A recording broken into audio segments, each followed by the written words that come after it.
Alright, who's ready for some action today? Eh? Aye, that is not.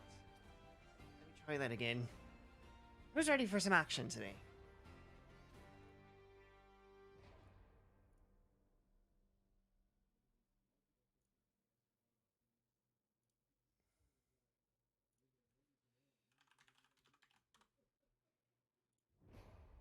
I know I am. Um,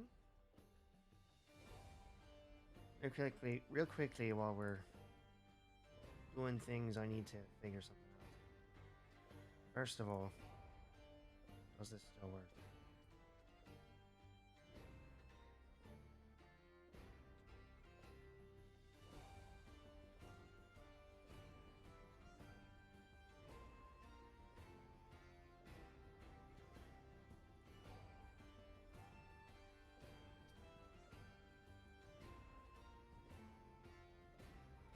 Oh, well, it works, but I gotta fix it again.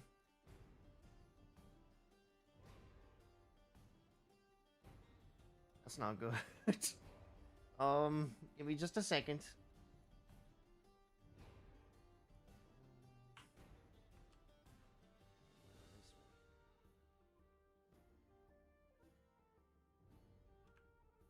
Or maybe not like that.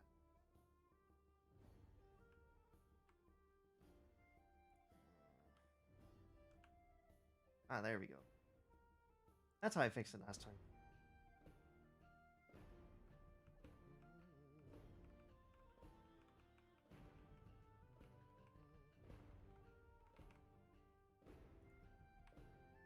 Okay. So how's everyone this fine day? This is unfortunately just going to be the norm for most of the stuff that we're going to be doing today. Means I talk to you like this now. That's how this works.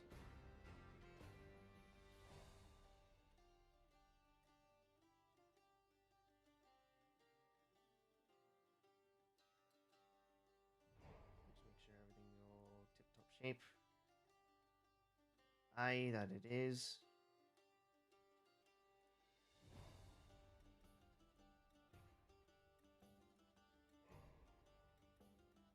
So today's Genshin Day, and as you can see, I'm waiting for it to do stuff. So we're just gonna chat for a little bit. And I realize I am doing this at the same time that a certain Sayu is doing this. So um, we might not have a large audience, but damn it if I'm not gonna keep doing it.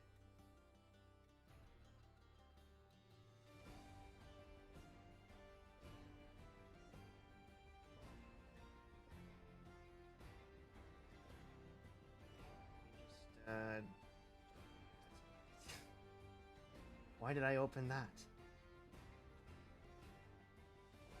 Other thing. There we go. They're both green, so it's like hard to discern the two.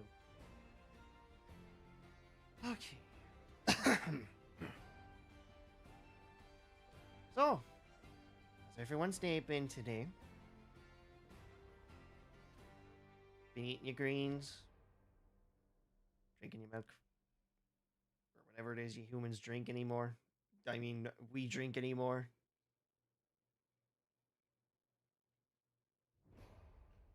No, you humans.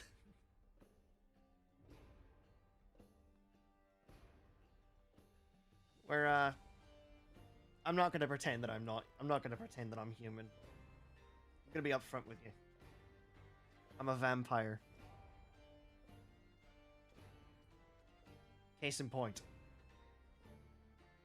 See?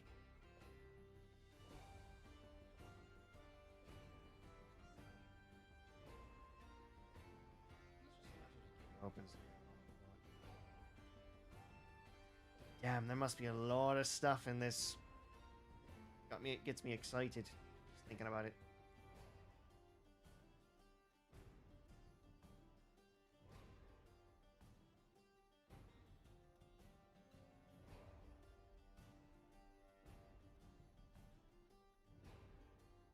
Well, to you, obviously.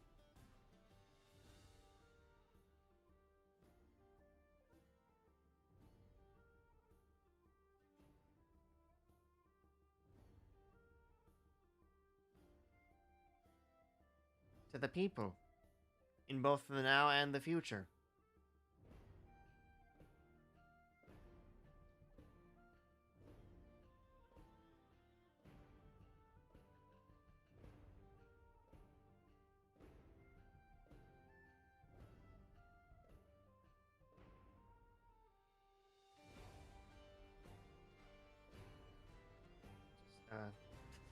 Sorry, I'm just kind of getting mesmerized by watching the line go further.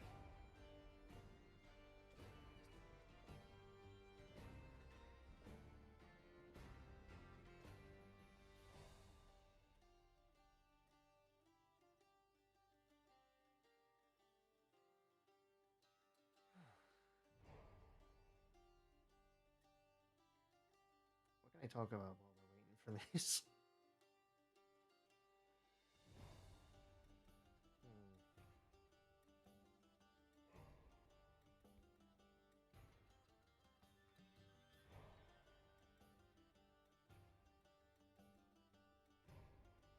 I mean, I guess I'm in. I guess I could talk about the fact that I'm in the works to get a new camera,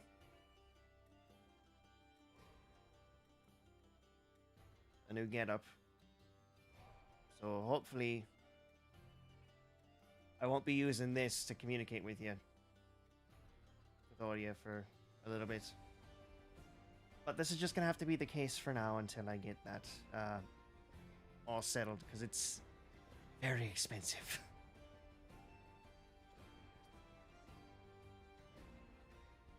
And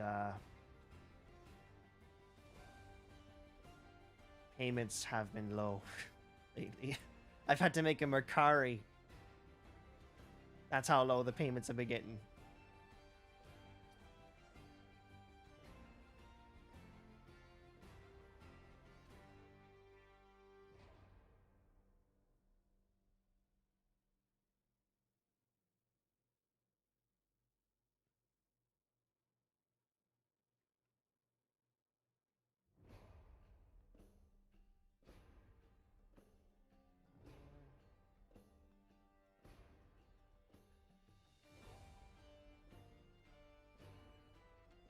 Other than that, I am also planning to make, or to help, a friend of mine make some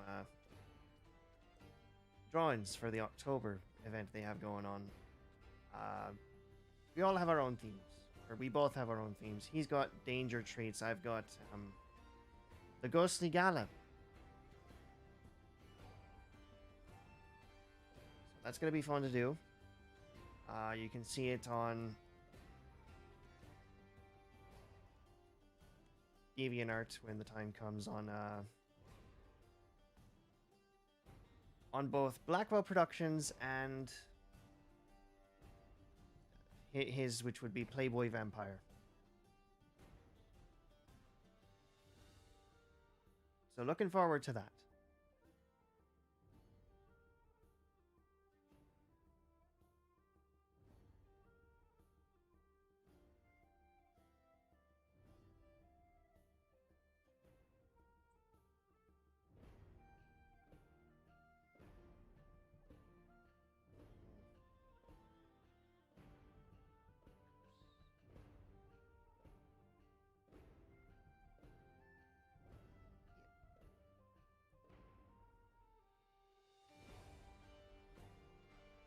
With how low my funds are, I'm probably not going to be getting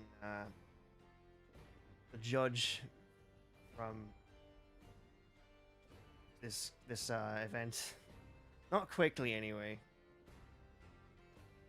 So I just have to pray that they're here for a while. Which thankfully they sometimes are, but I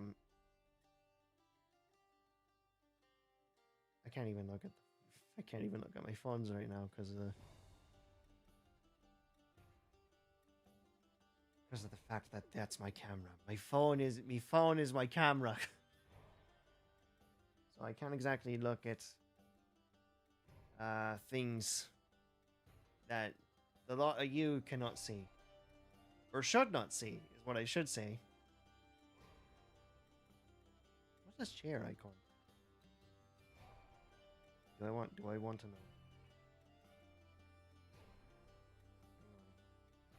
What have I done? Hang on. What the... We're just gonna pretend that never happened. Um...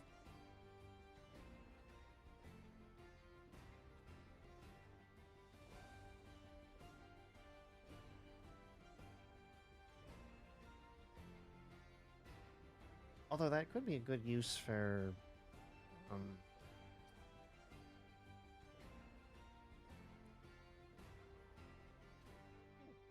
Okay, well now that I know that that's there, might be able to use that after all. Might be able to do what I want after all. Can't guarantee it, but you know.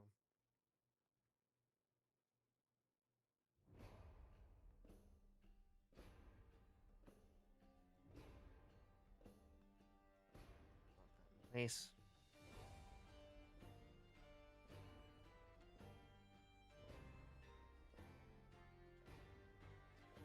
Yeah, there must be like a shit ton of stuff in this update.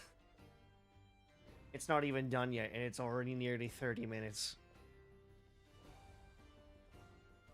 I should have done the smart thing and just let it download in the background before I started. But, unfortunately, Twitter likes to put down spoilers. So... until I do this, I can't exactly look through my Twitter.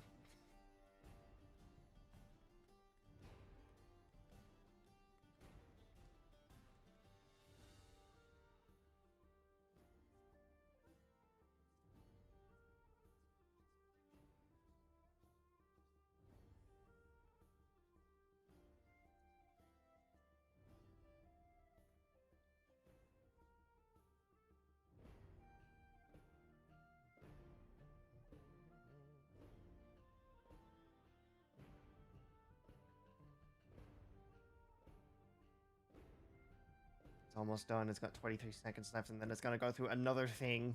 I'm certain of it.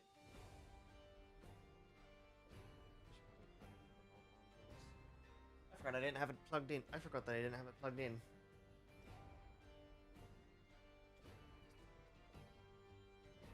There we go. Now I wait. With bated breath.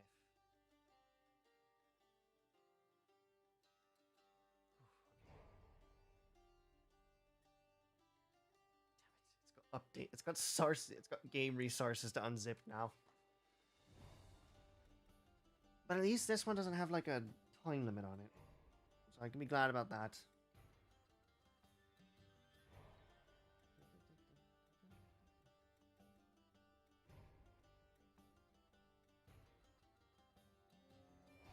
I'm also thinking up some games that I can play for October. Not like scary games, but like spooky-ish games where they're like eerie, but not too eerie.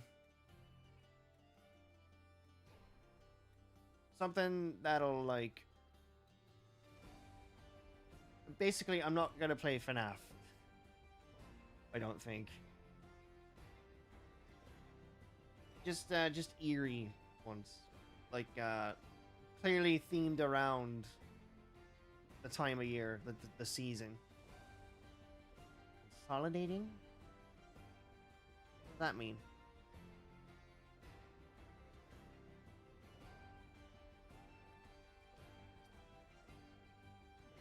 Will my computer be able to handle this?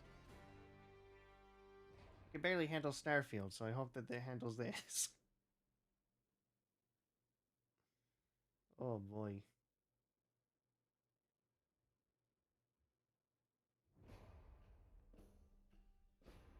And now it's got that to consolidate. Is it almost done? I doubt it.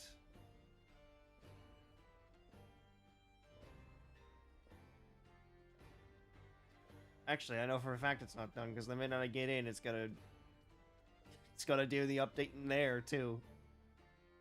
And it's gonna verify the resources. Alright, we're gonna be right back. I didn't realize it was gonna take this long, so I'll be back. I gotta do some stuff before we begin.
I come back and it's still not done. It's still verifying that the resources. Oh,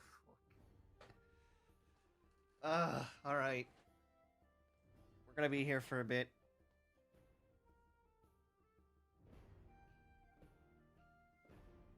So how are all of you? Hopefully your days have been great. I actually got the best night's sleep of my life last night. And I think it was because I actually got tired around 10 instead of like 1 in the morning. So that's good.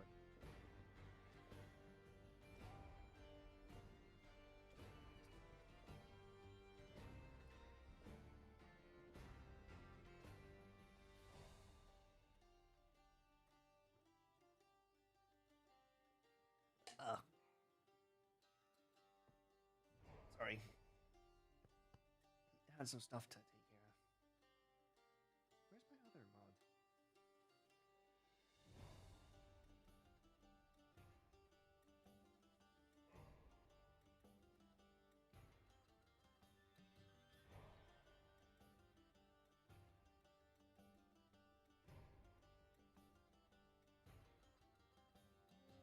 We got our friend over here. Where's my other mod?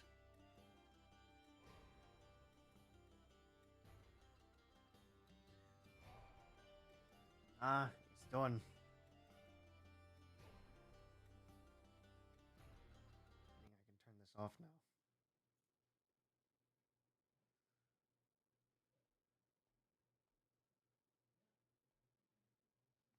now. They're on the way home now. Now, I can already tell that this is gonna have to update on here too. So let's give it some time. We're gonna chat for a minute. Just just us, just between us.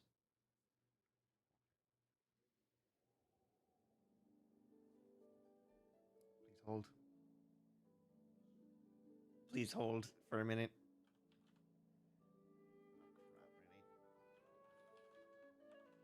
Why do they keep doing this?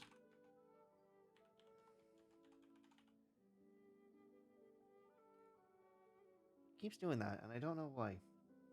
Alright. Now we should be good. Let's check it for updates. It's gonna have to update a lot. It's not loading. It's not loading. It's already a bad sign. Ah, there we go. There we go.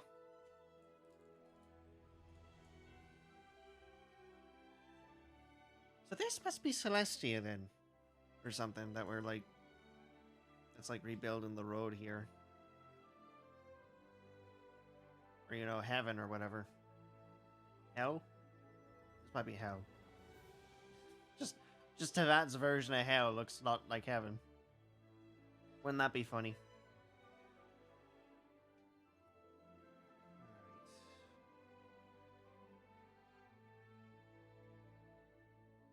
Verifying the integrity of the file. Man, I told Mac to prepare this before today, and he didn't. He and Sci-Fi have failed me. This very day.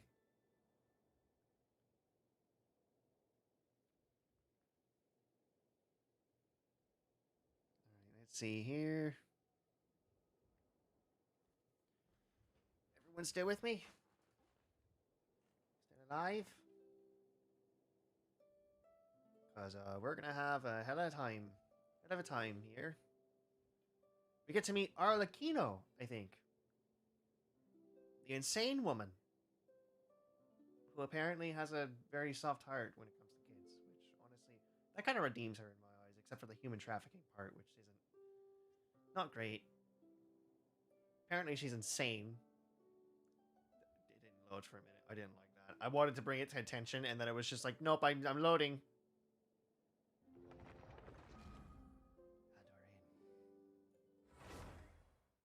Here we go. Hopefully. Yep, there we go.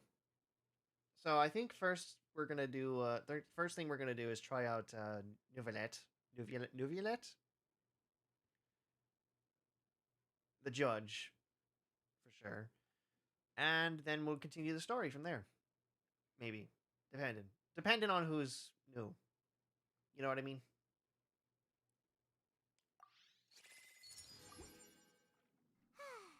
You know, we've been walking around for a while now.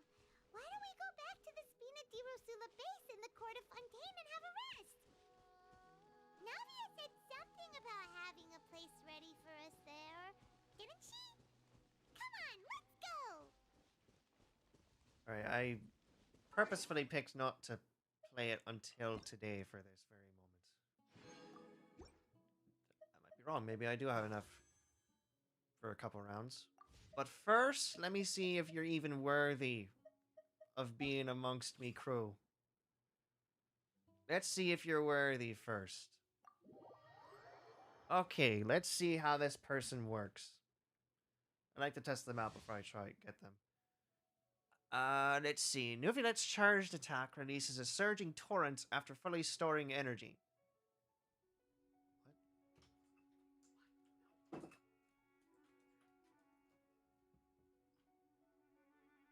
Apparently, I'm not safe from my old man. You were.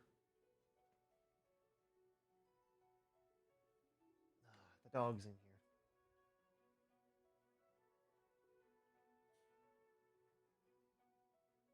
Give me a second. What up? Give me just a second.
Okay, sorry for that interruption. Let's try that again.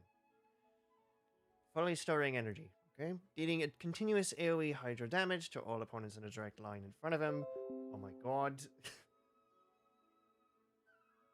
Thank you, Windows Security. He can move freely and adjust the direction he is targeting during this wait, oh my, that's actually very powerful. His elemental skill in Elemental Burst creates source water droplets when storing energy for his charged attack. When storing energy for his charged attack, he can absorb source water droplets within a certain distance, restoring his own HP while reducing the time required to fully charge his torrent. In addition, his elemental skill deals Numa-aligned Hydra damage. Additional elemental orbs will drop during the trial event challenge to facilitate the testing of the trial's character's elemental burst. Okay. I like him.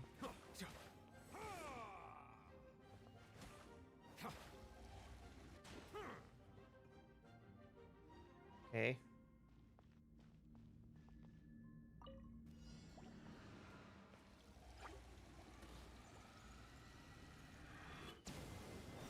Oh! Are we sure Farina's the god?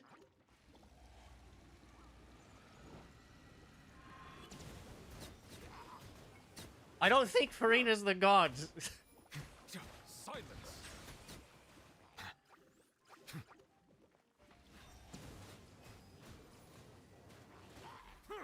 I have a sneaking suspicion Bow your head. that Be sanctified.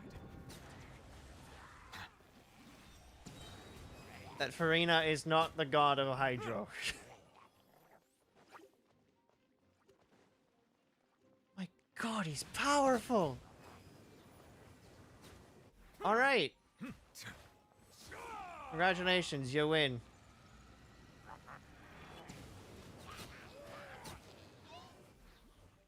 Oh, you're dead. Settle down. Doesn't even matter. Dead. Say goodbye to that shield of yours. The tides beckon.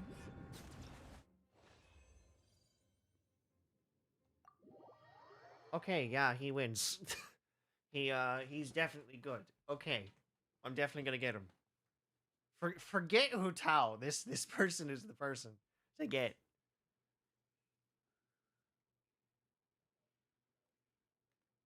That being said, though, Can I get him? Yeah, I didn't think so.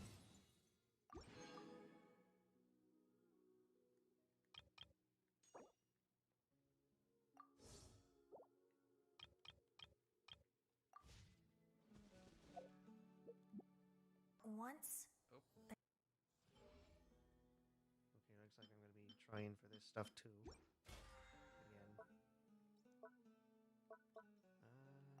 It's a Gnostic this time. A typewriter. Yeah, that sounds about right. A typewriter. That sounds about right, to be honest. What is that starfish? Uh-oh.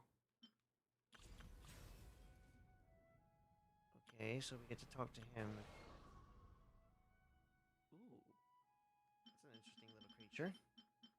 Uh-oh, don't tell me that that's his thing. Oh dear. Anyway,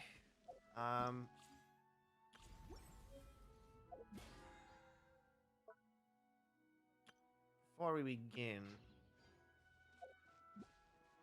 we do have to go to Fontaine really fast.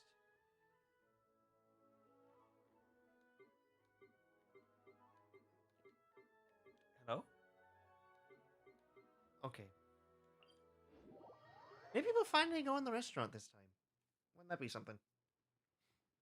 Wouldn't that be something?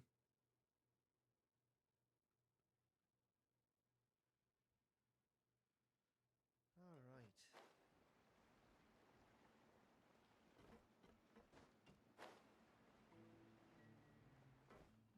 Ugh. Not good. We just Here's the room, and it's empty and waiting for us as promised. Navia is such a good person. Man, you both are so calm for knowing that child is in prison right now. Now that the serial disappearances case has been solved, no one's going to come after us for anything. Even without Silver standing guard, we can just completely relax. I don't know about that one. I don't know about that.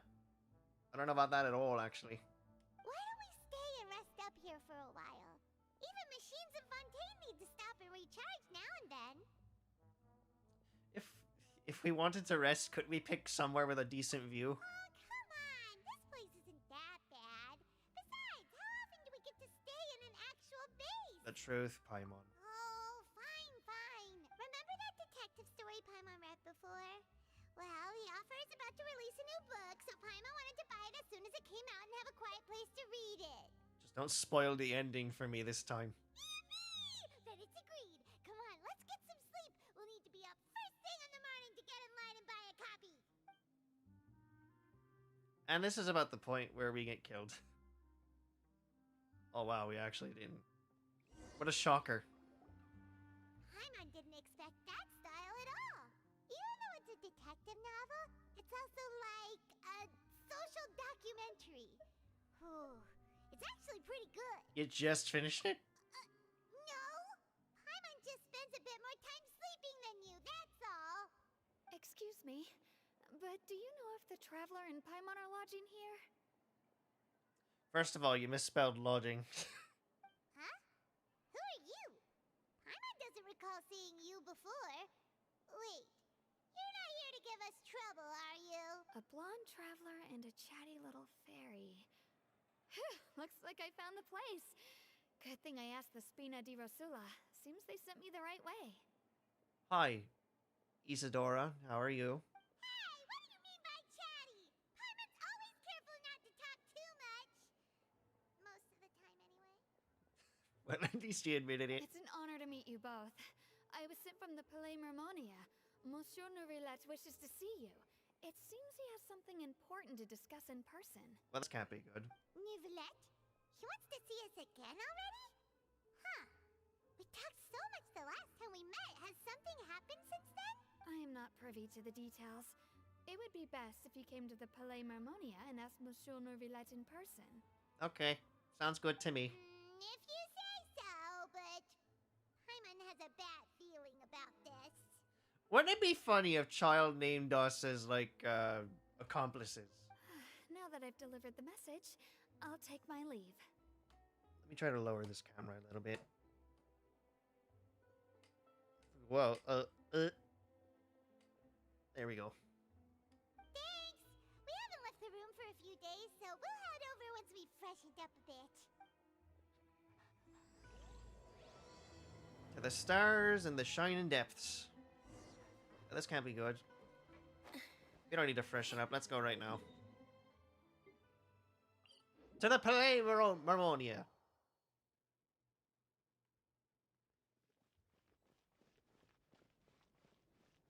Evening. Man, I can't wait to get arrested on the spot the minute I get in. Wouldn't that just be funny? If I get arrested on the spot.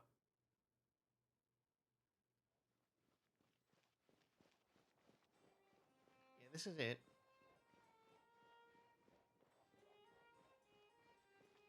Monsieur Novidette. Is this good news or bad news? Give it to me straight. Hi. Novelet! We're here! Did you want to see us about something? Huh? Why were you just standing there? You daydreaming or thinking something over? Uh-oh. Yes, I did send someone to fetch you. But as for what I'd like to discuss next, well, I still have some reservations. That's never good. Okay, give it to me straight. What charges have been brought upon us? Given that we've already made the trip here, you should just tell us. Bet you need us to help you with something, right? What charges have you brought upon us? I do indeed have something I'd like to ask you to do. However, you should wait until after I tell you the details, then decide for yourselves whether you'd like to help or not.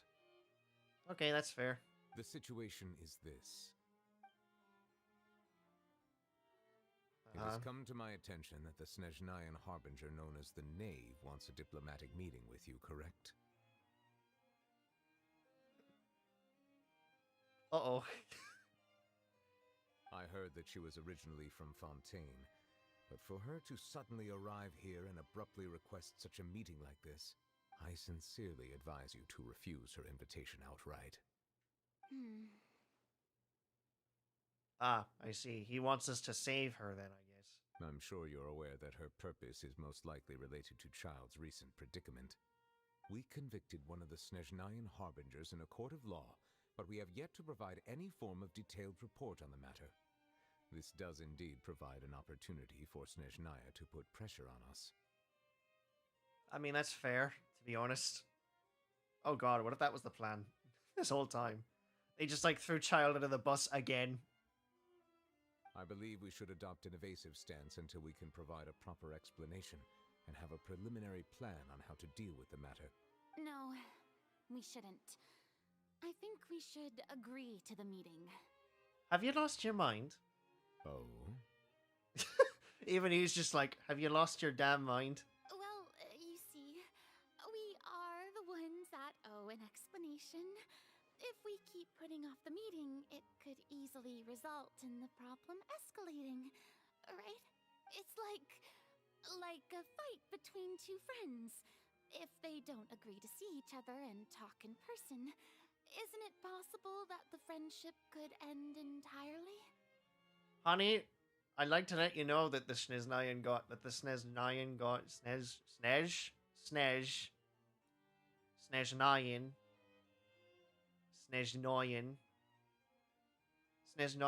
is, not exactly the sanest of people. Though diplomatic relations between Fontaine and Snezhnaya could be considered as friendly, it is only superficially so. You wouldn't go so far as to say that our nations are friends, as you did in your example. It was just an analogy. An analogy, okay? It's alright, lass. Just take your time. Moreover, even if we were to talk in person, if we don't have sufficient information prepared, it is quite possible the result wouldn't be restored relations, but a complete falling out. I mean, he's kind of smart. I don't think we should overthink those possibilities yet. Even if the logic of the divine is not immediately apparent, its wisdom will only be revealed with time. pretty that's a happy face for someone who's not certain of themselves. Besides, you'll be at the meeting. If any problems do pop up, you'll have no problem navigating them. I have a feeling he's not at the meeting. I have a feeling she went to the meeting and then she just forgot to bring him along. I must clarify that interacting and communicating with people outside of court is not my cup of tea. It seems you think too much of me. But more importantly, when did I agree to join the meeting with you? You mean you won't come? No, that won't do. I can't go to the meeting alone. You have to accompany me. I must take you with me. Oh shit, she's losing her mind. Lady Farina, could there be something else regarding this matter that is being kept from me? From possibly say a certain legend about water. No, not at all. Look, I am the Hydro-Archon of Fontaine, Focalor, the god of Is that how you say your name? loved and adored by many. Focalor? So I only hope that justice will be served in this matter. Don't overthink it. I'll go find someone to arrange the meeting. Oh no, he's asking us to manage it.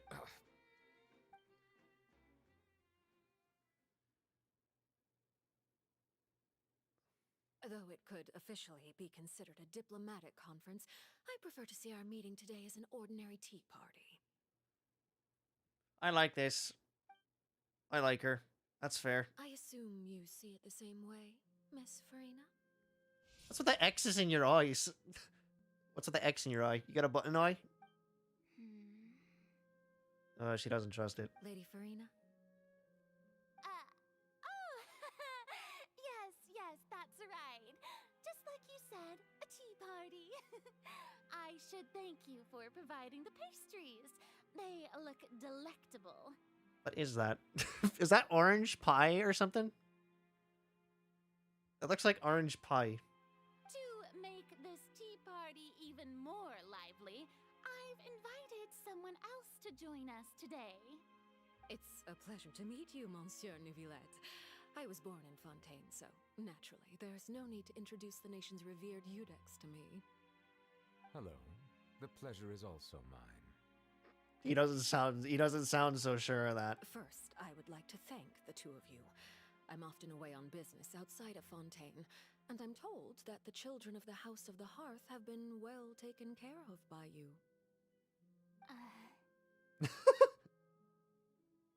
Yeah, I almost arrested one of them. Oh, I'm not referring to when my children, Linny and Lynette, were falsely accused by you.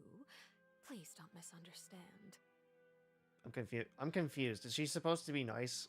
The children of the House of the Hearth are often misunderstood, perhaps due to the reputation of the Fatui. There's no getting around that. Okay, you know what? Like, for insane as she is, at least she's understanding of the fact, like, hey, we're not exactly great people, so I can understand that. I can understand if people don't trust me offspring, or me foster children. All I meant to say is that Fontaine has been stable in recent years. The people are well off and the children lead happy, fulfilled lives. Okay, great. That is something truly worth cherishing, and no one wishes to disrupt such peace. Careful. Careful with that wording. Now then, you have come regarding the matter of child, correct? Well, yes. It appears the ever-busy Eudex Neuvillette doesn't wish to waste time with diplomatic pleasantries, and hopes that we can get straight to the point of our talk. Well, I mean, he's kind of the judge, so you can't really blame him for that. Yes, as you surmised, understanding child's situation is indeed one of the goals of this trip. As we are both diplomats from Snezhnaya, as well as Fatui harbingers, Child and I have always been colleagues. Uh-huh. Were anything to happen in Fontaine, each of us would serve as the other's attorney to resolve the issue. I see. Do you know what he's charged for? So now, in my capacity as his attorney, I request that Child be turned over to Snezhnaya. We have a responsibility to cooperate with Fontaine and resolve what has happened to him together. Okay, fair. I mean, that's fair. The rules governing attorneys only apply before a trial has concluded. Since a verdict has already been rendered, we see the case as settled. I apologize for being unable to grant your request. Nivinet, you're kind of being a dumbass here. Don't do this. This is not what you want, trust me. Come on. An outright refusal. Very well. I respect all the rules of Fontaine's courts, just as I respect you as Chief Justice. I don't buy that. So suddenly I don't buy that. Okay, why don't we back up a step? You don't need to transfer Child to us. I only request to enter the Fortress of Meripede to see Child and confirm his condition. Please. It's not like you couldn't even manage to fulfill a simple request like that. Right, Miss Farina? Uh-oh. About that. The Fortress of Meripede has always been completely autonomous. Even we have no authority to interfere there, and diplomatic issues do not suffice as an excuse. Huh. So what, she has to... Hello! How are you? We're meeting Arlecchino. However, if you absolutely must confirm the situation of the Harbinger, I have a proposal. Uh-oh. Wait, that proposal involves it finally home? That's great. Welcome home. I'm glad you're home. You can join me with X-Eyes here. The knave showed up already? Well, Linny did say that father will be returning soon. Why does she call herself father? We didn't even know that Lenny was from the House of the Hearth at the time, so we kinda overlooked that information. Please be careful, Nuvulet. Yes, thank you for your kind advice. I'm well aware of the situation. Please be careful. I also noticed that Lady Farina acts a little odd and unnatural whenever I bring up matters related to the knave. She already gave the knave the thing, didn't she? Could the knave be threatening Lady Farina or something? No, I think she gave her the thing already. If that were the case, then why wouldn't Lady Farina inform me? And what means could the knave possibly have to twist the arm of an Archon? So maybe that's not very likely. Even though Farina can act a little weird at times, she's still an Archon. You didn't miss a lot, really. You just kind of missed a meeting with Arlecchino. Or some of the meeting with Arlecchino. That's all you missed. In reality, this problem is even more thorny than it appears. According to reports from the Fortress of Meripede, Child recently disappeared under mysterious circumstances. Did he escape? The details are still unclear. We cannot rule out an escape, but there have also been no reports of him outside of the Fortress of Meripede. But he can't be Fontanian. Special guards oversee the fortress, and its internal systems are extensive. Combined with the special characteristics of the surrounding terrain, an escape should not be possible. I suspect that there's something else behind Child's disappearance. If there's water in the cellar, we're already fucked. I need to make food. I was Okay. only willing to share this information with you Make your because food. you are friends of Child, and it is my duty to see justice done. So this is what you wanted to see us about before. Yes. I would like you to go to the Fortress of Meripede and investigate Child's disappearance. Uh-oh. If I see water on his cell floor, I already know what happened. This was my proposal during our meeting with the knave. Rather than allowing her to intervene, I offered to send someone to find out about Child's situation and report back to her in detail. The knave did not seem satisfied by my proposal, but she still agreed to go along with it for the time being. Her words were, "We will talk more once we have that report." Okay. So that means we bought ourselves some time. But why do you want us to go? Wouldn't it be more convenient to have an official from Fontaine do this? Firstly, you're already acquainted with Child. Your eyes may discern relevant details there that others would miss. That's fair. And secondly, is the consideration of the unique nature of the Fortress of Meripede. Isn't it just Fontaine's prison? I would not define it so crudely. The Fortress of Meripede is not affiliated with the court system of Fontaine on paper. It has always existed as an autonomous entity. What? Early in Fontaine's history, criminals were punished with exile, not imprisonment. Even today, Sentences against convicted criminals still include exile, just as before. I see. The fortress of Meripede may seem like a prison, but it should in fact be regarded as a gathering place for exiles. All we do is dispatch guards to keep watch and help maintain security, but we have no right to get involved with any other matters. I see. So is the prison alive, is what you're saying? Although I do have a personal relationship with the administrator there, neither myself nor the courts have the right to be directly involved with the investigation, no matter how serious the grounds. Fair enough. Oh, Paimon gets it now.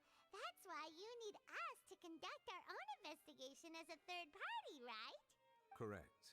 I will arrange false charges against you so that you may secretly investigate inside the fortress during your detention.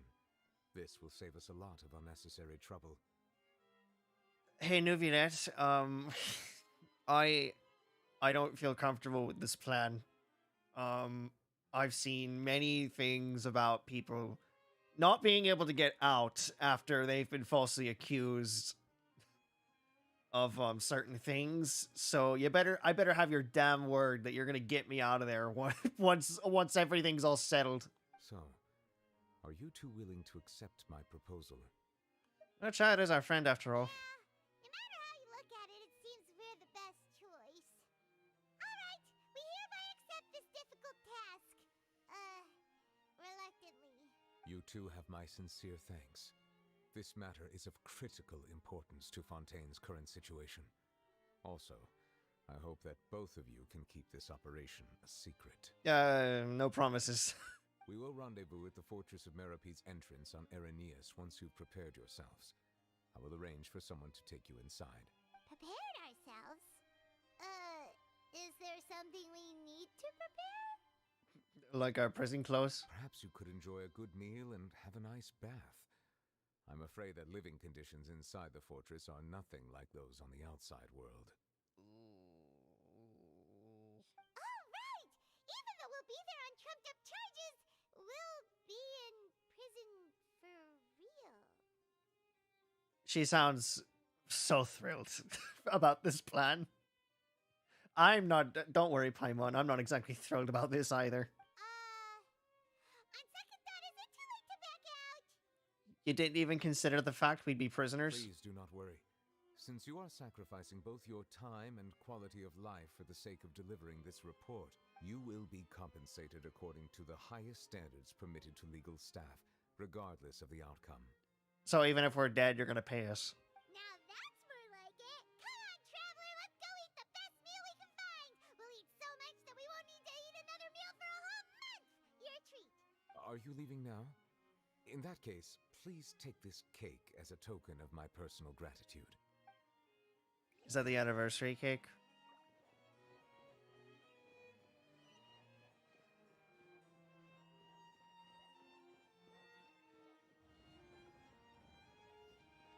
I should probably see.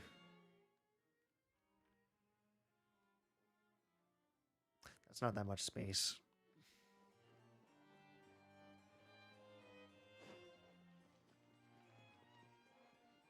Not that much space, to be honest. I'm back. Welcome back. We're about to be in prison. That's what you missed. We're gonna go to prison. Undercover. We're gonna be undercover. We're gonna be undercover cops.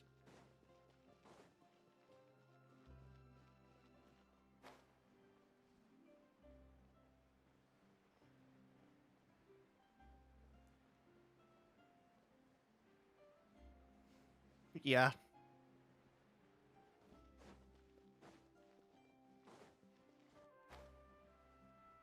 So, here we go. We're gonna have our final meal before we go to prison. Together. Fun times. Am I right? Fun times. I'll have that, and that. Oh, and one of those too. Ooh, and no Fanta, thank you. You just finish eating the cake that Diviolette gave us. That cake was pretty good. But as soon as Paimon remembered that we're about to go to prison, Paimon's stomach suddenly became completely empty. What did you do? I didn't do anything. But apparently our friend Child went missing, so we have to go in and figure out what happened. Now that Paimon thinks about it, we've always been super careful ever since we arrived in Fontaine. Just to avoid breaking any strange laws here. But here we are, about to willingly send ourselves off to the Fortress of Meropide. Maybe this is what they call fate. Let's just try our best to investigate everything quickly once we get there. Paimon doesn't want to stay in prison too long. Yeah, you speak way too loudly. Oh, shit. Oh, what is that I hear? Is it the taste of a breaking story? How did you hear that? Hey, you can't hear a taste. And what are you doing here, Charlotte? Oh, don't remind me. I invited an eyewitness to a case to eat here, and I was planning to get some great material out of him. But he didn't even show up. Calm down, calm down. This is nothing new. As a journalist, you should be used to this by now. As long as you can score some juicy tidbits from the traveler, you might still be able to recover the cost of the meal. I'm not telling you shit. Just letting you know. I'm not telling you anything. You know we can still hear you, Charlotte. Dear friend Charlotte. Never mind. It's nothing. I just heard you mention the Fortress of Meropide. You didn't commit a crime, did you? Please tell me all about it. I can't.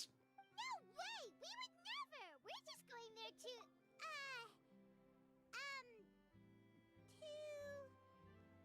Oh no, Paimon almost forgot that Neuvillette told us to keep it a secret! For spoiling the ending of a detective novel in public. Huh? You're being arrested for that? Yep. That's my crime. That's me crime. Spoiling a story. The worst crime of them all. Oh. But now that I think about it, I suppose that's not completely unreasonable. That's pretty despicable. Almost as offensive as committing theft. What kind of world do they live in? Where that's a crime? That's an actual crime? You mean Paimon really did something that serious? You didn't even think of anything of it. You didn't even think anything of it at the time. Sorry, Paimon really messed up. Well, in that case, it's nothing particularly newsworthy after all. Oh, how disappointing. Oh, right. There's still a chance. Since you're going to be at the Fortress of Meropide, would you be willing to help me gather some material for a story? No promises. About that, Paimon doesn't think we'll have any time. Oh, it's nothing difficult. All you have to do is think of a way to get some time face-to-face with the warden of the fortress. Who's the warden? He was awarded the honorary title of Duke in Fontaine. Sounds really cool, huh? Only those who have made significant contributions to the nation have been conferred this title. It's incredibly rare. Uh-huh. On top of that, the Fortress of Meropide has never been under the jurisdiction of the courts. Practically nobody, including journalists like me, knows anything about the person in charge there. Oh, if I could write an exclusive article about him, I bet it would sell a boatload of papers. Great. Is that all? Is this all you think about? You make it sound easy, but it really depends. It truly does. You have to imagine that maybe we can't even get to him. Of course. I wouldn't ask you to do it for free. So this meal is on me. Oh dear. Are you sure? Alright, you got a deal. We'll do anything you want. Oh shit. Then it's settled. The food should be here any second, right? Huh? Wait, just how much did you order? How about we both just pay? How about we split? How about we both split the payment? Oh, Paimon's so full. Well, guess we have nothing to regret now, so let's get going. I had no idea you could eat so much. That didn't go according to plan. Please, please, don't forget about the material for my news article. Don't worry, we won't. Wait. Paimon just said something really ominous, didn't she? It's fine. One day. One day. Oh, also, I tried out Nuvianet. He's very powerful. He is a very powerful person. And the fact that Child can literally scratch him is astonishing to me. Oh dear. There's the doorbell. You don't understand. You don't understand at all.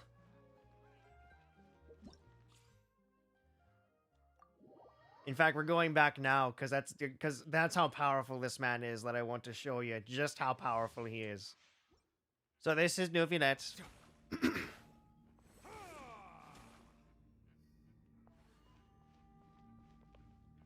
Cane boy. This is him. Anyway, let's begin.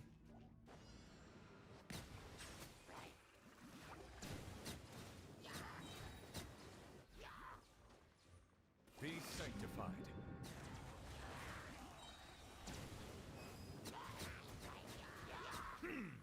Silence.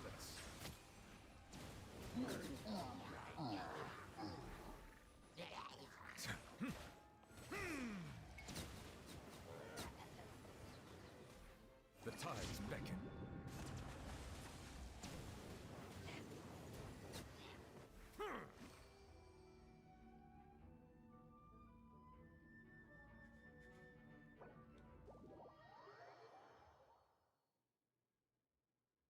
That's how powerful he is.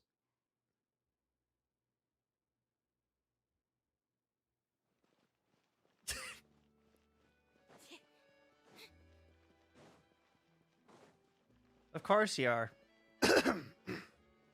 Why wouldn't you be? So where is Ernie's? Oh. I gotta go to the court, huh? Oh dear.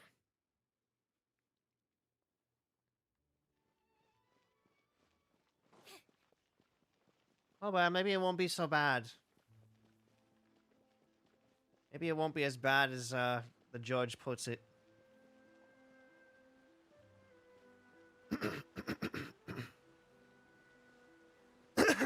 Oh, jeez. My throat's all clogged or something.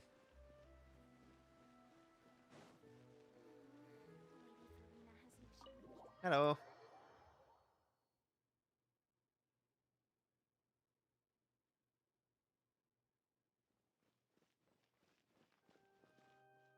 Wait, what? Oh, it wants me to go in the back.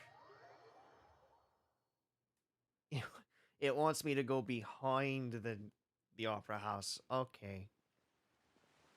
That makes sense.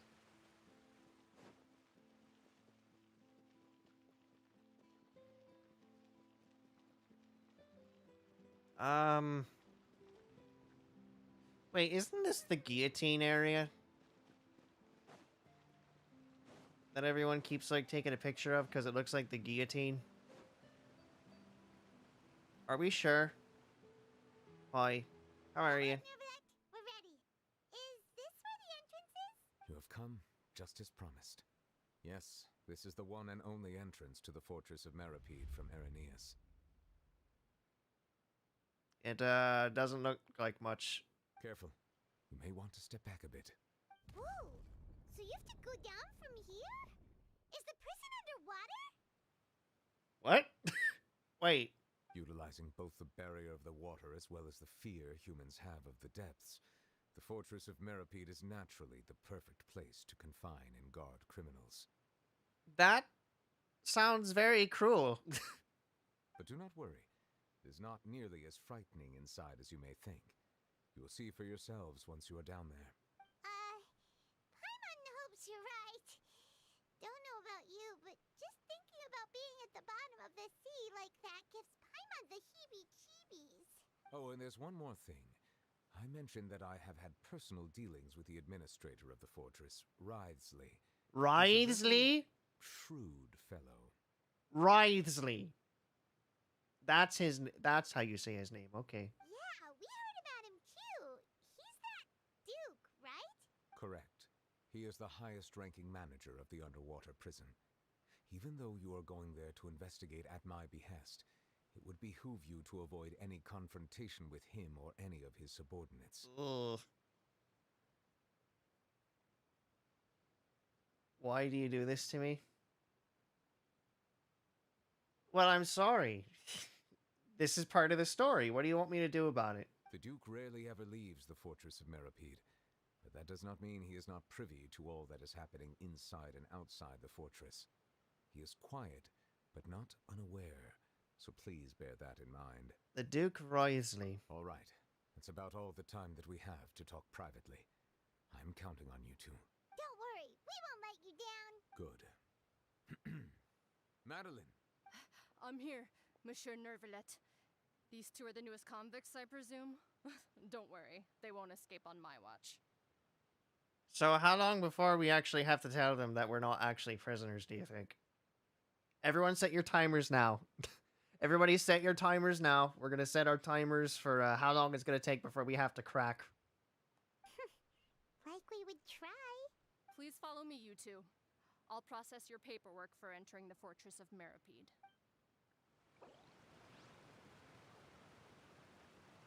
What?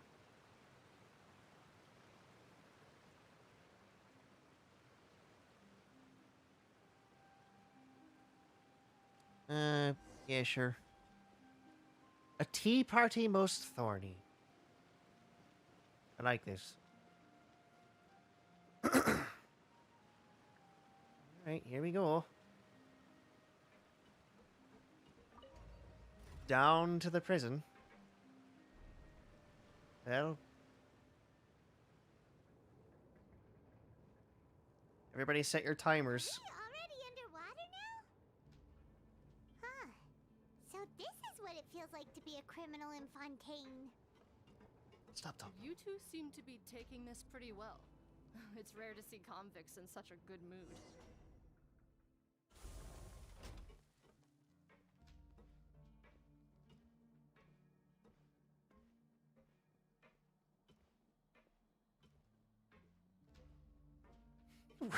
We're going into a fucking tech vault.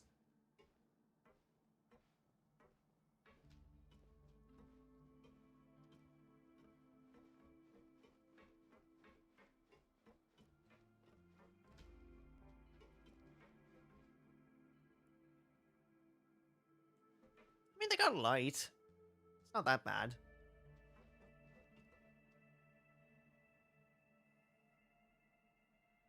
Hello. Oh, it's you, Madeline. Why'd they make you make the trip down here today? Monsieur Nervalet personally requested I escort these two convicts. I suppose he was concerned others might not be up to the task. Or he trusts you to not take this too seriously. Well, now, aren't you the lucky one? Must be nice to be on good terms with the big shots like the Chief Justice. The only people I get to see every day are the new inmates. Hey, now's not the time to get jealous of people. Well, have you tried service with a smile? Who knows, it might help your professional reputation. Lady, I don't mean to be that guy, but you're not exactly smiling either. Yeah, right. As if. Every criminal comes through here looking miserable. How can I smile with such a toxic work environment? And even if I did smile at them, the convicts would probably just think that I'm some freak getting some kind of twisted enjoyment from their pain. That's fair. Oh, she's got a point. Yeah, she has a point there. Well, I've finished transferring you. You two will register here, and Marette will guide you through the remaining procedures. Yep. I'll take it from here. You head on back to that bright and sunny world above. So, what's the secret behind this vault? Okay, let me see. You are the Traveler and Paimon, correct? Present. That would be us. Let me confirm your charges and sentence. Let's see. You two are charged with Spoiled in the book. eating a cake specially prepared for the Archon by a Snezhnayan envoy without the Archon's permission, thereby incapacitating the political center of Fontaine for a brief period. Sentence: 45 days? What have you done? Huh?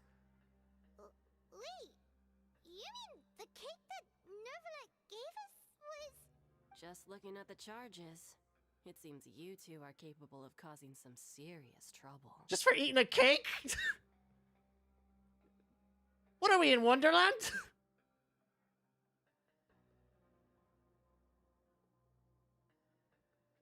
Damn!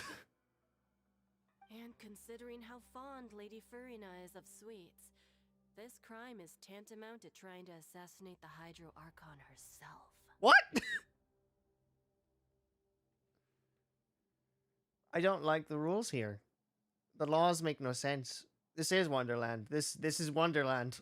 We're in Wonderland. We're under the rule of the Queen of Hearts. You really have an eye for criminals. Now I've seen everything. Anyway, we still need to finish processing you before you can enter the Fortress of Meripede. So how long until we meet the warden? Please stand in front of the board over there. I'll take your mug shots with my camera. Oh, all right. But be sure to catch Paimon's good side. You don't have one. This is so sad.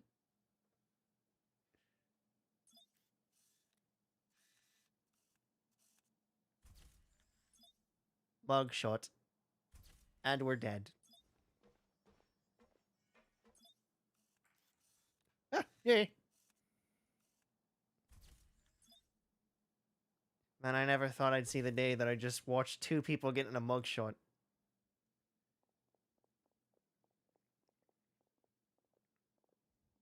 They'll eat us alive in here. And we're done. Thank you for your cooperation. Next, someone will be along to guide you inside the fortress. Please be sure to cherish this opportunity for rebirth. Rebirth. Huh? Rebirth? Isn't that a little much? We're only gonna be here for 45 days! You two are the new inmates, right? Follow me. Oh, okay. Paimon is Paimon, and this is the Traveler. Welcome to Wonderland, where stealing a cake means you go to jail. I mean, that honestly that sounds like something that the Queen of Hearts would do, doesn't it? Save it. Not like I'll remember your names. Move it. Damn, okay. Fucking Mr. Sunshine over here. Welcome to Vault Tech.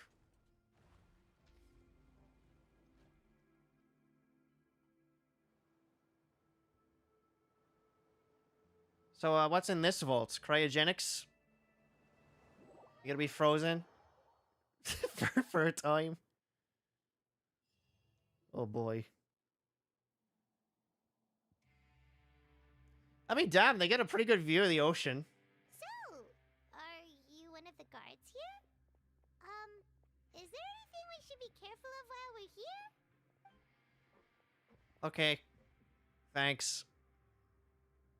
Thank you so much for the information. Did Paimon already ask something she wasn't supposed to? Why should I tell you anything? What's in it for me? Sure don't seem like a guard. This is exactly why I can't stand you fish. I wouldn't even be doing this if it weren't for the credit coupons. Credit coupons? Credit coupons?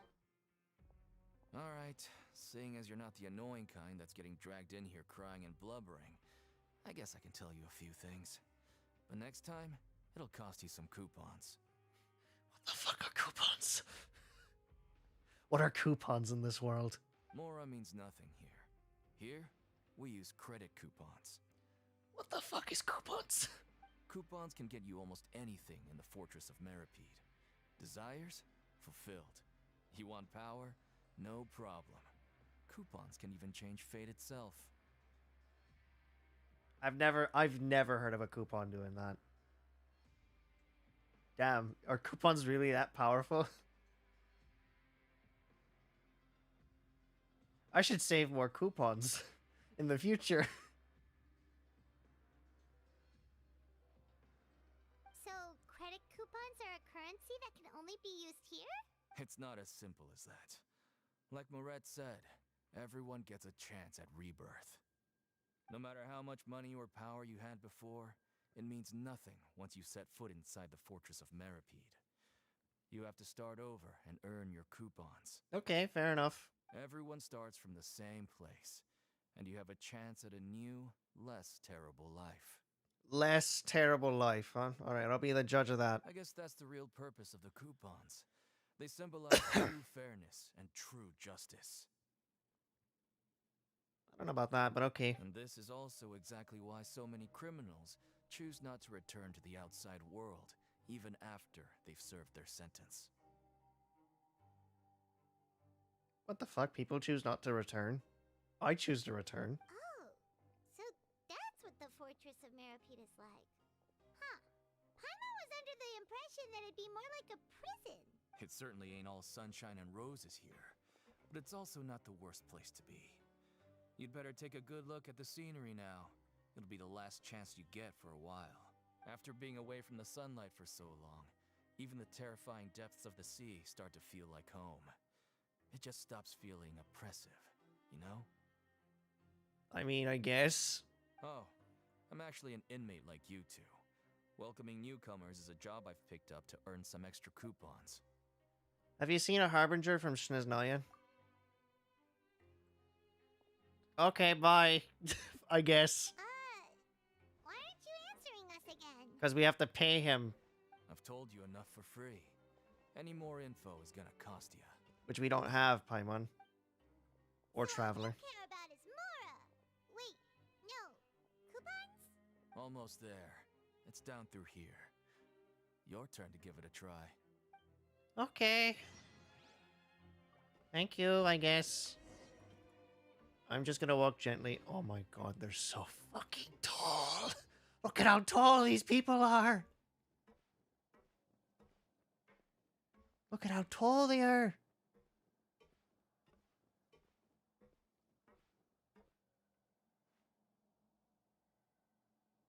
Oh, that kind of does look like Cerberus, doesn't it? Wait. Uh-oh.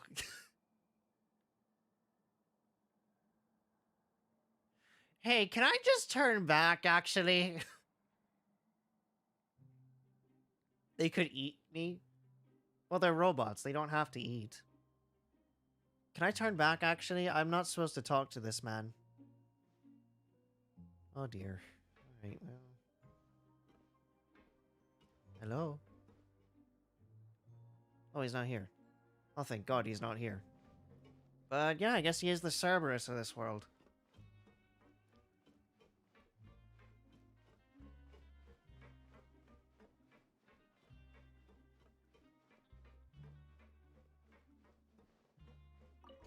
Further down into the depths we go. Where we're gonna stop, no one knows.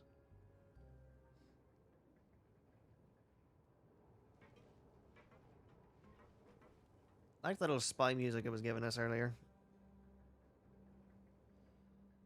Okay, here we go. So, we're going even deeper now? Just how deep down are we? Probably down to the center of the earth. It's like a metaphor for your previous life, isn't it? Our lives weren't that bad. Yeah, we just ate a cake. That's all we did. Oh my god, that's literally just that's just that meme, isn't it? Where it's just like, I'm in here for murder. What are you in here for? I ate the Archon's cake, and they just like scoot to the very end of the bench. Like, holy shit, dude, you're worse than me.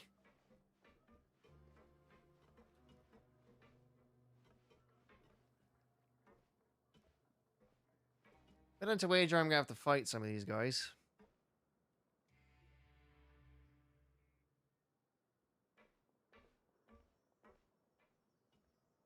Welcome to prison. So this is the actual entrance to the Fortress of Meripede? Huh. It looks like there are other new arrivals, too. Oh, they sure don't look happy. Maybe we look too relaxed for fresh convicts. You're probably the only one who doesn't fit in. Oh, right. We're on someone else's territory now. We need to think of a good way to act like criminals to get by. If we're discovered, even Neuvillette might not be able to rescue us. If we ever get found out, then maybe we'd become criminals for real. Hey! Don't scare Paimon! Oh, Paimon's not ready for all this. I don't really know you, and I have no idea what kind of crime you committed, but you wouldn't have happened to anger someone important, did you? Someone important? Paimon doesn't think so. Wait, why are you suddenly trying to talk to us now? Now's not the time to worry about that. Anyway, it's over there, so you just go on over there by yourselves. I've done my job, so good luck. Okay, thanks, I guess, Deacon. What was that all about? Wait a second. Are there usually so many garter mechs around here? Does this mean that... They're already onto us? Get ready to fight. Oh no! Numbers 7459 and 7560. Welcome. Oh, no need to be anxious. These Gardamex aren't here to attack you. In fact, they're here as your honor guard. Okay. I was told not to talk to you. When I heard that you were friends of Monsieur Neuvillette, I had the Guardmex come and wait in formation. Uh-oh. Wait, you know about our connection with Neuvillette? The seafloor isn't as cut off from the world as you might imagine. However, I'm afraid that I know nothing more than that you are friends of the Udex. And as you can see, committing a crime means being sentenced here, even if you're friends with the Chief Justice. Quite fair. So, you must be... The Duke! Greetings, Your Grace. Lovely weather today, isn't it? Oh, greetings, my good fellow. Well, I'm willing to imagine that the weather is as good outside the sea as you say it is. How great it would have been if only the Fortress of Meripede had been built on the coast, huh? It would have been so convenient to enjoy a nice chat in the sunshine. This is a warden? My profuse apologies. I just got so nervous when I saw you, So this is the Duke. He sure looks a lot younger than Paimon imagined. Shut up!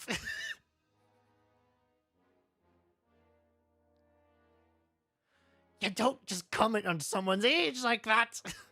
The Traveler and Paimon, correct? Mr. Deacon here was responsible for your welcome. I trust you were satisfied with his guidance? He's taking great care of us. Splendid chap, really. Outstanding. Well, Deacon, I recall we discussed fate during our last work meeting, I believe that fate will reward all those who take every aspect of their work in life seriously. When you return to your bunk, you'll find the guards have issued some extra credit coupons to you. Oh, thank you. Thank you, Your Grace. Oh, and you too. I can't believe you gave me such praise. If you need anything in the future, anything, please, come find me anytime. No credit coupons necessary. Wow, see? This is how you do it. This is how you get friends. You make them look good in front of the warden. You make them look excellent in the warden's eyes, and they're just like, what the fuck? I was a piece of shit to you. And you still treated me like that.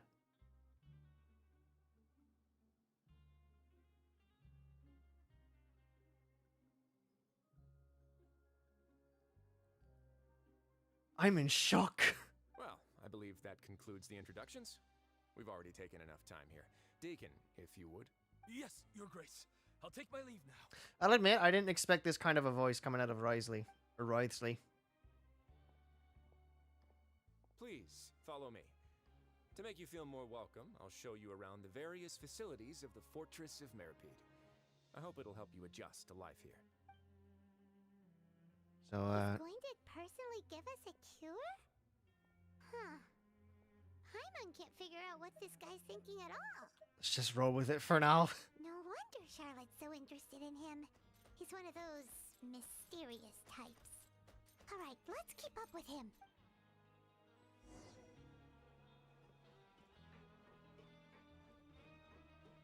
Man, what is with this spy music? The Copper Keep. Yeah, that looks about right. And once again, we're welcomed by Cerberus.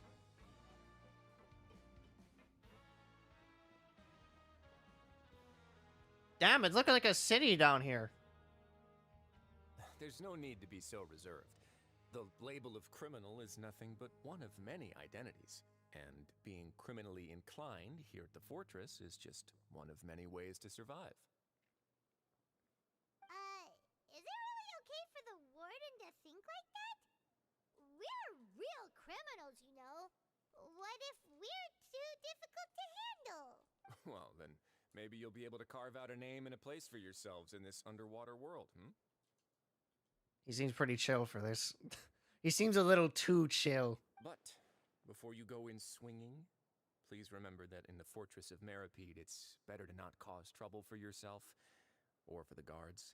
Now, we've arrived at a very important place, the Coupon Cafeteria. You can come here and claim one welfare meal each day. One? Welfare meal? You mean it doesn't cost anything? Paimon, what happened to your voice? That's right.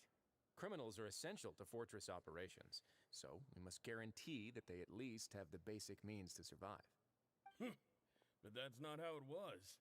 Back in the day, it cost your reward coupons just to get a cup of water here. Hello. Woolsey? For fish like you who just arrived with nothing, you'd have to go to work hungry until you earned enough coupons to eat. It was only after His Grace became the administrator that we got the free meal rule. What the hell is going on? What is going on in this prison?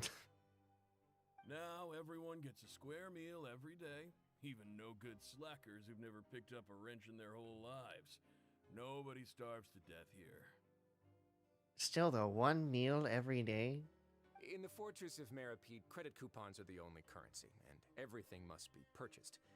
In some sense, you could say using the coupons is a form of trade. Okay. But trade is always conducted by people. So if we want trade here to prosper, we need everyone to work hard and live their lives. Okay. If nobody could even afford a meal, then the whole fortress would be up in arms. And that would only make things more difficult for me. So, rather than saying that we're giving everyone a free meal here, you should say that everyone's hard work has improved the living conditions in the Fortress of Meripede. Your Grace's reasoning is correct, but what I said is also true.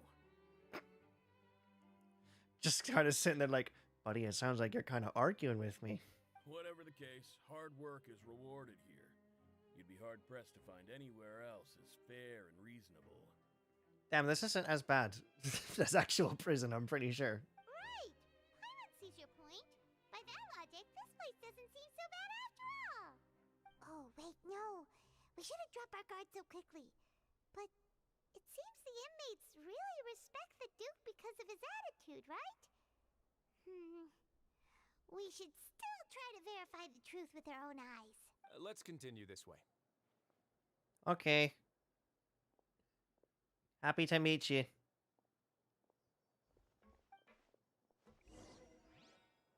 Oh wait, I forgot we're still walking with him. Oh boy. It's like an underwater city. It's like we're in Rapture from BioShock.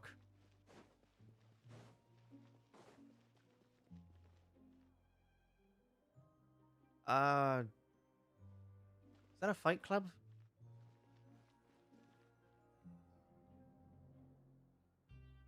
This place is known as the Pancration Ring. I need to see this. Sometimes we have criminals who have more energy than they know what to do with. Their daily work alone isn't enough of an outlet for them. So, instead of leaving them to their own devices, we've provided them with this dedicated venue. This way, nobody will get involved unless they want to be. Pancration matches? And you can earn extra coupons? Oh, what do you think, traveler? Interested? Cracks knuckles. Let's do this. But I must warn you that your sentence will be extended if you fail to restrain yourself and end up seriously injuring or killing your opponent. Seems you know me too well. So, did you set this place up too? No, actually. I just granted approval for the organizer to use this area to build the ring, and I collect a portion of the proceeds in return. Can I be the guy? Can I be the guy? I'll be the haunted mansion owner of Tevat, and I'll be the guy who owns the ring, please. Of course, the fees are also quite useful. Oh. Do you mind if we ask what they're used for? Sure. ensuring personal safety, maintaining the arena, and resolving any conflicts that arise. Why? Are you interested in how to manage a pancration ring? Oh, no. Paimon was just wondering if that's how you paid for everyone's welfare meals. You already have a ring. I don't have one here. I don't have one here. Not in this universe. I have one in my universe. A reasonable guess. I see you have a talent for entrepreneurship.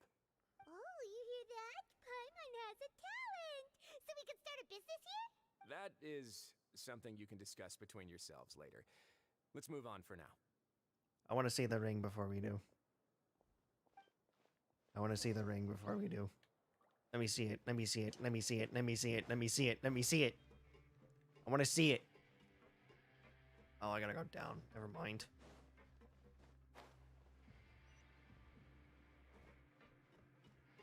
How big is this place?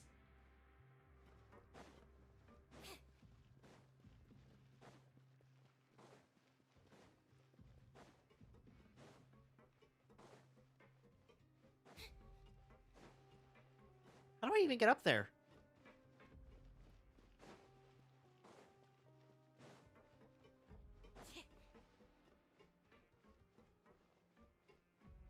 Can I go through here?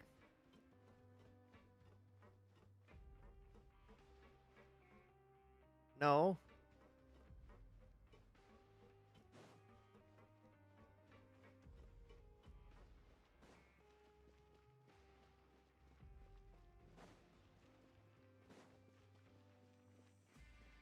And besides, Jax, that's like saying I already have a haunted mansion because I made one in Wizard 101. I don't have a haunted mansion in Teyvat. In fact, Teyvat doesn't even have a haunted mansion. How do I get up there?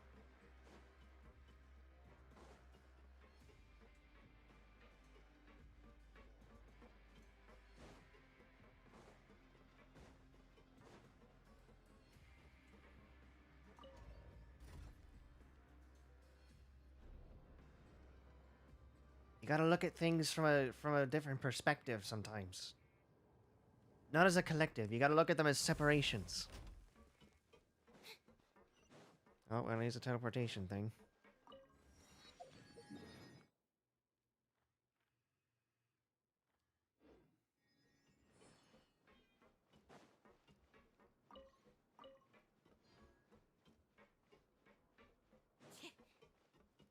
You gotta separate all the different realities.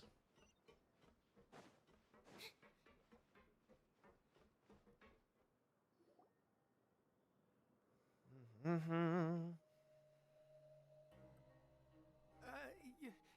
Your Grace. Good morning. I mean, good afternoon. No, wait, what time is it again? Oh, God. Oh, this poor guy. What time indeed? Time waits for no one, so it's best to keep an eye on it. Buddy, I don't know if anyone can tell what time it is down here. Do you even have clocks? My apologies, Your Grace. Are you okay? Do you need a break? Jeez, that guy's so nervous he almost forgot to breathe. Sorry, forgive my manners. This fucking guy. He reminds me of when I tried to voice, what was it? He reminds me of when I tried to voice that guy in Ace Attorney. You know, the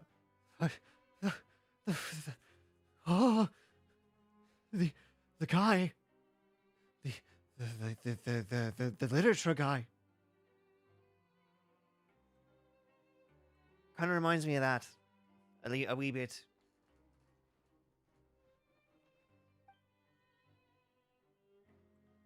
These are the dormitories, which is where inmates sleep. The guards will inform you where your bunk is later. Okay. Can they even talk? In the Fortress of Maripede, criminals usually spend most of their time in either the production zone or the sleeping areas. Okay. The production zone? What does it produce? Is that where we'll be working? Not necessarily. Though working in the production zone is the most reliable way to earn credit coupons. If you have other skills, you can skip your shifts to earn them in other ways. Okay. I mean, I can see why a lot of people don't want to leave. to be honest. Wow. Wait, you're the manager of this place, and you're just telling us to our faces that it's okay to skip work? The fact that the Fortress of Meripede has continued operating completely autonomously is proof enough that most people are willing to work honestly and earn a stable income. I see. As for what we produce, many of the clockwork machines seen all over Fontaine originate from our workshop. Really? Damn, I'm gonna get smart. Therefore, the Fortress of Meripede is not only a place where criminals serve their sentences, but also a giant machine factory. Huh. Interesting. There's no need for me to get into specifics about the production process now. You'll experience it all firsthand when you report for work tomorrow. Thank you, Your Grace. Let's move on. The tour continues over this way. Lenny?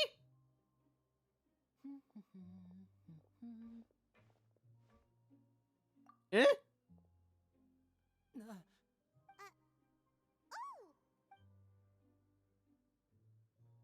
Oh! Oh, you really scared me there. I didn't expect to see you here, Your Grace. I thought maybe I was so tired from work that I was starting to see things. What the fuck? What is Arlecchino trying to pull here? The only thing you should be seeing is the work in front of you. Stay focused and keep up the pace. Oh? Is something the matter? No! Nothing's wrong. It's nothing. Paimon's just worried about how hard we'll have to work tomorrow. Oh my god, what's he doing here? What is Arlecchino trying to pull?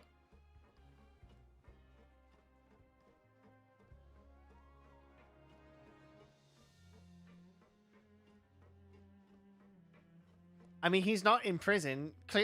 He's clearly not a prisoner. He's clearly Arlecchino had the same idea that Neuvillette had.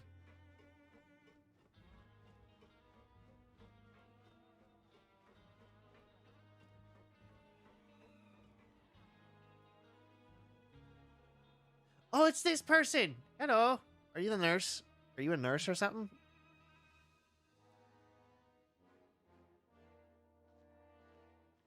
Your Grace? What are you doing in the infirmary at a time like this? Oh no, you didn't injure yourself, did you? Not yet, unfortunately for you. But thank you for your concern, Sigewin. Sigewin? Then you must be here for those two. Allow me to introduce you. This is the infirmary, and Sigewin here is the Fortress of Meripede's head nurse. Hello. Nice to meet you. What's your vision? Hello, new faces. They call me the head nurse, but I actually handle all the nurse-related work all by myself down here. Oh, you're Hydro. Okay. Since you seem to have some rare downtime with no patients, perhaps you could find the time to join us for dinner? Oh, then these two must be some important convicts. Sure, I'll join the welcome party. Uh-oh. Thank you. Your presence will be the pièce de résistance for today's tour. Oh, so the tour part is over now? I believe I've already covered the primary aspects of life here in the fortress. As for your work, there'll be someone else to guide you through the details. Is there anything else? I seldom conduct tours, so why don't you just ask if you have any questions? Well, this is our first time here. Paimon's not sure what to ask. Then let's head back to the coupon cafeteria. Maybe a meal will help you think up some questions. You should at least try to be excited. Our free meals are actually pretty good here. What the fuck kind of prison is this? Neuvillette really, doesn't trust Wriothesley a lot, does he? I'm just shocked Linny's here. I'm shocked Linny's here and not with Lynette. So what's Lynette doing while Linny's down here?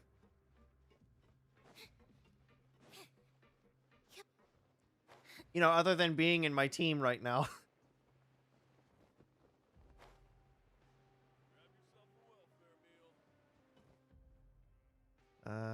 What do I do? Oh, I gotta go over here. Okay. What do you think of the food? Does it meet your expectations?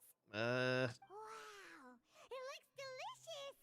Neuvillette made it sound like living conditions in the Fortress of Meripede wasn't very good. Who would have guessed that criminals get to eat tasty food like this every day?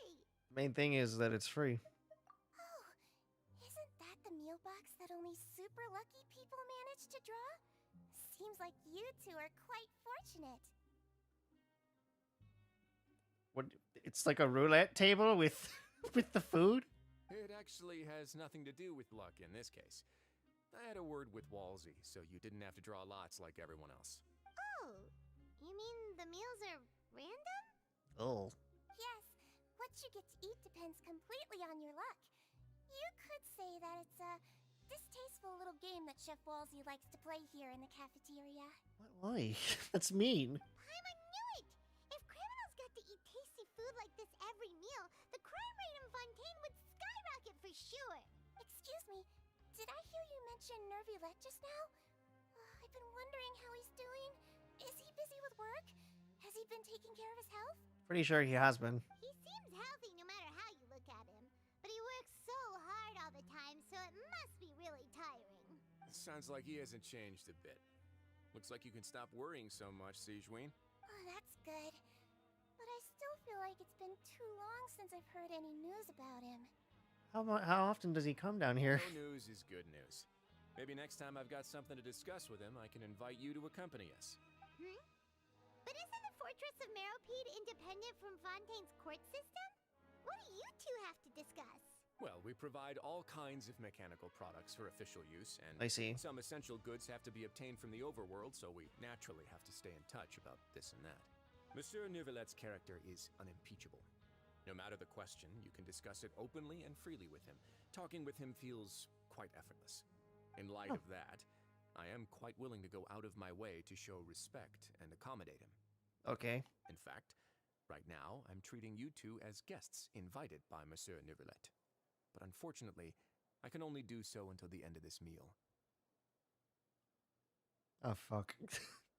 That's not good. After this, you two will just be inmates here. And thank you for your hospitality, I guess. You're very welcome. Well, your new life awaits. 45 days of this shit. Are you finished eating?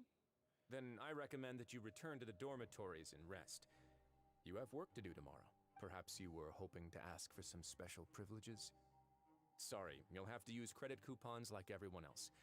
It's not as comfy here as you might imagine. Now that I've gotten a good look at you two, I think you're very cute. Thank you? Question mark? After all, heavy is the head that wears the cutesy crown. I guess I just want to say, just take care of yourself and don't get hurt. Okay. Thanks, I guess.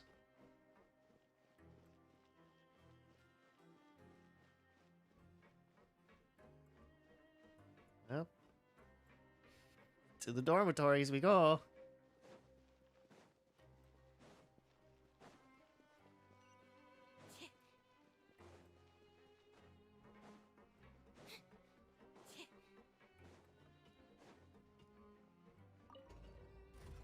Oh yeah, that's right. You missed the whole thing during last stream, where Lenny got like accused of a crime he didn't commit. We saved him, and now he's in jail anyway, cause Father was just like, "Hey, I need you to go find out what's happening with Uncle Child really fast."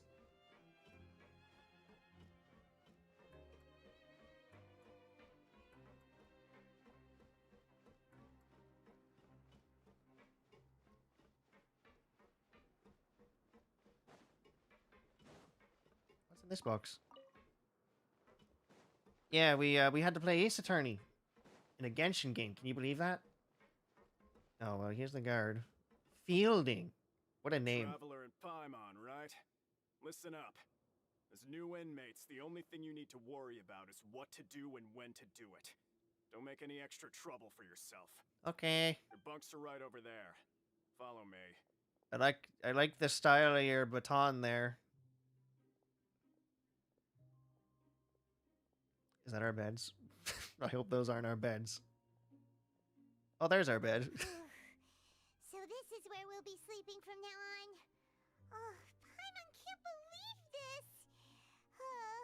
The days of staying home and and reading detective stories are like a dream now. By the way, Traveler, we saw a lot of things worth investigating just now. I mean, Child definitely went to that Pancration ring. Even though the Duke didn't say it too directly, judging from what he said at the end, it seems that he was only welcoming because we know Neuvillette. We are criminals, and Paimon did eat that cake, but we're actually here to help Neuvillette. Is it possible that he knows we're here on a mission? Or is Paimon overthinking things? He probably knows more than he's letting on. Yeah, Paimon thinks so too. There's someone spying behind the books! From the very beginning and intentionally wanted to send us a message. There's someone behind the box! Maybe something like, "Hey, I have my eyes on you, so don't try anything funny." We're already here after all. Yeah, you're right. It's not like we can go back to Neuvillette empty-handed and say, "The dude looks scary, so we gave up." And besides, the Duke said that he was willing to go out of his way to show respect for Neuvillette, right? So, we at least need to try. But Paimon hasn't gotten a clue where we should start our investigation. Well, there was one other important thing. You mean... Lenny's presence here. Yeah, that's what Paimon was thinking too. Paimon almost spilled the beans when we ran into him. Fortunately, based on his attitude, it looks like the Duke sees Lenny as just another inmate. We worked so hard to help clear Lenny and Lynette's names, and yet we turn around and bam! He's in prison anyway! I'd say he's here for the same reason we are. Oh, right! Lenny and Lynette are from the House of the Hearth. They work for the Knave, so they could be here to investigate too! And look, there's something over there. Huh? Oh, it's a card! Paimon didn't notice it earlier! It's one of Lenny's cards. It looks like a magician's prop. Lenny must have left it here. He's in prison and still doing his little tricks, huh? Let Paimon have a look. It was nice to bump into you again. Let's catch up in the production zone tomorrow. What in the world? It's written like he's greeting a buddy on the street. Paimon thought he'd write something important. This proves he's up to something here too. You say so. We can ask him what's going on tomorrow. Let's get some rest now. Night. Our first night, quote unquote. Hey, you're finally awake! You're up early today. Well, it's Paimon's first day as a prisoner. Last night, Paimon dreamed about getting interrogated by the guards until Paimon told them everything, and then Paimon woke up. You told him everything? Hey, come on! It's just a dream, okay? Paimon wouldn't really squeal. Maybe? Hey, lazy bones. What are you still doing here? If you don't want to starve, then get yourselves over to the production zone. Okay, thank you. Sorry! We're going right away! My friend, Fielding. Well, Fielding's gonna be turning out to be a real jerk to us.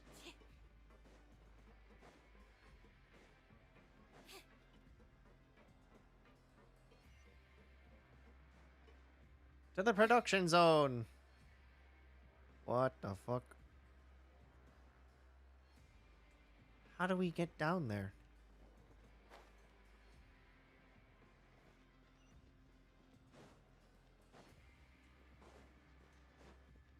Oh, I see.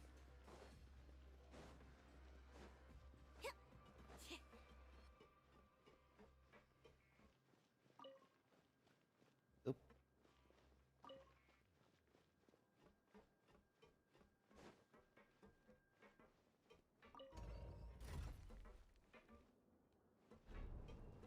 Whee!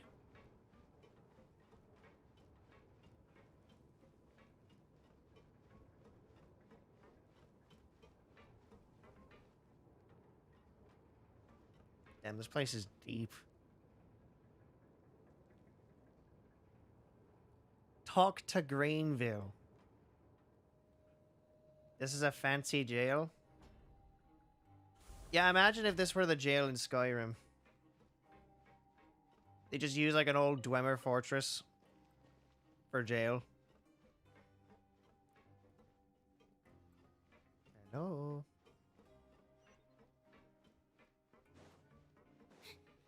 Hello, you must be Grainville. Would it be insane though must be the catch of the day. Looks like you've got some luck getting assigned this space. Yep, we just arrived yesterday and... Don't interrupt me when I'm speaking. Holy shit, alright. Yes, sir. Listen carefully to my instructions. I don't want any mishaps. Every machine here is worth more than the both of you. Okay. Working around these machines can be very dangerous. Do your job well, and you can eat in the cafeteria after your shift. Get sloppy, and you dine in the infirmary. Okay. Sounds fun. Anyway, the Fortress of Meropee doesn't want to lose a single one of its machines. And it also doesn't want to waste the production potential of any inmate. You got that? Uh-huh, yep, got it. Crystal clear, sir. Got it. Your job is to use the machine over there to process widgets. Widgets? Watch carefully, and make sure you step on the pedal at the right time. If the machine gets jammed, then give it a little maintenance with your fist. Okay. Here, take this. Bring me the processed widgets, and I'll give you some credit coupons in exchange. Okay. Oh god, we actually have to do it. For the modeling process, you must place the unprocessed parts into the machine and then interact with the machine to start the challenge. When some parts get stuck while rotating, you will need to attack the rotating part to restore the machine's function. When the part base glows, jump to complete the modeling process once. When you finish, you must retrieve the successfully processed parts. Okay. Sounds simple enough. So if the machine gets jammed, you just need to attack it to fix the problem. Once the widget is hot enough to glow, jump to step on the pedal and hit the widget with the hammer.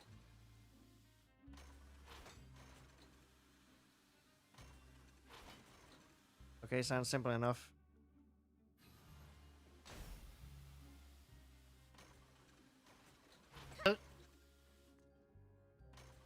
That.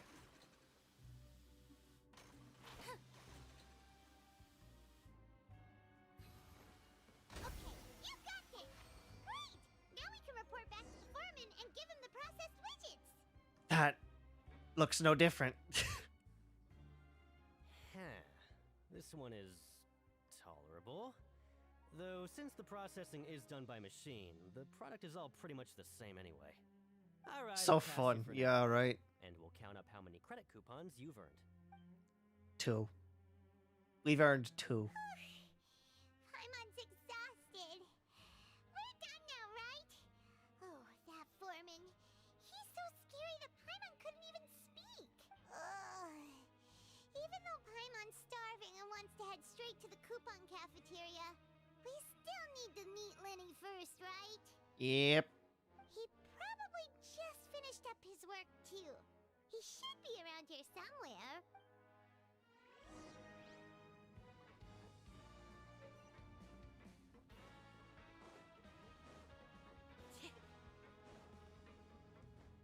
Lenny? Mr. Magician? Where are you? Oh, this had better not be some disappearing act. He doesn't seem to be around here. Let's try looking somewhere else. He's at the cafeteria. Willing to wager. Oh boy. I can only imagine. Being down here for the rest of your life. Where could he be? Did he decide to slack off and sleep the day away? Nope. Doesn't seem like it. Hey, over here. Oh, you scared Paimon! How did you appear out of nowhere like that? Oh, you scare so easily now? Is there something worrying you these days? Oh, you little... The only thing we're worried about was trying to find you. Sorry. Come over here and keep it down. Fair enough. So what are you doing here, magic boy? Oh, Lynette! You're here too! You two really are inseparable. Why the fuck is she here? That's right. My brother simply can't stand to be away from me. It's not just Lynette. Fremine is also here. Do you still remember him? Why is he? Okay, you two, I understand. Why is he here? Oh, you mean that diver from the House of the Hearth, right? Paimon remembers seeing him in the Court of Fontaine before. Now hurry up and tell us, how did you end up as criminals this time? We fought so hard at court to prove you were innocent, but now it looks like our incredible court battle was for nothing! Sadly, even the teeniest of things can land you in prison these days. I put together a street performance and used the popularity we gained from the Opera House incident to attract a big crowd. And then? Next, I invited several audience members to participate in the show. And then, with the entire audience watching, their wallet suddenly disappeared. Oh, jeez. My brother was charged with theft, and I was charged as his accomplice, having assisted him in his crime. And you're here for child, aren't you? It really isn't that bad. The missing wallets are all in the leftmost drawer of the Maison Gardiennage's big filing cabinet. We just need to see how long it takes to discover them. I know, right? Yep, we should be released then. In terms of the magic trick itself, I think the performance went perfectly. I see. Leave it to Lenny to magic himself into prison. The question is, what are you two doing here, really doing here? Indeed. Last time I hid my identity from you, I promised that I'd tell you absolutely everything if you were angry about it. No more secrets. So I don't plan on keeping anything from you this time either. At the moment, the House of the Hearth's interests don't conflict with yours at all. We were instructed by the father of our house, the Knave, to come here and conduct an investigation. Yeah, that sounds about right. I knew it. Told you so. See? Paimon guessed right. As for what we're investigating, perhaps you haven't heard, but the fortress of Meropide hides a secret. Oh? Some even say that the entire fortress exists just to protect it. I see. The House of the Hearth has been investigating this for a very long time, trying to uncover its mysteries. So you're not here about Child's disappearance, then? But recently, all of our informants, including the ones that had infiltrated the guards, suddenly vanished and have not been heard from since. Oh, you mean Child? We believe that this is a direct provocation, and it's the reason why we came here. Why is the house so interested about this secret? Father has somehow managed to confirm that Focalors does not have Fontaine's gnosis. Well, I mean, she did kind of meet her. Huh? How did she manage to learn information that important? Father has her ways. Many of them are beyond our imagination, and we've never had the chance to see her at work. But we trust her conclusions. She threatened somebody. she absolutely threatened someone. It was this information that led us to suspect that Fontaine's gnosis might be in the fortress of Meropide and is related to that secret.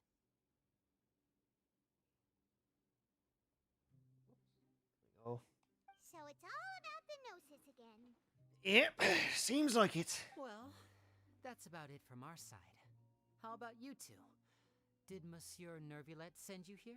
Bingo! The Knave has been applying a lot of pressure. She wants to know what happened to Child, so we came here to investigate. Traveler, are we allowed to tell them? You've already said everything. You don't need to worry too much about that. She's just asking for a report on Master Child's predicament as a means of pressuring you.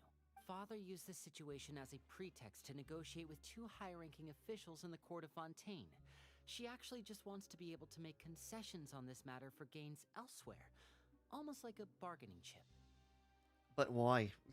Sometimes you need an excuse to do things you otherwise couldn't. And a harbinger is more valuable than you might imagine. Of course, it's not a complete farce. If we do manage to find out what happened to Master Child too, then diplomatic relations with Fontaine could improve, and Snezhnaya might even be able to adjust its stance a bit. Okay, that's good. Is it just Paimon? Or does it feel like we're the only ones who actually care about Child's situation? The relationship between the Harbingers must be as bad as ever. Ugh. Yeah, that sounds about right. I wouldn't go that far. Father just has different standards than we do when it comes to what can be sacrificed for an advantage. By the way, I have a suggestion. Why don't we team up? Oh, that's a great idea. That's a wonderful idea. Even though we have different objectives, we're both here to investigate the fortress of Meripede. It would be more efficient for us to work together. As you know, the House of the Hearth has many reasons to seek the Gnosis, but our highest priority remains resolving the prophesized crisis. You can trust us on that. My character is an idiot. I want to punch him so bad. I want to punch him very badly. See, I told you. Is that so? Sure enough, it won't be easy to convince them to cooperate with us. Yeah, because, you know, you kind of did lie to them. So, of course, it's... This is what I hate about people like this. They hold a grudge because of a lie. I hate people like that. It's their words. Lenny seems to be thinking pretty hard about something. Yeah, trying to convince you to, because you two are honestly idiots. Of course he is. Lenny has been looking forward to a chance to reach an understanding with you ever since last we met. Or, I should say, we were really looking forward to teaming up with you this time. Lynette, just tell them everything, why don't you? It's okay to open up a little. If all we're doing is sharing info, fine. Very prudent of you, and consistent with your behavior since we first met.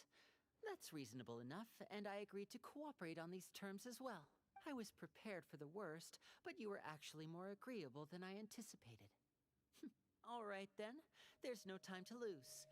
I have some information to share, so listen carefully. Since Lynette and I arrived here, our investigation uncovered the fact that the Fortress of Meripede has a forbidden zone.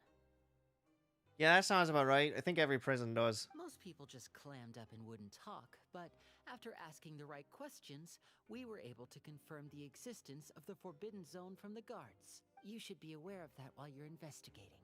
A forbidden zone? Could that be where Child disappeared to? You're right, we'll definitely keep that in mind. Good.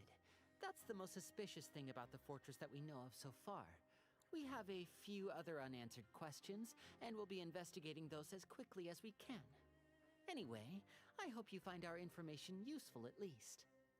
Cast a spell to make your character do it. I don't think Aether is affected by spells. Otherwise, I'd have casted a spell on him a long time ago. Oh, look at the time. You two must be hungry. You should go to the coupon cafeteria and get something to eat. I'll use my cards to get in touch with you again in the future. Oh, that's just what Paimon wanted to hear. Paimon's starving after all that work today. We can talk more about the investigation later. Let's go get some grub. We're dead. We're so dead.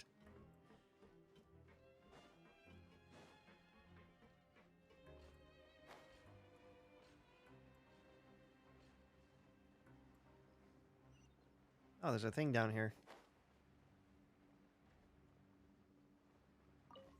I need that.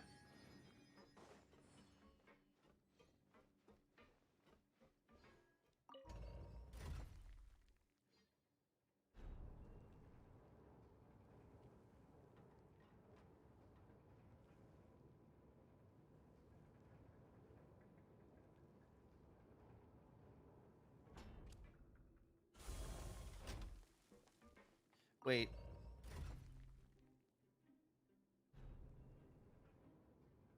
I don't want to be down here, I don't think.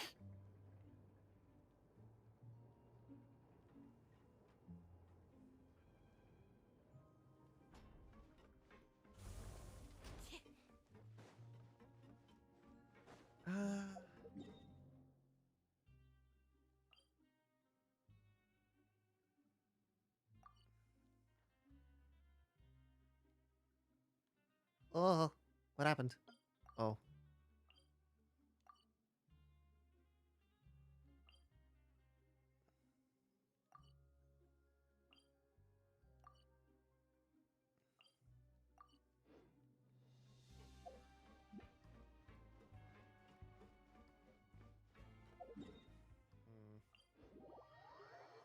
Let's just look everywhere, I guess. Here we are.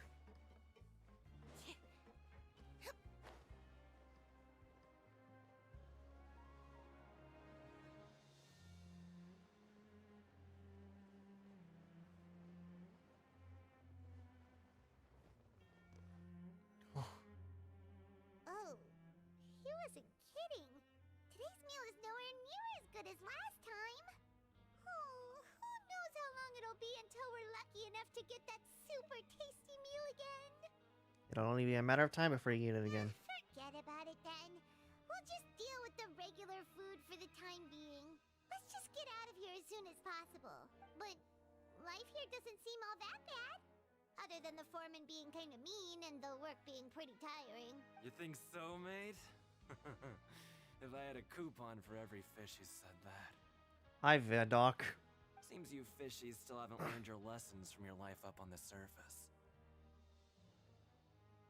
Okay, listen, man. If you take things at face value, then by the time you reach a dead end, you won't even know how you ended up on that road in the first place. You have some advice for us, old timer? I like your attitude. I can, let you in on a little something. Okay, fine. Let me in on it. But don't ever say it like that ever again, please.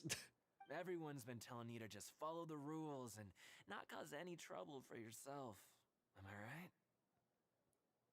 Sir, I'm gonna let you know right now, whatever you tell me, I am in my rights to punch you. But what they don't tell you is that the rules aren't exactly what they pretend to be. The rules for being a prisoner. The truth is, this place has a lot of hidden rules. Huh? Hidden rules? What do you mean? Not everyone knows about those rules, but whether you know them or not, once you break one, you might encounter something even worse than death. Oh damn, that's quite a claim. Really? Oh, now you're really scaring poor Paimon. Don't joke around like that. You have some advice for us, old timer? Of course. And I'd say that just disappearing would be one of the better outcomes. Oh, you mean that if there really are hidden rules, then Child's disappearance might have something to do with that? In that case, would you tell us some hidden rules? We definitely want to avoid breaking them. Come on, mate. This is valuable information. The difference between life and death. Do you really think you can just ask and I would tell you? Okay, here's the fucking money. Paimon understands, but we don't have many credit coupons yet. Yeah, I know. Not like I'm going anywhere. Just come talk to me after you've saved enough. Moreover, you're new fish, freshly caught, and completely out of your element. What'd be the point in even telling you anything before you've gotten a handle on your new lives? Come and find me once you've been here longer. I'm usually around the rag and bone shop. Just call me Vidoc. Bye-bye now. Okay, I hate you. Have a nice day. Just like that. Huh. Do you think he's just trying to scare us into buying fake information from him? I'm still interested, though. Yeah. It might be a good place to start in our investigation. Hidden rules, huh? But, like he said, we don't have any coupons, and we're still not familiar with this place. Oh, there's nothing we can do about it now. Ah, we were so busy talking, we almost forgot to eat. Even if it's not the best, it's probably better while it's warm. Come on, dig in before it gets cold. It's not. How do you even tell? How do you know it's nighttime?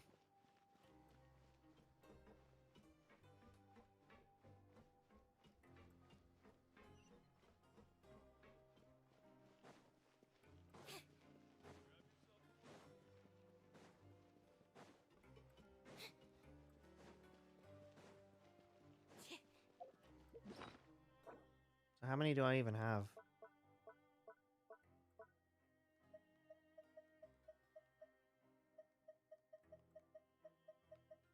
Definitely somewhere here.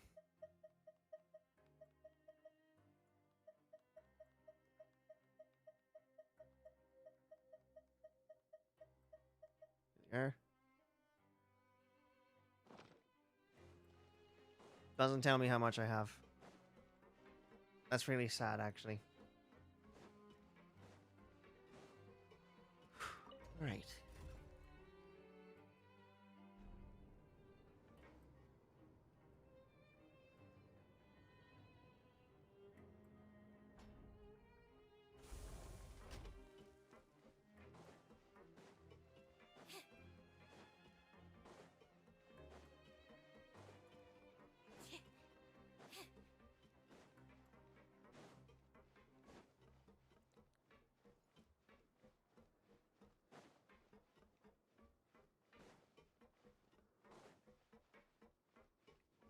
In my dormitory. Here it is. Home sweet home. So Paimon just confirmed with the guards that our shift is set for every morning, and we're free to do whatever we want all afternoon. But it seems like most of the other inmates choose to continue working through the afternoon to earn more credit coupons. Oh, and they also said that you can use coupons to skip work in the morning and free up your time. They weren't kidding. Credit coupons really can be used to do anything here. Paimon's so tired. And we'll need to wake up and go to work in the morning. Without any credit coupons, it's not like we can really do anything else. Nighty-night, Traveler. Paimon hopes we can keep making progress on our investigation tomorrow. Watch us have a nightmare.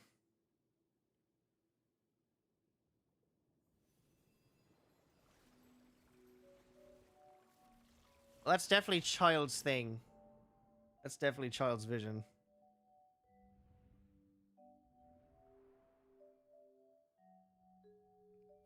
What the fuck? I hear someone calling me. What? You dead? Be real with me. Are you dead?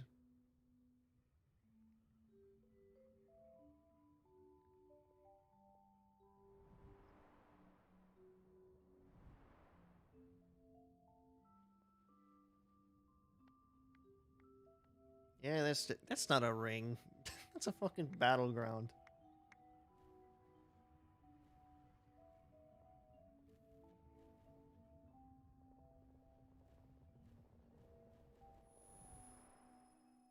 What the hell is going on? Are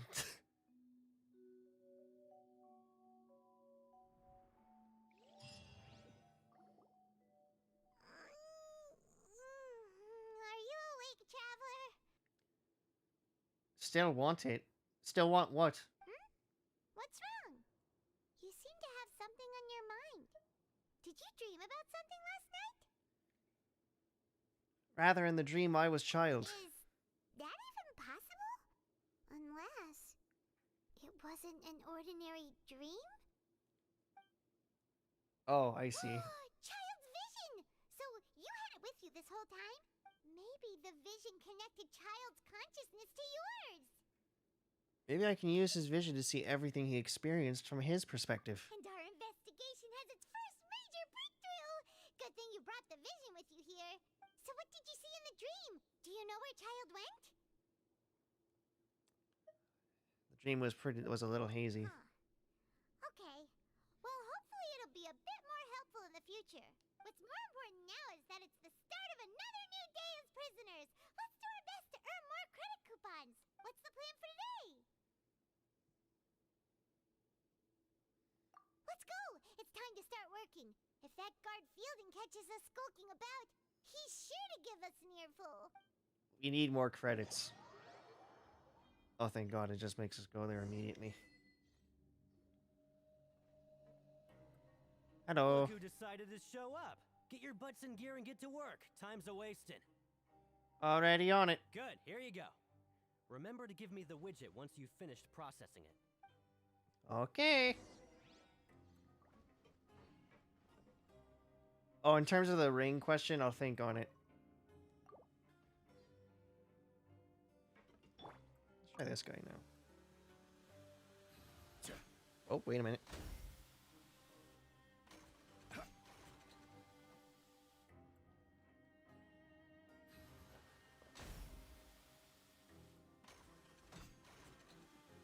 Come on.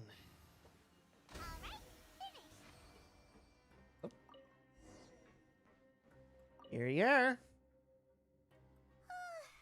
Paimon's beat. But after so many shifts, it seems we're really getting the hang of it now. All you do is float around telling me what to do. Hey there, fellow shiftmates. I saw you finished your work, so I thought I'd come over and say hi. Hello, Rowan. Oh, hey there! We've seen you before. Your assigned workspace is really close, isn't it? That's right. The name's Rowan. This past few days, I couldn't help but notice the new faces working nearby. I guess we were destined to meet. I've been working here for almost 15 years. Even the foreman, Grainville, always calls me Chief. Whoa, you've been working here a long time, Chief. Hey, Chief. If there's anything you'd like to know, just ask me. I know the work here in the production zone better than the back of my hand. All right, Chief. We'll be sure to come to you first. We just haven't quite learned all the rules. Did you just ask about the rules? Listen, man. Listen, man. I need to know. I don't want to disappear. You understand me? I will not be mafia'd today.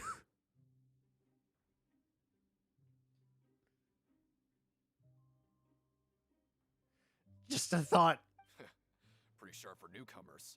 You've already heard about the rules, huh? Who'd you hear it from? The hidden rules, that's what they're called, right? All right. Seeing as I'm the one who came over here, you're already calling me Chief. I guess I can tell you a little. Yeah, please do. Truth is, you two keep working like this, you might be putting yourselves in danger. What? What do you mean by that? Huh? Wait, there's even a rule about that? What would have happened if you never told us about this? Well, it's usually not that easy to break one on accident. The conditions of the hidden rules are usually pretty specific. But once you do break one, bad things happen. So the conditions in this case are... If you work continuously in the production zone for 3 days, and if all you do besides eating and sleeping is just work, then something bad will happen during lunch on the 3rd day. What the fuck? Huh? Like what? Oh, don't scare Paimon. I need to go get something to snack on. My stomach's getting angry with me. I'll be back. Don't go nowhere.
They say hello in return.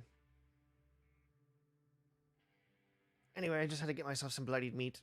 If I knew that, then I wouldn't be standing here talking to you, now would I? That's a fair point. You mean, even you have never tried working 3 days like that before? There's actually a legend about this rule. Oh, good, a legend. I love those. They say that there was a worker who worked way harder than me. He was both efficient and eager on the job, and most other workers couldn't hold a candle to him. So what happened to him? One time, he tried to test his limits and worked as long as he could. Then during lunch on the 3rd day, he disappeared into thin air, as if he'd evaporated. Later, some people went and asked some of his past friends about him, but they said, never heard of the guy. What the fuck? What the? How could that happen? Unfortunately, we were assigned different production zones. I never saw for myself what he looked like. Ah, damn. Such a shame. I know I just got back, but I gotta be right back again. My liquids. It's running low already. I'll go say hello to the castle folk again for you.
All right, they say they say hello, and it's not that it was weird that you said hello twice in one go.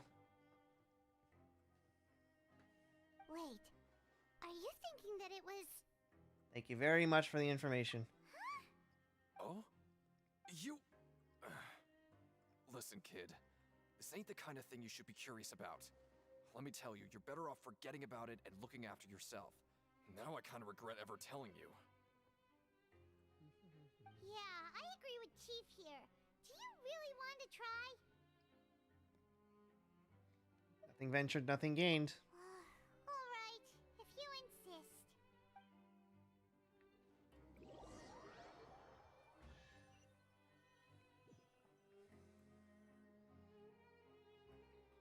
Oh, just a regular meal set.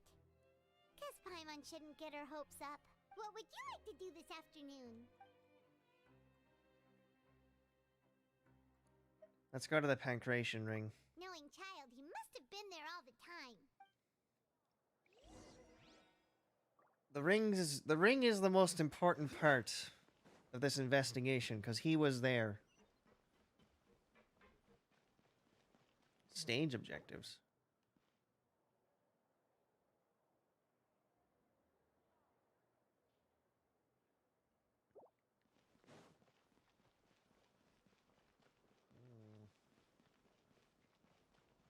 What the fuck? They just got like a fucking...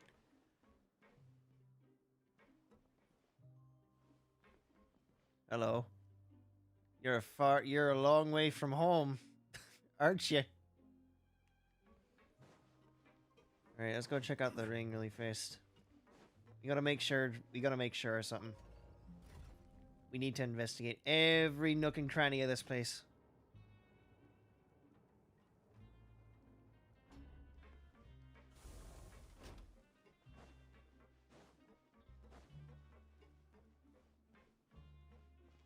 So it looked like he was like over here or something. That's a very weird ladder. It looked like he was like on one of the things over here.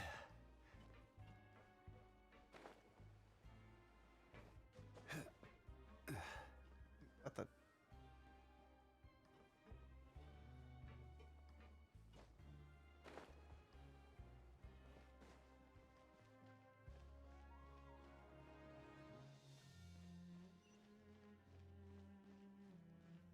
Hello, sir. Oh, you must be the traveler, huh? Sorry, mate, but competitors as strong as you are prohibited from participating. I don't make the rules, mind you, but I was given very specific instructions. Fair enough. Even convicts value their lives, don't they? I hope you can understand. But we have a game here that'll let you show off your strength, and you'll even earn some credit coupons in the process. What do you think? Interested? Okay, yeah, I can do that. And if we lose the game, will it cost us credit coupons? Of course. That's the cruel reality facing every competitor in a place like the Pancration Ring. I'll give it a try, sure. Great. Let me walk you through the rules. The targets in front of you will pop up one after another. They're making me play whack-a-mole. They're making me play whack-a-mole. You'll need to hit the targets in the same order that they popped up. If you can complete a few rounds in a row with no mistakes, then you'll win credit. Oh, it's a memory game. Oh no. But the second you mess up the order, you'll lose. Game over. The game costs 300 credit coupons to have it go. You up for it? Thanks for your patronage, mate. Now, let the game begin. I don't like this game. This game sucks. Targets would come up in order.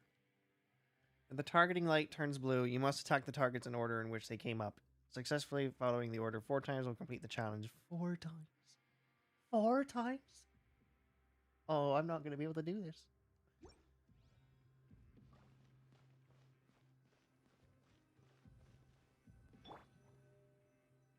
No, I need a finer point. 1, 2, 3. 1, 2, 3. 1, 2, 3. 1, 2, 3. 1, 2, 3. 1, 2, 3. 1, 2, 3. 2, 3. Okay, that wasn't as bad, but I know for a fact that was the warm-up. Not bad. Not bad at all. Here, the coupons you won. Be sure not to lose them.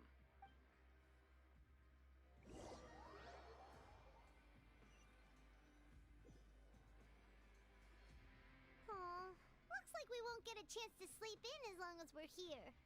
Let's get to bed early. Fair enough.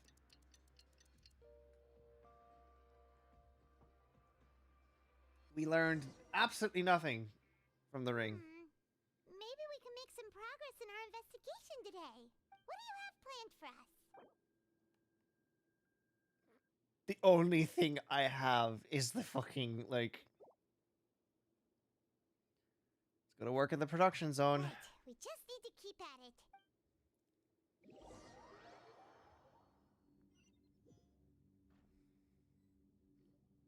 Look who decided to show up. Get your butts in gear and get to work. Time's a-wasting. I'd like to apply for 3 continuous working days. Oh? What's with suddenly wanting to work so hard? You need coupons that badly? Sure. Let's just say we really want to test our limits.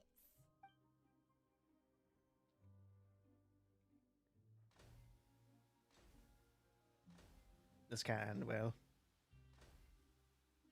Nice! We did well today. Let's keep it up. He's starting to get suspicious. He's just like, I don't like this.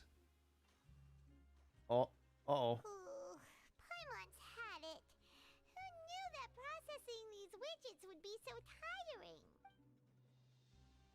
Make the machine work, you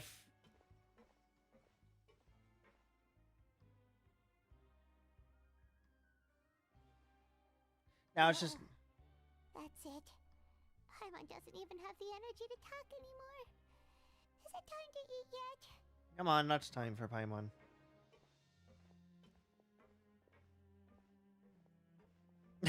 He's just like, you shouldn't have asked for that.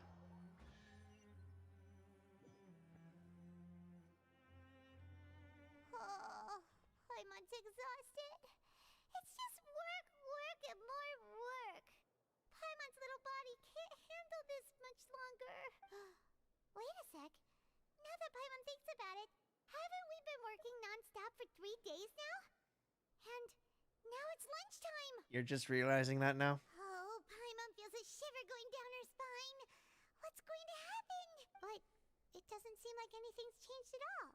And we made it to the coupon cafeteria safely. Are the so-called hidden rules only a rumor after all? That would be quite a disappointment. Well, there's no use to just guessing all day. Paimon's stomach has been grumbling the whole time. Let's just eat already. Paimon wonders what we'll get today. Maybe we'll get the super lucky meal. It's nothing. Wait, what? This is... What in the world is this? What's with Paimon's food? And yours is the same. Is this stuff meat? But it looks and feels so bizarre. What kind of chef would make food like this? There's something wrong with this meat. What do you think is going on? Is this the bad thing that Rowan was talking about? They put water in the meat. They put abyss water in the meat. And now our meals have this strange meat. Stop right there. Paimon gets what you mean. Just don't say it. Hey, isn't that Woolsey over there? He must have made the food, right? So let's just ask him about the food and be done with it. Hey, Woolsey, have a moment? What is it? I'm about to go report the numbers for today's free meal, so you'd better make it quick. It's about the meat in our meals. Look, does it seem normal to you? The meat? Oh, that. Looks perfectly fine to me. Totally normal. You'd better hurry up and chow down. Fuck you. No. No. How could this be fine? Hey, don't leave! You barely even looked at it! Hey! even give us the time of day. Looks like we'll have to investigate it ourselves. Yeah, looks like we have no other choice. Paima was positively famished a minute ago, but now she's lost her appetite. They're trying to, yeah, they are trying to kill us. What would you like to do this afternoon? Investigate the clues we discovered. We have time now. Let's focus on investigating some more.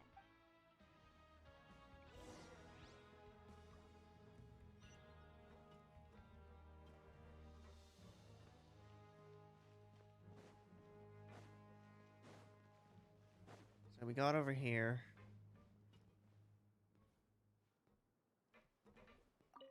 Sorry, I don't know who you're talking about. Are you sure they're an inmate here? Uh-oh. That's not good. I'm not very good at remembering people's appearances.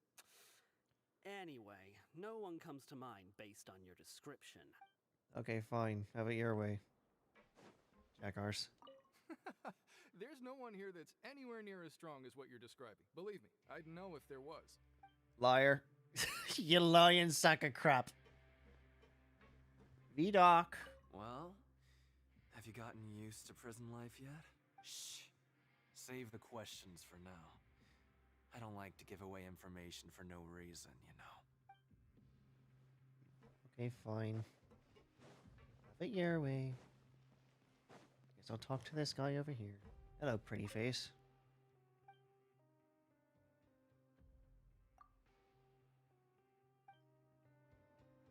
You were very worthless. Thank you for that. Okay, so I can't talk to him even if I wanted to.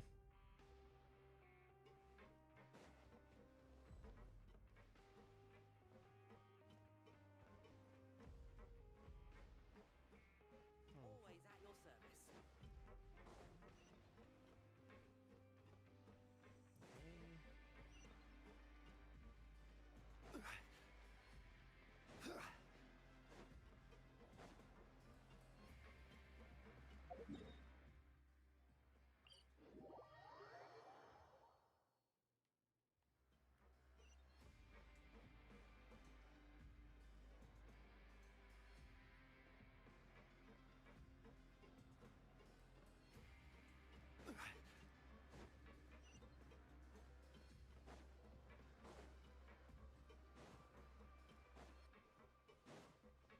Watch no one tell us. Watch nobody say anything. Hello, Lynette. Oh, wonderful. I was worried that you'd be busy trying to earn reward coupons all the time, but it seems like you haven't neglected your investigation work after all. Paima likes having more coupons, but no one wants to work all the time. Very true. Have you also been investigating the area, Lynette? No, I was just slacking off, and you happened to catch me. My brother is still obsessed with anything remotely related to the Forbidden Zone. But knowing him, it won't be long before we get more leads. Very good. Oh, before I forget, this is for you. Huh? Credit coupons? Why are you giving us these?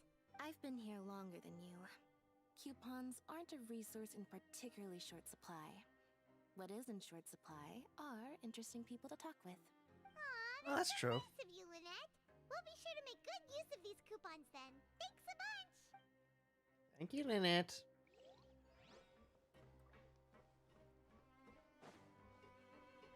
Hello, Rowan. Huh? Rowan? What are you doing here, Chief? I was injured a bit just now. Nothing major, I think I just pulled something. Little mishaps like this are unavoidable at work, you know? Uh-huh. Huh. Paima wouldn't have thought someone as experienced as the Chief would still get hurt on the job. I just knew you would say that. This is pretty embarrassing. Where's GOIN when you need her anyway? The one time I need to make a quick trip to the infirmary. Oh, you mean she wasn't in the infirmary? Oh? Yeah. The rumors say that there's never anybody in the infirmary in the half hour before lunch, and nobody knows where GOIN gets off to. So this isn't just a coincidence, but she's always absent during lunch? Huh. That's actually really strange. GOIN's always super dedicated to her work, where else would she possibly go? Forget it. I can take care of a small sprain like this on my own anyway. No need to trouble her. Always empty for the half hour just before lunch, but what could Sigewin be doing during that time? Probably poisoning meat? Maybe. Suspect number 1, the nurse, who has access to all poisons.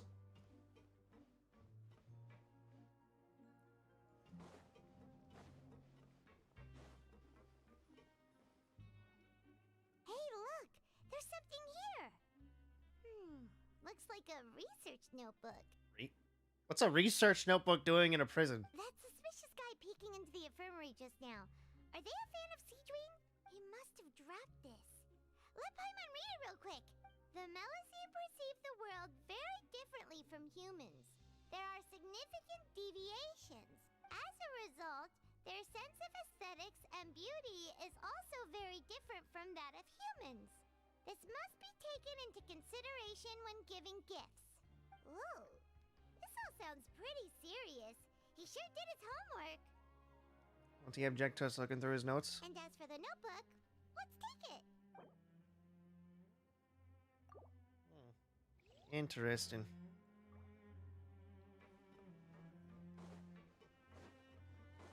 Yeah, that is true. Doctors can heal and destroy. They're the most powerful people on the planet, and it's why I don't want to become one. Ever.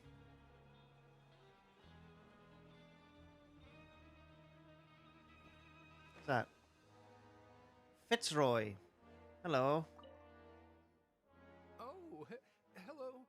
You two are the ones who were with His Grace. No need to be so nervous. Sorry.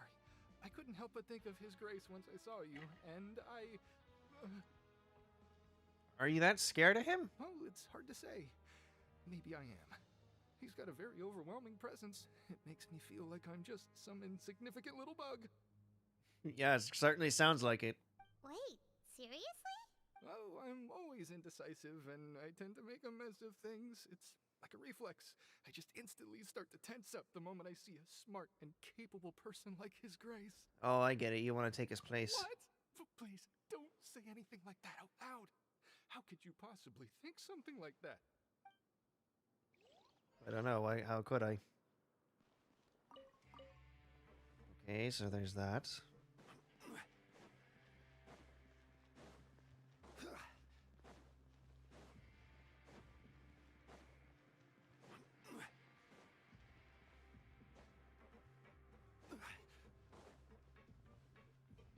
I don't think people realize how much power a doctor has, actually, now that I'm thinking about it.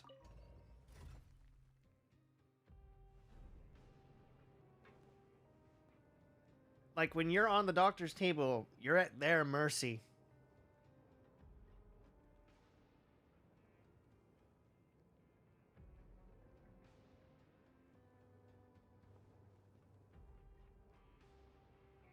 What they can't do is bring people back to life, though. That's the one thing they can't do.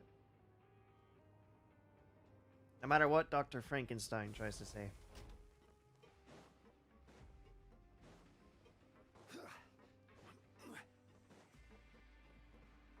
Hello, Deacon. Hey, it's the Traveler and Paimon. Oh, so now you remember our names. No need to tease me, okay? I won't trip on the same step twice. Listen, I feel ashamed about last time. Thank you for praising me in front of His Grace. Here are the extra credit coupons he gave me. I'd like you to have them. Huh? No, we couldn't take them. They're your reward after all. But when I was welcoming you, I didn't do anything but give you the stink eye. Come on, I insist. These coupons are nothing compared to getting the attention of His Grace. I won't take no for an answer. See? You make really good friends when you make them happy. Oh, there's Sigewin. What are you doing over here? Sigewin? Aren't you supposed to be in the infirmary? What are you doing in the production zone? Hello, Traveler. Paimon. Everyone's usually busy around now, and we don't have any patients to look after in the infirmary. I thought I'd come here and enjoy the sight of everyone hard at work. I see. You look like you fit right in with that costume of yours. Enjoy? What's there to enjoy here? It's really worth watching. I often stand here and observe everyone. Humans are just so interesting and adorable. I like to watch your expressions while you work.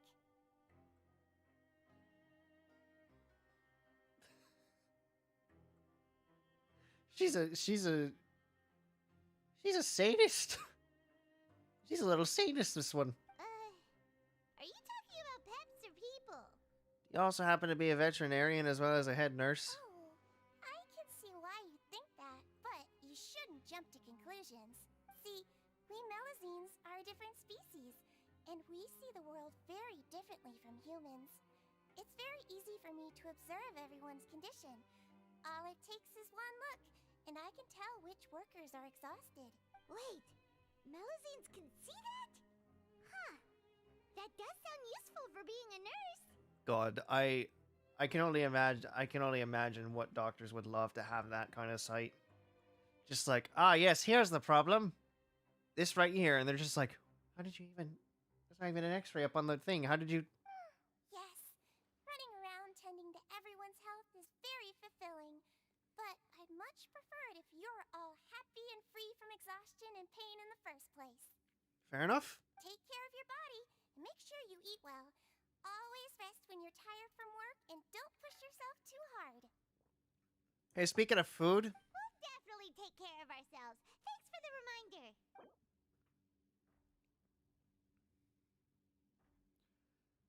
Seems like she can perceive the general state of a person's health just by looking at him. Okay.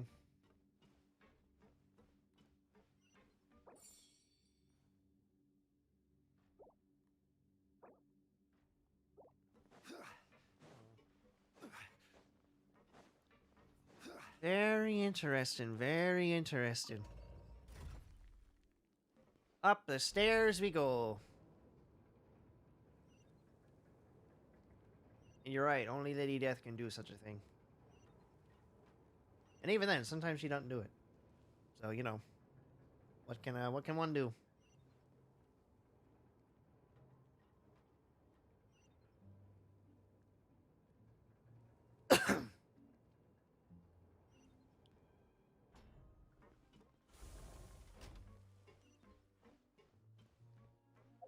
Wait, wasn't I just...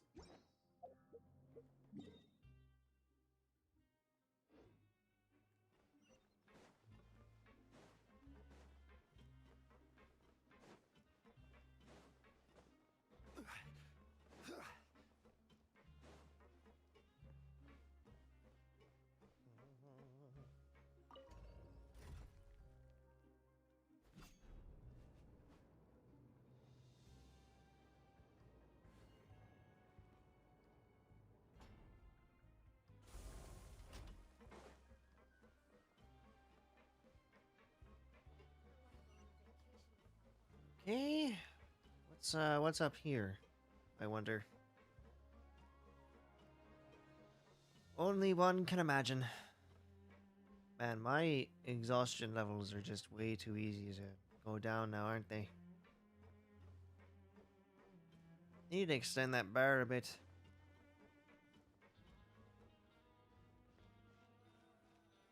Sleep. Oh, you want to stop investigating and go rest? It's time for rest. Okay, you should rest up. We'll be back at it tomorrow. Very good. Here we go. So after working a few days straight, we got some strange meat in our lunch. What was that all about?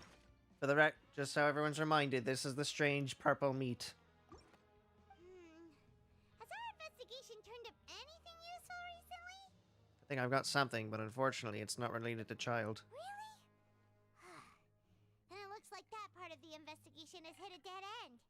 Well, we'll keep searching for more clues tomorrow. Good night, Trout. Good night.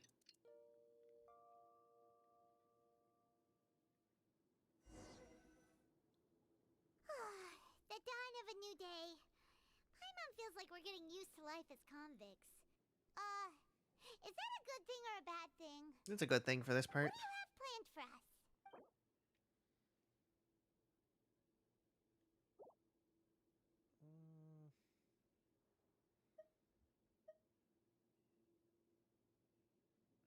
Let's earn some credits After first. working here so long, we're really starting to get the hang of it. But doing the same thing all the time can get old pretty quickly. How are you holding up? Let's see if there's any really. Let's see if there's any really easy work. Yeah, it's good to kick back and relax once in a while.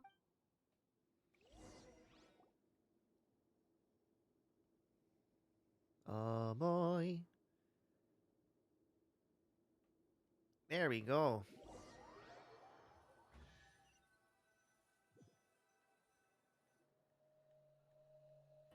Oh, just a regular meal set. Guess Paimon shouldn't get her hopes up. What would you like to do this afternoon? Pancration. Knowing Child, he must have been there all the time. Let's do some investigation. In the ring. Oh, back for another try? I hope you brought enough credit coupons this time. Of course. All right, then get ready to play.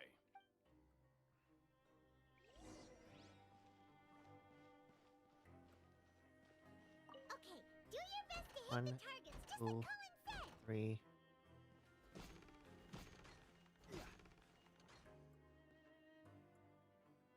Up, up, up, up, up, up, up,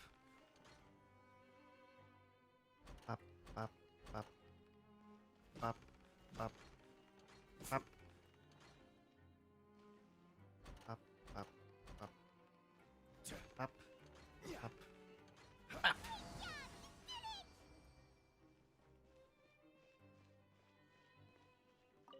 Here you go. Your strength really shouldn't be underestimated.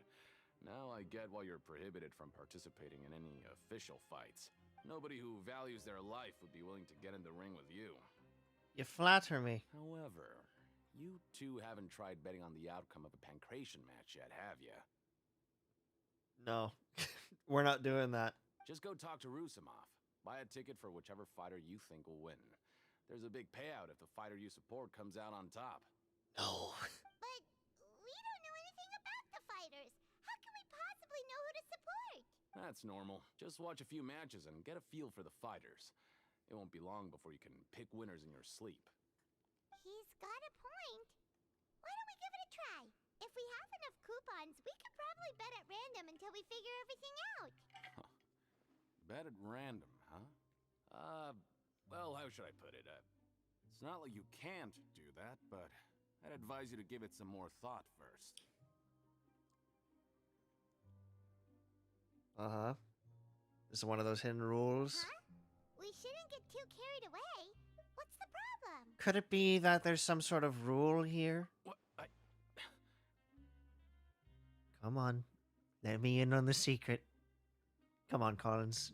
Give it to me. Give up the secret. Give me the secret, Collins. Come on, Collins. There's a good boy. Never even picked a boxer before, and you already know about the rules? You're not just strong fighters. Seems you're pretty perceptive, too. Hidden rules, that's what they're called, right? Might as well tell you about it, since you already know that much. Come on, you're... I think you've got the potential to be one of my greatest customers. I think I can let you in a bit. Besides, I don't want to risk ever losing a customer like you. Fair enough. So what's the rule? Is it that serious? Okay. The hidden rule here is, if you buy both boxers' tickets and support them both, something bad will happen the next morning. So the rule is that we shouldn't pick both boxers in the same fight. But if anyone actually did that, wouldn't they be guaranteed to lose coupons? Who would do that anyway? And what do you mean by something bad will happen? How would I know? Not like I'm stupid enough to do that. I am. I'm stupid enough. I'm Aether. I know. You know, I really shouldn't be talking shit about Aether while there's literally a figurine of him on my shelf. I'm Aether, though. I don't know smarts. But I've heard a story about the rule. Uh-oh. According to the rumor, there was a masked boxer who possessed incredible skill and power. None of his opponents even stood a chance against him. However, in the final match, the organizers told him to take off his mask. He refused and never showed up to the fight. And after that, he was never seen again. Some say he died, or that he was taken care of by the event's organizers. But everyone remembers that he was someone who cherished honor above all else. Huh, interesting. In his eyes, supporting both boxers in a match would dishonor the competition itself. So you mean it's like a curse? He'll take vengeance on anyone who does that? Have you seen what he really looks like? No, he was always wearing a mask, like he was intentionally trying to hide his identity. I don't even know anything about his past. Traveler, do you think that boxer was... Thank you Thank you very much for the information. You're not serious, are you?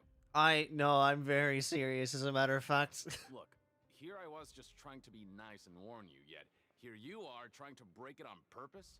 Listen, man, you don't understand. Yeah, it sounds pretty scary to Paimon. Nothing ventured, nothing gained. Seems you've made up your mind.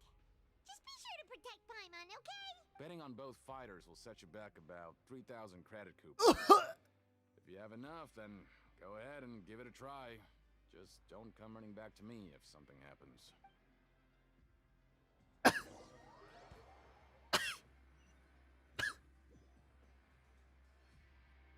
Seems we had a productive day.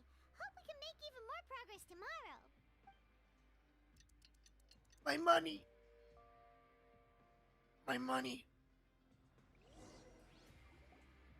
Oh, Paimon doesn't want to get up.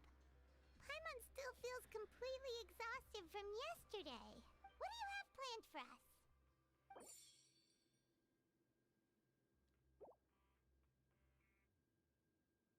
After working here so long, but doing the same thing...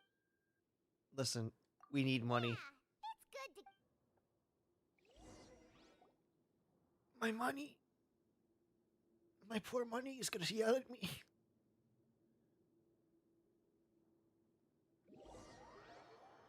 Oh, well.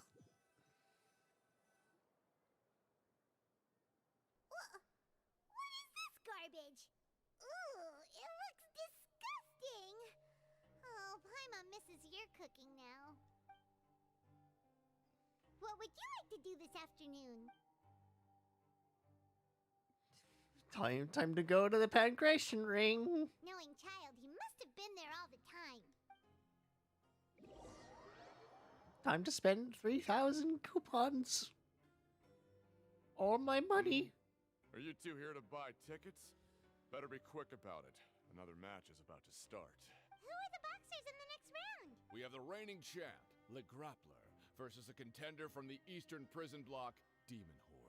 Ooh, I like those names. Do you mind if I take those names?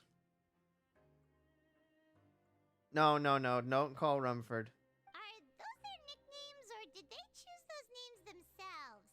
Either way, super weird. Oh, their nicknames. I know their nicknames. Since you're new around here, I'll help you out and give you a little suggestion. Even though Le Grappler is the crowd favorite, Demon Horde is a first-class dark horse with incredible potential. Anyway, for this match, I recommend that you pick... We'll buy tickets for both fighters, please. Huh? For both fighters? Uh-huh. Yeah, you heard me. You heard me correctly, sir. I can tell you're new to this, but I didn't think you were completely clueless. Oh, Kronk just gave me the 2 tickets. Maybe you don't quite understand the rules, no? Let me try to explain again for you more clearly. You see... Oh, no need. We're aware that we're going to lose coupons. Alright then, if you're absolutely sure. Remember, no refunds once you buy the tickets. You got it, Kronk. Yeah, we got it. Just shut up and take our coupons. Shut up and take our money. We're doing this to figure out what the hell happened to our friend.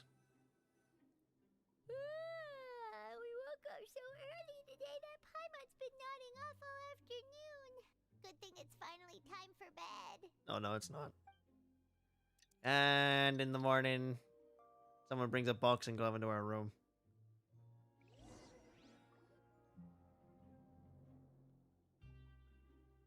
Hi! Hey, traveler. Paimon. Package here for you. Oh, fuck. The next time you buy something, go pick it up yourself. I'm not a delivery man, you know. Fielding, don't leave yet. Fielding, don't leave. Package? For us? Did you buy something, traveler? Paimon's not quite awake yet, so why don't you go take a look? I didn't buy anything unless this is... Right! Yesterday we broke the hidden rule and bought tickets for both boxers. Oh, maybe this package is the bad thing that Colin said would happen. Paimon suddenly feels wide awake. Wait, maybe let Paimon go hide somewhere first. Just call Paimon after you opened it. Okay. Hey, wait! Paimon's still here! Don't open it! Doesn't seem especially scary, but there is something a little odd inside. What is it? Are you okay? Let Paimon take a peek too. Is it fish? What the fuck is that? Oh, it's just a small bottle. But the color of the liquid inside looks so wrong. Almost like... And the liquid in the bottle is obviously looks like blood. Alright, that's enough of that. No need to say it out loud. Paimon already knows what you're trying to say. Do you want to give it a taste? Ugh, no way. Get that stuff away from Paimon. Seems we'll have to investigate. Paimon thinks we shouldn't open the bottle until we figured out what's going on. Just trust Paimon on this one, okay? Yep. So we got... So... What do you have planned for us? Though it feels nice to slack off a little, less work means less coupons. Let's make the most of our morning. Fair enough. Okay, so... Rise! Oops! Just trying to get to the, to this. It ruined Paimon's appetite for the whole day. Keep it away from Paimon. It ruined Paimon's appetite for the whole... Paimon wonders how she looks to a Melusine's eyes. Oh, Paimon's super curious now. If we were on the surface, Paimon would say we should bury it. But there's no dirt anywhere down here. If we could replace that mean old foreman with Siegeween, then productivity in the production zone would skyrocket, don't you think? Bet they couldn't wait for lunch to start, so they stole some food from the cafeteria. Paimon totally gets that. So we've got strange meat and blood. Destroy the room, why don't you? I mean... I might. If it means I find child, I might. You don't know what a man is capable of when they're trying to find a friend.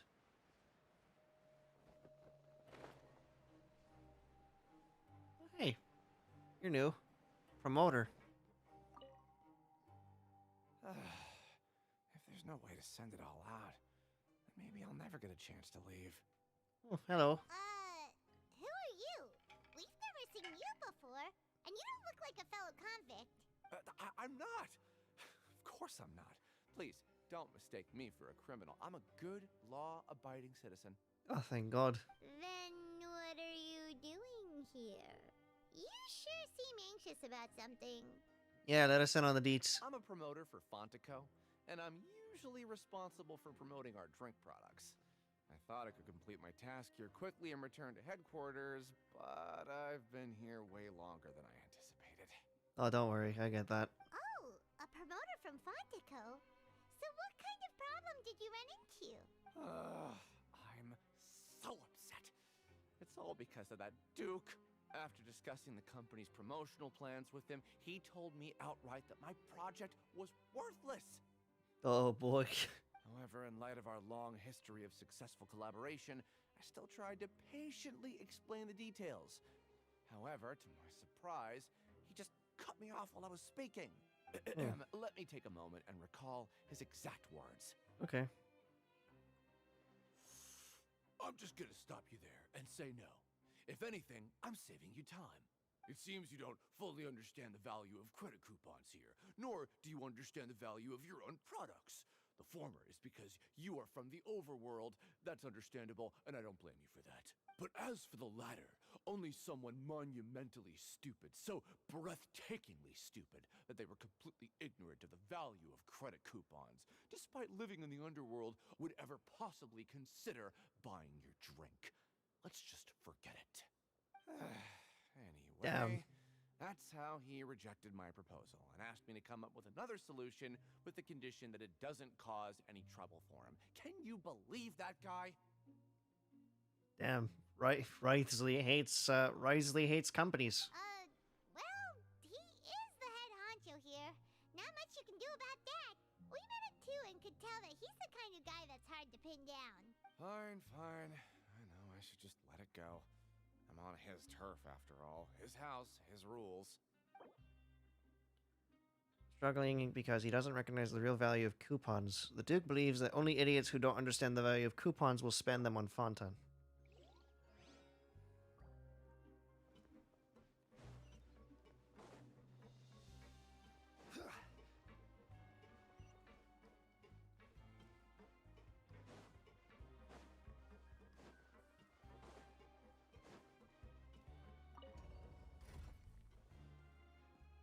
Interesting. Very interesting. It's already been 3 hours? I've been in prison for 3 hours.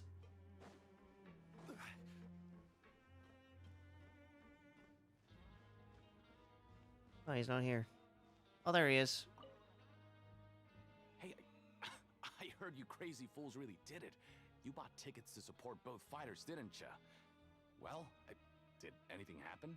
Well, the next day we received a mysterious package, but we still haven't made any sense of the contents. So it is real. You didn't become cursed or anything like that, did ya? Are you both still okay? Wait. Are you sure that it's still you controlling your bodies right now? Hey man, listen. Ghosts are not that kind of people. Paimon's not sure.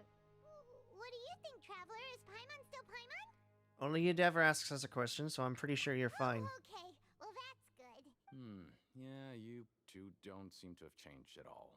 But I wouldn't let your guard down just yet. Still, I didn't expect you would actually do it.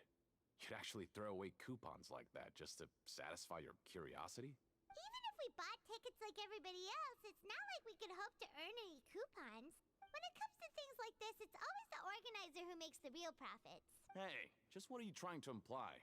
The Pancration Ring is an honest business, and we really don't make much from selling tickets. We make so little that even the current tournaments can only be held thanks to funding from the producer of Fanta. What? Wait. Oh, so it's the company that manufactures Fanta sponsoring the events? Paimon thought all of this was thanks to the Duke's support. Let's just say it's a mutually beneficial arrangement. They reached out to us first, hoping to promote Fanta products in the Forges of Meropide. That's some important info. Anyway, you try and take extra good care of yourselves these next few days, you hear? Pancration tournament only took place because the Fanta company sponsored it. The company must want a return on their investment as well. Interesting. Oh. Hey, what are these papers scattered all over the ground? Are they registration forms or something? Maybe not. Every page has the Fontaco symbol on it. Maybe it's some flyers from the company. Let's take a look before anyone else shows up. Okay. But if someone catches us, they could accuse us of trying to steal the company's secrets, couldn't they? What are you afraid of? We're already convicted criminals. Oh, you're right. Guess there's nothing to worry about then. Let Paimon have a look here. Without assistance from the Fontaine Research Institute, development of the new product has been slow, and some researchers on the project have voiced concerns. we have no choice but to let the new product undergo the first phase of promotional trials without a designated name or packaging. We have decided to only conduct closed, small-scale trials for the time being. Sure doesn't seem like anything unusual. The company is just trying to develop some new products besides Fanta. But it sounds like things aren't going well at all. Nope. Let's put these papers back where we found them and make it look like nobody went through them. Okay, good. Fanta's internal reports suggest that they're starting a new trial of an as-yet unnamed and unpackaged product. The product is to undergo a trial because even Fanta's own employees have a lot of reservations about it. Wait a minute.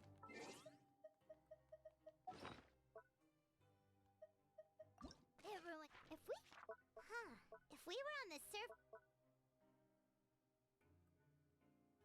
Is this just soda?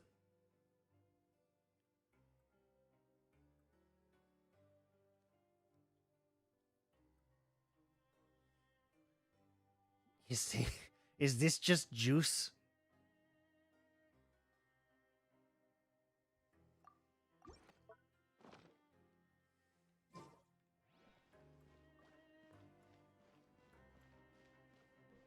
And about that meat, could that be a soda company's or juice company's attempt at making a meal?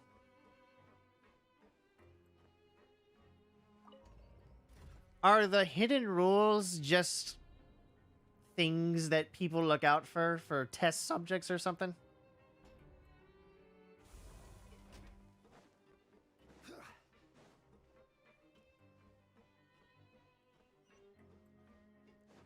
Kind of does seem like that, doesn't it?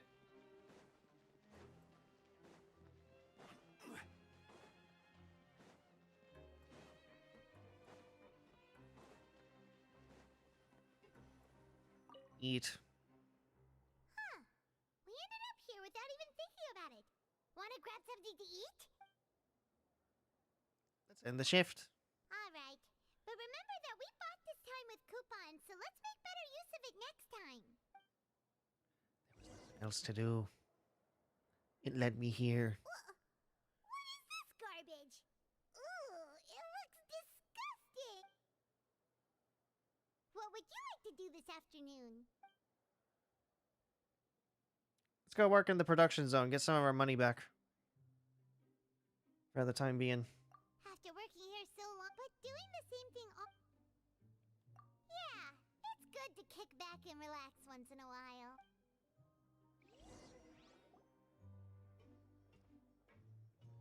There's nothing we can do. Wow. We didn't break a sweat. Mysterious box? A bottle of crimson liquid? Paimon still doesn't know what to make of it. I do. Someone's trying to make us test their products. Do you have any ideas, Traveler?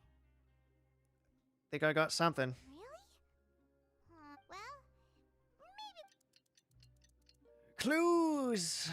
We found absolutely nothing. We found squat.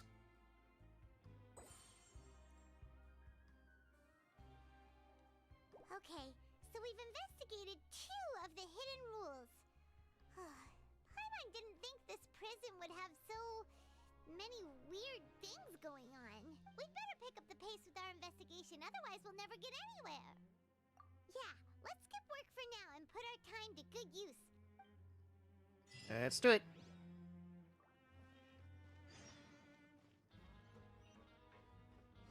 Okay, continue asking around for clues. We are never gonna find Child. Child is dead. I have a feeling that Child is just vanished from the face of the earth. Like the gods picked him from this universe and placed him somewhere else.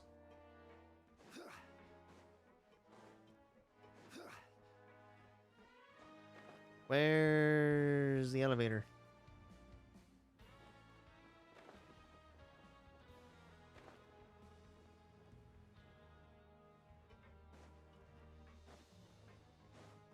Hey, isn't that Vidoc over there? Huh. Is it just Paimon, or are there fewer people than usual here today? Hey, what's going on?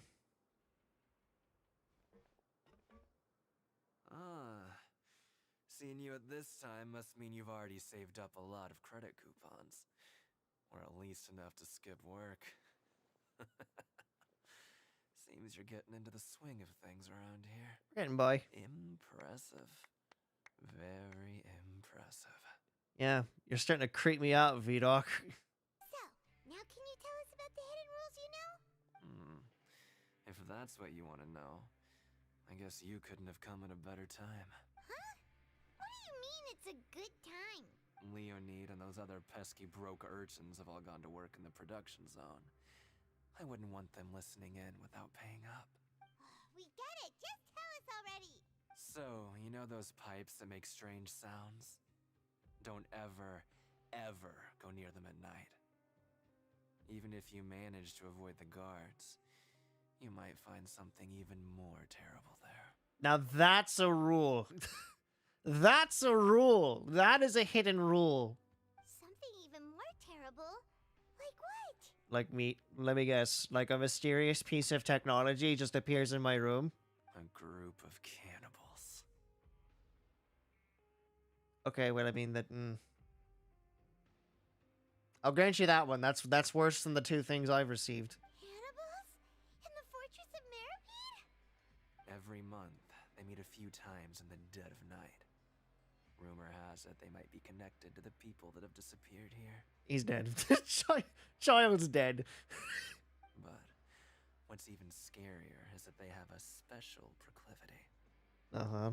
And what's that? Tell me, why don't you? Since they have no way to dispose of the leftover remains, they have ways to transform them into other forms and keep them in the fortress forever. Oh, fuck. The meat. The meat!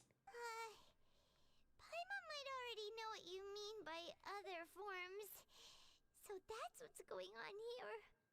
Oh, Paimon's stomach doesn't feel so good. There's still a chance that what we saw isn't connected to cannibals. You two look pretty skeptical. No matter. Learning the truth behind dark secrets isn't necessarily a good thing. Oh, trust me. I'm a truth seeker. I've got things to do too. I suggest you just act like I never told you anything. No, that's not happening. I'm gonna go. Can we just trust him on this one? Oh, Paimon doesn't want her blood and flesh entombed here for all eternity. Do you really think cannibals could take me in a fight? Oh, so that's how you see the situation. Huh. You know, Paimon does feel a little better about it now. Let's get ready to investigate another hidden rule. When will all the secrets end? Never. The secrets will never end. Here we go. So what are we doing now? We're going straight to the pipes. V-Doc isn't here. But the guys who went to work in the morning are back. Let's go ask them. Just stay away from me. Oh, okay. What? What are you saying? You shouldn't go around saying stuff like that.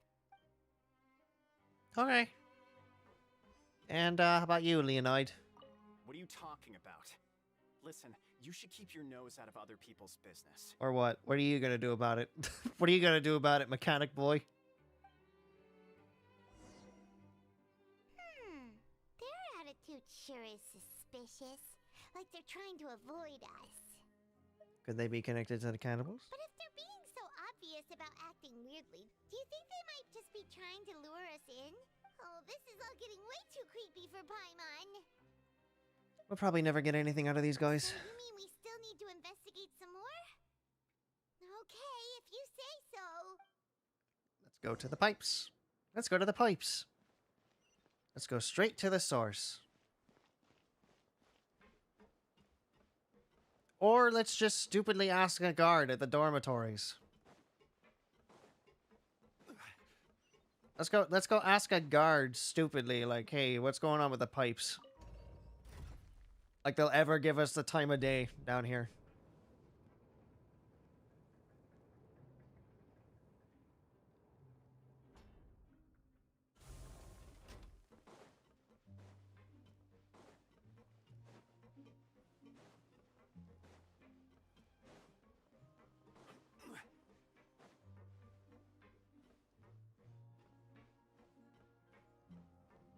Oh, good. It's Fielding, too. My favorite one.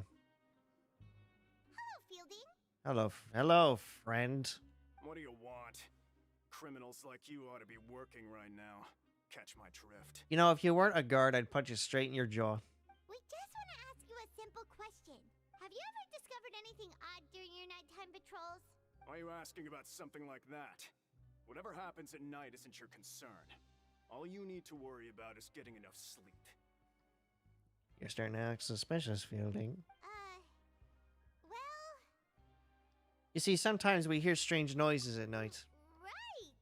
We've heard it happens a few times every month. Paimon has sensitive ears, so it makes it hard to sleep. Really? I see. But it's not like I'm on duty every night. And now that you mention it, I recall my colleagues talking about something like that before. They say that strange things tend to happen at night on pipe cleaning days. Lots of us don't willingly take those shifts. Oh?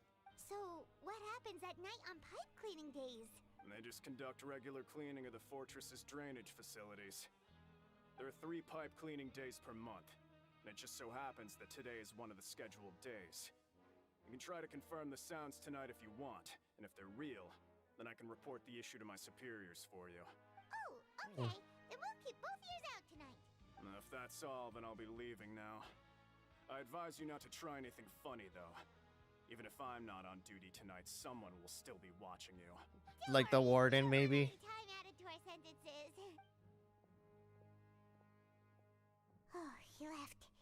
So what do you think about the pipe cleaning days he mentioned? Those might be the days when the cannibals are active, but it might also be nothing, just pipes being cleaned. Right. Both are a possibility. But Fielding did say that tonight is a cleaning night. No reason not to find out the truth for ourselves. I knew you would say that. Alright, sounds like we'll be up all night tonight then. Paimon just hopes the guards don't catch us. Oh, they won't.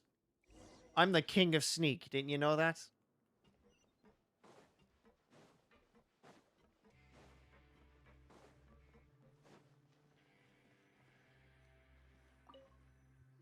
Da-da-da-da-da-da. Oh, Paimon's so tired. But we can't sleep yet. They'll be cleaning the pipes tonight, so it's the perfect chance for us to investigate. Wait until everyone else has fallen asleep. Whatever. Just be sure to wake Paimon if she dozes off. Paimon's worried something might happen if you go alone. Huh? Traveler? Did you fall asleep already? Is there gonna be... Oh, here we go again. Into the memories of of child. So what happened, child? Give me a clue. Oh, he's running. Is he being chased?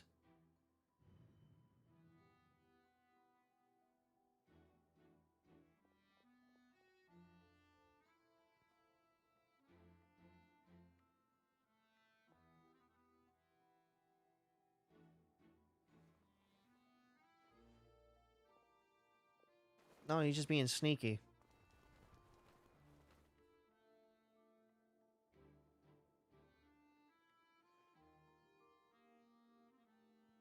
Interesting.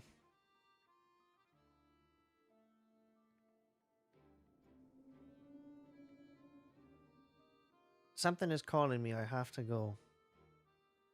What the fuck is this story? What is this arc? Traveler, come on, wake up! Saw child in my dream again. Oh, it looked like you were just peacefully sleeping to Paimon. Well, what did you see this time? Investigating the pipes tonight is the right call. Really? So we're finally starting to figure out what actually happened. But what about the cannibals? How do you explain them? I'm sure we'll find out soon enough. Okay, well, it's about time for us to get moving. Just be careful to avoid the patrolling guards. Yep.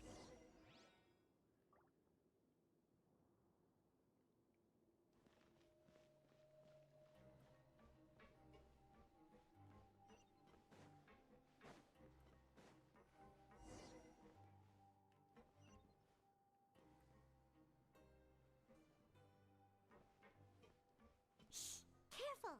We'll get in trouble if the guards catch us. kind of hard to stay quiet when. Not this way. We need to get to that pipe, remember?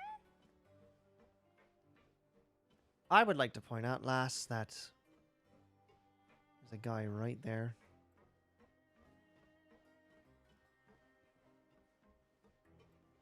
Turn around.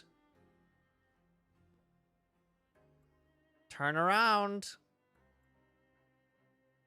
Turn around. Okay, he's dumb.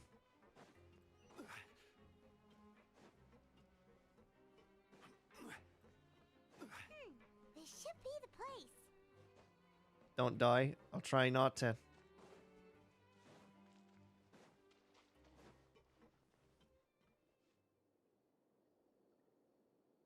What? I know you. You were the ones we saw. Huh. You've got guts showing up here. You know who we are, right? You'd better leave now. Ain't nobody coming here to save you. Enough with the theatrics. What'd you say? All those rumors about cannibals and hidden rules were started by you, weren't they? Yeah. So what if they were? If you push us, we can make those rumors a reality at any time. Hey, what's the point of all those rumors anyway? What exactly are you trying to do? I don't have to tell you anything. If you turn around, go back to the dormitories, and act like you never saw anything, then I'll pretend that you never showed up here. Yeah, scram. Nothing worth seeing here. There's something calling me. I have to go. What did you say? Isn't that exactly what Boss said when he left? Hey, do you know our boss? Yeah, Child Tartaglia. Oh, we had no idea our boss was such a big deal. He always kept his identity a secret. So, did he have you come here to find us? Oh, so you're Child's crew here? Seems like he had no problem fitting in. We came here to learn what happened to him. We're the only ones who heard him say those words when he left that night. So, unless he somehow told you those exact same words after that... All right. I guess that's proof enough for me. I believe you. Wow, those dreams of yours sure come in handy. We gave him the business for a while, and would always give him a hard time when he first came to the Fortress of Meripede. But here in the fortress, the strong will always earn respect. He was working the longest hours and racking up wins in the Pancration Ring. You could always see how amazing he was, even when he was teaching us a lesson. So eventually, we all decided to follow him. But one day, he suddenly told us that he had to find a way to escape this place, no matter the cost. He said it was because he heard that call again. And as his crew, if the boss wants something, then it's our job to get it done. So, I see. We got to work and used the hidden rules that were here to make up and spread the rumor about the cannibal rule. We just wanted to give him a better chance of escaping on a night after the pipes had been cleaned. Oh, thanks to your rumor, nobody would want to come anywhere near here, prisoner or guard. Wow, it sure is easy to exploit people's fear of the unknown. But hasn't Child already escaped? Why are you all still coming here after pipe cleaning day? Because as far as we know, the pipe he went into isn't actually an exit. It should be a dead end. It leads to an abandoned factory area, and even if there were a way to escape from there into the sea, we're still way too deep. No one could ever reach the surface alive. Uh-oh. But Boss still insisted on going in. It's like he was obsessed about it. Well, Child might be dead. So we told him that we'd pretend as if he never existed while he was gone, and that if he wanted to come back, he should wait for nighttime on a pipe cleaning day. That way, we could meet him here and help cover the whole thing up. So you come and wait here through the night a few times a month just because of that promise? Yeah, but it's been so long now. We already know in our hearts that he must have managed to escape somehow. No, he's dead. Is it also possible that something unfortunate happened to him? Nothing could ever defeat Boss or slow him down. It's one thing we know for sure. Okay. That's fair. Paimon was just brainstorming possibilities. We want to go to the spot where he left. Right. Keep quiet and follow us. We're going to find out what happened to Child.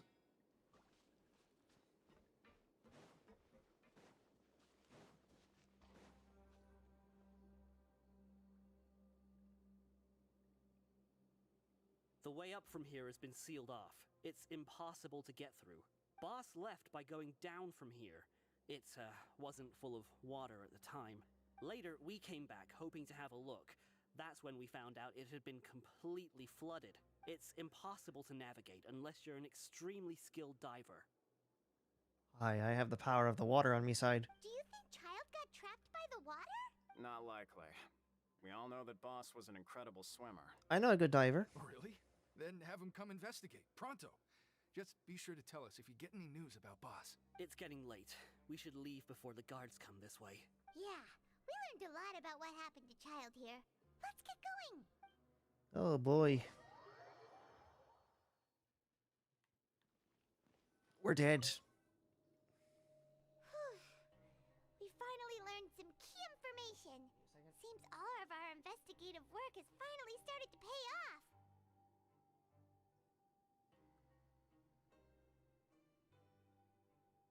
Okay. When you said you knew a diver, you were talking about Fremine, right? If we ask Linny, he'll definitely have Fremine help us. Ugh. Why is Child like this? What was he doing going into the pipes? Not making our jobs easier, that's for sure. Fortunately, though, it seems like it's only a matter of time now before we find out what really happened. Now that we can finally relax, I'm starting to feel super sleepy.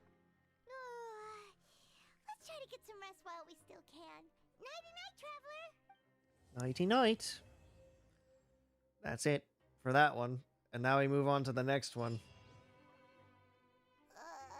It's morning already? Oh, Paimon still needs more sleep. Huh? Wait, look over there! Isn't that... It's one of Linny's cards! It's been a while since we've contacted him. Let Paimon see what's written on it. Maybe you haven't heard, but today is the monthly free day. Everyone has the day off today, which makes it the perfect time to do some investigating. It's been a while since we last talked. Have you been making any progress lately? Let's meet at our usual spot in the factory area before lunchtime. I have new information. So do we. Ooh, today's our lucky day. We have the day off. From the sound of it, Lenny's been making progress with his investigation. Wonder what he's discovered. We still have some time before we meet up. Let's talk with the people here for a bit more before we go. Here we go. Cataclysm's Quickening. I don't like that. That's a title I don't like to see.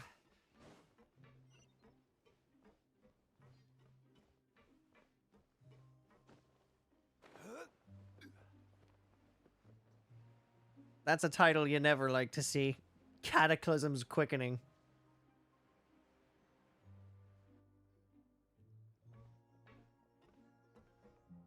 There's a group of people over there. Let's go listen in. So I said, that's not a faucet. Hey, who are you two? Why'd you come over all of a sudden? Oh, sorry for eavesdropping. Sounds like you were talking about something private. What's the matter? They're just looking to join in on our fun, that's all. Hey, don't pretend like it's okay for them to just interrupt us like that. Fine. You're lucky we don't mind extroverts that much. I mean, I started pretty early, and it's only 3 o'clock, so honestly, it's not going to be a full night of just doing this. You hear that, Quisto? What nice! Your expressions tell me you're looking to hear some juicy info, am I right? But before that, it just so happens that I know you two. Really? Are we that famous? You're kidding. How often does anyone get a personal tour led by His Grace himself? Practically everyone was talking about it. Word has it that you also caused quite the kerfuffle. Well, it was just a little mistake. A little mistake, huh? I like the way you put it. You see, people with a good attitude can join our group anytime, unlike some of the others here. Your group? I'm Quisto, and this is Lavaroon. People usually call us the Bombshell Bros, but don't worry. We're not playing with bombs or anything. It's just that our information is always so explosive, and we blow minds on the regular. Oh, interesting. So, you two really like to gossip? Whew, you sure know how to embellish. No. You don't get it. Knowing intelligence will make things better for you here. For example, knowing who's working with whom, who has the latest rumors, who's not getting along. Wouldn't you like to know all that? Oh, my Archon, I'd love to know. Please tell me. Whoa, all this info's worth something, you know? You should prove you're worthy of it. I don't mind him. Quisto's always this way. Just play nice and say something to massage his ego. The welfare meals. Talk about the welfare meals.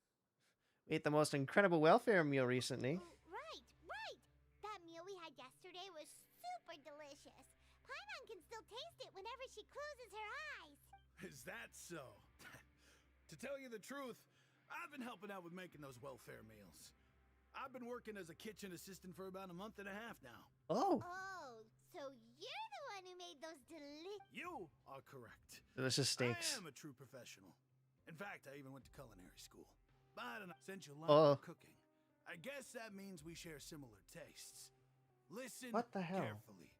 This little bombshell will help you learn what's really going on here in the fortress. It sometimes looks like, for there, it looked like it stopped and there wasn't anything else to say for him. So that's why I hit the X button. Paimon, I just got scared. It seems he's saying, don't upset, he's a good fellow. Kids. The power structure within the fortress is quite complicated. The overworlders couldn't care less about us down here. We're basically dogs to them. Okay. You've already met the one person here you should never cross, the Duke, Risley. He knows more than you think. And if he doesn't care about something, then he often doesn't bother dealing with it. Those who have the Duke's attention get all kinds of special perks. Even better treatment in the infirmary. I know who you mean. It's that Jurier character, right? I don't think there's anything useful about him at all. Why does he visit the infirmary practically every day? Is it normal for anyone to be going in and out of there so often? If you ask me, he's just faking it to get out of work. That's suspicious. But did you know that Jurier was a talented researcher from the Fontaine Research Institute before he came here? There's no denying that. I don't care if he was a researcher that could turn dirt into Mora. Once you're in the fortress of Meripede, you're just another inmate like everybody else. Interesting. A person named Jiro frequents the infirmary. I should take note of that. Which, the last time I saw him, he was passing by in the corridor with Lorvine. I also heard they started arguing in the library and got into a fight, right? Guess that's just how terrible of a guy he is. You mean he hit a woman? Wow, I never imagined he was that bad. That doesn't sound right. But that Lorvine's also quite the odd one, you know? She's always gabbing away, got into a fight with a man, and she also got sent to the infirmary. Come to think of it, I always see her going to the sick bay every couple of days, too. Wait a second. You don't think? Do you think could it be that they're secretly meeting there to go on dates? But it's really hard to imagine. No, I think they're both researchers and they're just doing research. After all, I do remember seeing Lorvine beat Jurier to a pulp that one time. And we might be overthinking things. The girl named Lorvine, who also frequently visits the infirmary. I'll remember that too. Okay, those are some good information. Thank you, boys. You have a good day now. Oh. Look, there are some people talking over there. Let's listen in on the conversation. Here we go.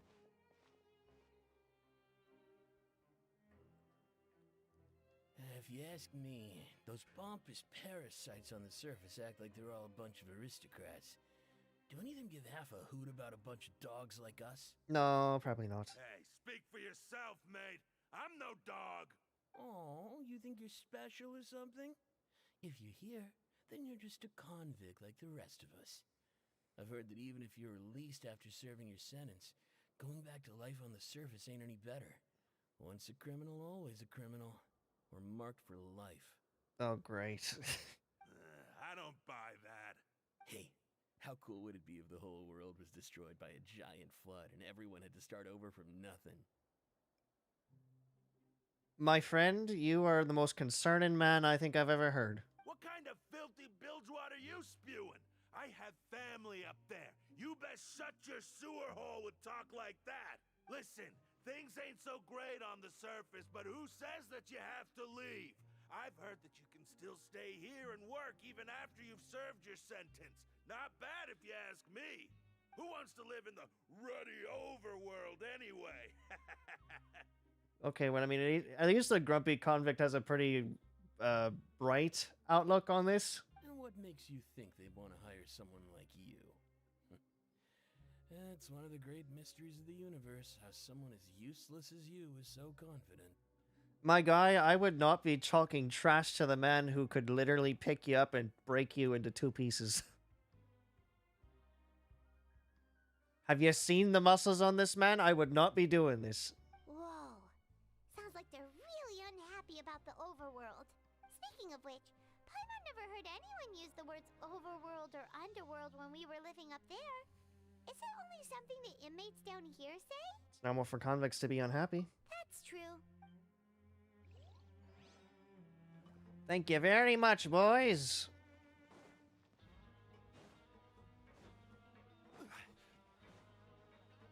Okay, so we have a guy who literally wants to flood the entirety of Fontaine. Got it. Who thinks it'd be cool.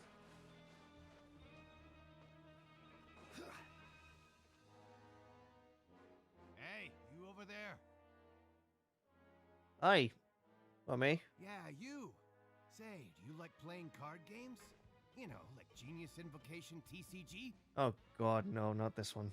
Even people down here play that game? TCG players are like mint in the wild, literally sprouting up everywhere. Hey, come on now. What's wrong with finding fellow Invocation aficionados? Anyway, care to join me for a game? We're busy with other things at the moment. All right, no pressure. But why would you be looking for people to play Genius Invocation in a place like this? Don't people usually come here to fight? Whether you're throwing down cards or throwing punches, it's all a competition, isn't it? It's all the same in my eyes. There are lots of card players here in the fortress. When I saw you, I immediately thought, hey, even outsiders from other nations play cards. So I came over to say hi. Would you mind chatting with us for a moment? Sure. Great! Since you've been here longer than us, you need to flex your seniority a little bit, right? Maybe you could start by telling us newcomers some stories about this place. I thought you would have already heard everything by now. All right, then. Did you have anything specific in mind?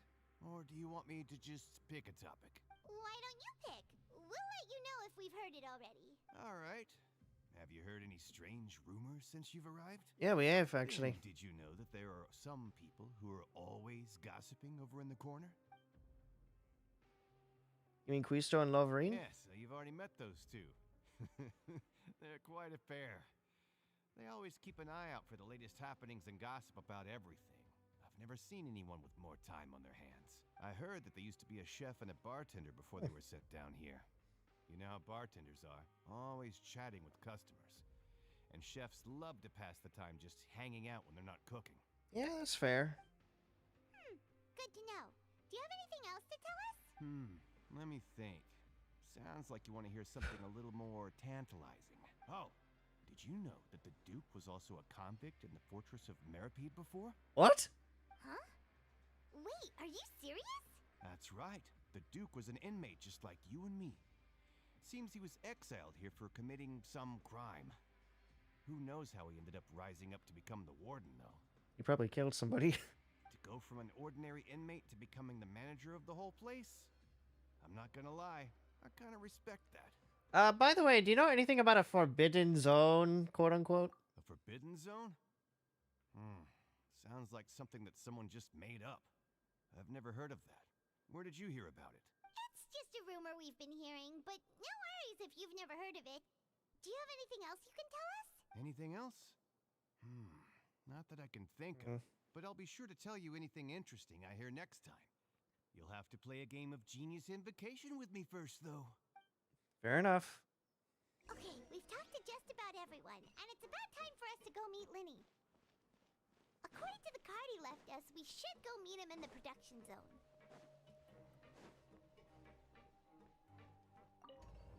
Yeah, this won't get us in trouble at all. Free day.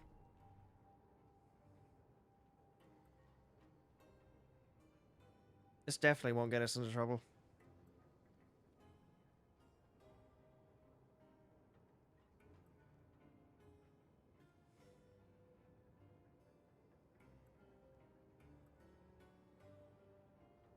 Osmanthus. Don't you dare. You need more quotes before you can start talking.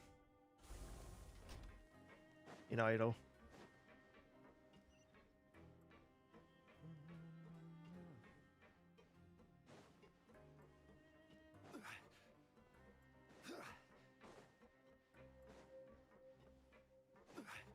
Hmm.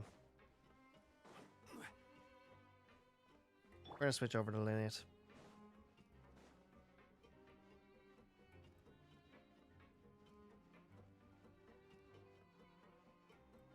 Here we go. Okay, let's see what we got up here. What does Lenny have for us today?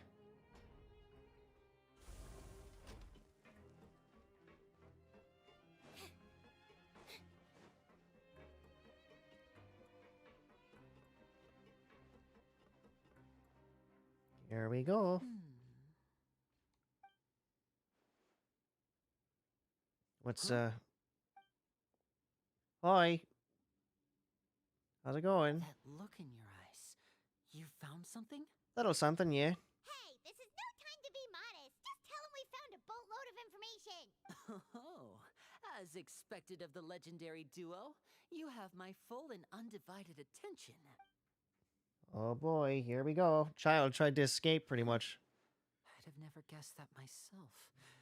The rumors swirling about this place are unreliable after all, and Master Child probably went missing because he found a way out. He is a harbinger after all.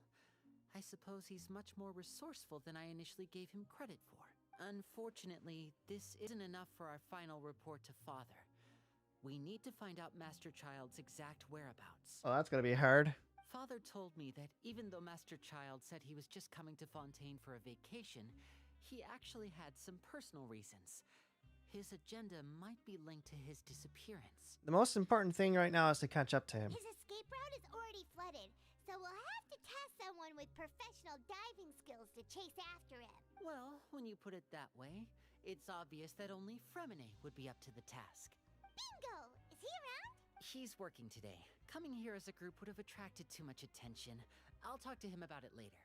Please do, we're counting on you. It's the least I can do.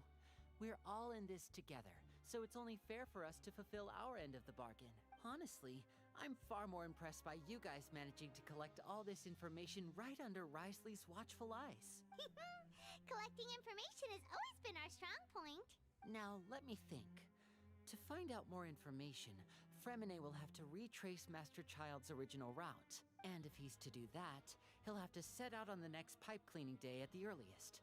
That's 6 days from now. And after that, he'll probably take another 2 or 3 days to return. You can even estimate how long it'll take for him to get back? We've been working together for Hmm. a long time. We know each other's capabilities like the backs of our hands. Traveler, what say you to meeting here 9 days from now? We'll be able to pick up Fremine while we're at it, too. Sure. And there's just one last thing we'd like your help with. Though we can just sit back and wait for Fremine's report on Master Child's whereabouts, we still need to make more progress on the investigation of the Forbidden Zone.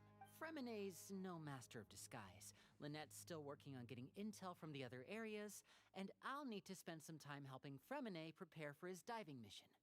So, you are the only ones we can count on. That's fair. What do you want us to do? Will it be hard? Well, I won't call it easy per se, but I think you'll be able to pull it off. Listen carefully. You'll need to find an excuse to get into the infirmary and investigate the room and environs. You've mentioned several sketchy-looking people always meeting at the infirmary earlier, so it probably has something to do with the secret we're hoping to uncover. You've already met the head nurse, so she'll be less suspicious of you. Unless she actually looks at her stuff. Investigate the internal structure of the infirmary and any active dealings within, and pass those on to me alongside anything else you're able to discover. But also, there's no need to take risks. Don't forget, safety always comes first. Sounds good, I'll give it my best shot. My apologies, I just started rambling out of habit. It was almost as if I was talking to my younger brother. But that's not a bad thing, right? But what if I'm the older brother? All right, then we'll head out as soon as we finish our prep. Let's go our separate ways for now, then. Don't forget, we meet here again in 9 days. Stay safe. We're now on hour 4 of this. We are no closer to fit. What's all this? Hey, stay here for now. Paimon will take a peek. There seem to be several people inside. Let's try to eavesdrop on him first.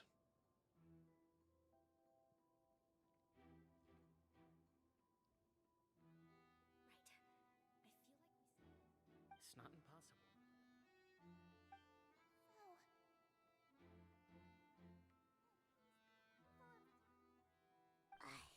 It's a bit hard to understand them from here, so why don't we just try to talk to them in person? Let's go as soon as you're ready.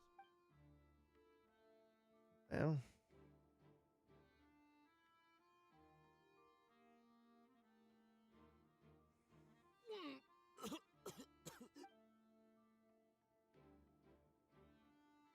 Ugh. Someone, please help! He's sick! Oh god. What a... Are you okay? Hey, it's him, the ravine guy. What's wrong, little one? There's no need to panic. Take a deep breath before you begin. The traveler started complaining of a stomachache, and then nausea, and then collapsed onto the ground. Paimon doesn't know what to do. Freezing limbs, twitching fingers, and pale complexion.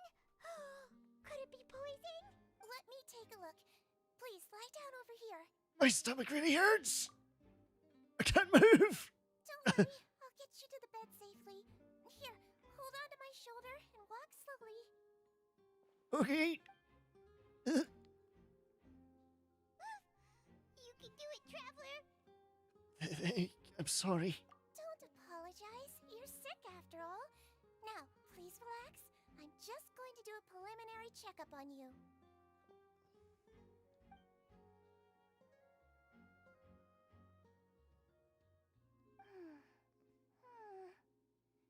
I see now. You used a very nauseous potion to get my attention. You naughty boy. My checkup has confirmed that he's not in any mortal danger. That's our worst fear out of the way. Okay, great. Oh, that's good. But I'll continue my diagnosis of the patient now. Please, relax and take a deep breath.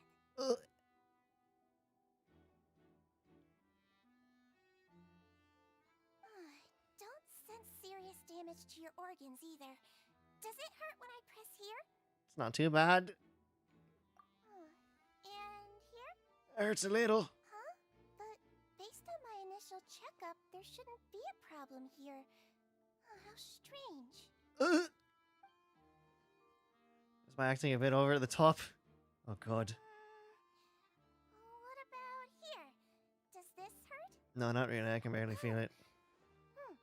I understand. So that's what it is. I think you just ate something that disagreed with you. That's all. Nothing too serious. Outside of a pretty bad stomachache when it decides to act up. So that's what it is. Thank goodness it's not anything more serious. And there have been other inmates complaining about the food recently. I'll inform our head chef, Mr. Wolsey, of this problem as soon as possible. Congratulations! The health risk is incredibly low, so you should recover within a couple days. Why don't you take a rest here while I go get some medicine for you? Miss Levine, I'll have to trouble you to help me look after this new patient while I'm gone. Very well. Oh boy. And she hopped away just like that. It's going much more smoothly than I imagined.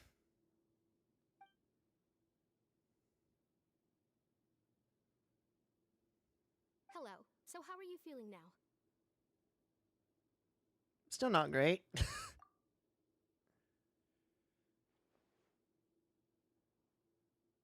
stomach ache's really bad.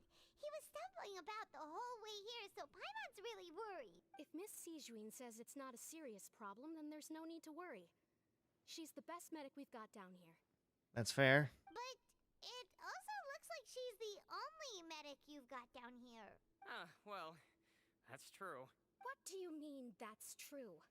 That's really misrepresenting the situation.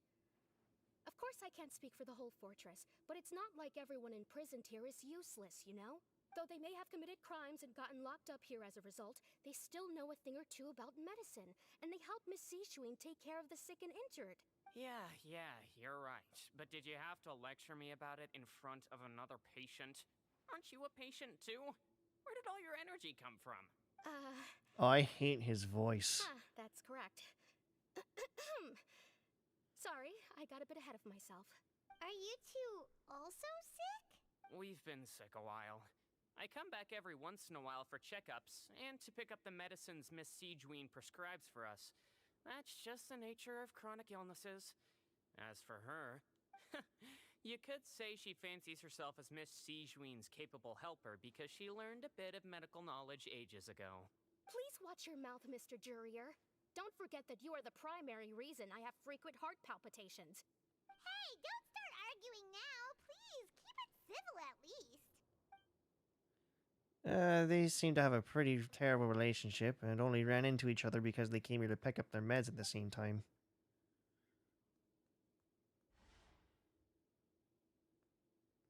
But outside the two of them, there's nothing suspicious inside the room. All the files on the table appear to be patient records, and while there's a box, I can't check it out right now. There also aren't that many furnishings on the wall. Wait, there seems to be a movable hatch on the ground over there. Hey, there's no need to fight. Everyone will be released someday, so there's no need to argue over silly things like this. But... Release. It's way too early for us to even think about that. And who the heck knows if we'd even be able to continue our previous lives? The presence of a movable hatch isn't strange by itself, but perhaps it's my adventurer's intuition speaking. But isn't it a bit strange that there's a movable hatch here of all places? Is it hiding something? Please allow me to end this boring and useless conversation. Oh, and Mr. Jurier, I don't want to see your face here again anytime soon. And same to you, Miss Lorvine. Anyway, that was more than enough rest for me, so I'm going to get out of this excessively noisy place. See you later, everyone. Okay. He just slowly walked off like that? That's just what he's like. I'm sorry you had to see all of that. I'm Lorvine, and that's... Well, his name is Jurier, but I hope you'll never have cause to remember his name. Well, we'll see about that one. You really can't stand him, huh? I mean, can you blame me? Who would like someone who's as arrogant and obsessed with weird research topics as he is? But there's no need to keep dwelling on him. No, please, do continue. What were these weird topics? I'll accompany you two for a while.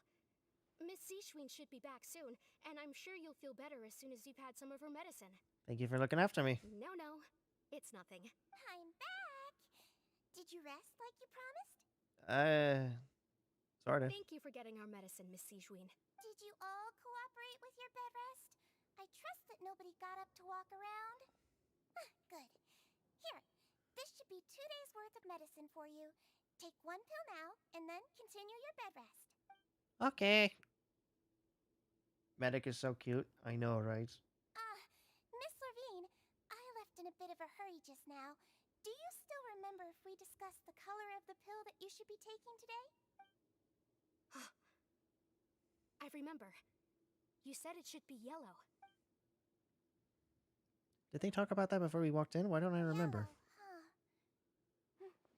I understand. These are yours.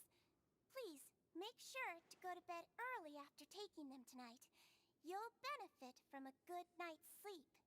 Okay. All right, then I'll also be on my way now. I hope you feel better soon, too. Thanks. See ya! Thank you, lass. Have a good day. And she's off. I'm going to fill out your medical record now. You're widely known as the Traveler, right? I just want to double-check a few details, if that's all right with you. Okay. Those two made quite the commotion just now, so why don't we let the Traveler rest? Paimon can answer the questions instead. So his primary symptoms are abdominal pain with secondary symptoms of nausea. Is there anything else? That's it. All right then. Is there anything we should know besides to take the meds? No, his base constitution is quite good, so I'm sure he'll recover quite quickly after taking the medicine. Please make sure to stick to bland or less stimulating foods, and don't stay up too late at night. Got it! Paimon will hold the traveler to that for sure. What a good doctor. Still looking at me. I should just try to take a nap like she said. You're going to take a nap already? Okay then, you get some rest.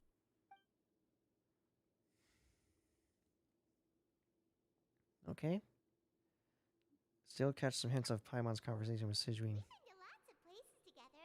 He may look a bit under the weather now, but he's actually super strong. So you're the best of companions.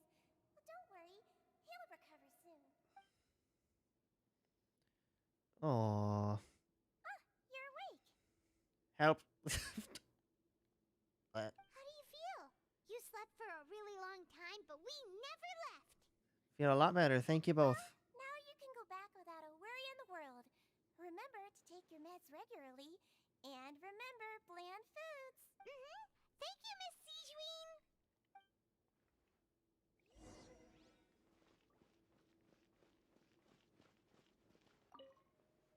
Seems like a lot of people have been coming down with an upset stomach lately. I'll need to address that. That's a little suspicious, not gonna lie.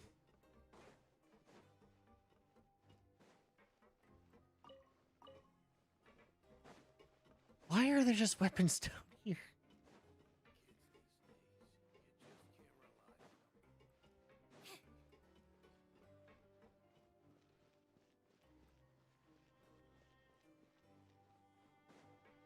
What the? Just as I expected.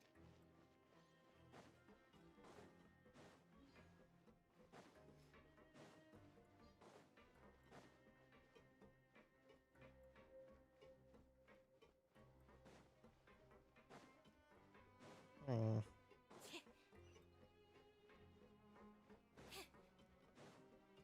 Oh, we're returning to the dormitories. Okay.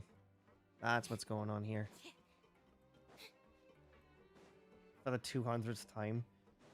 200 Skyrim characters, huh? And you haven't been able to... You really are something.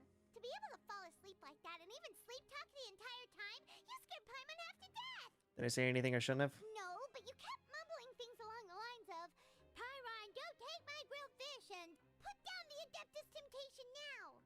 Paimon talked with Sigewin the entire time you were asleep.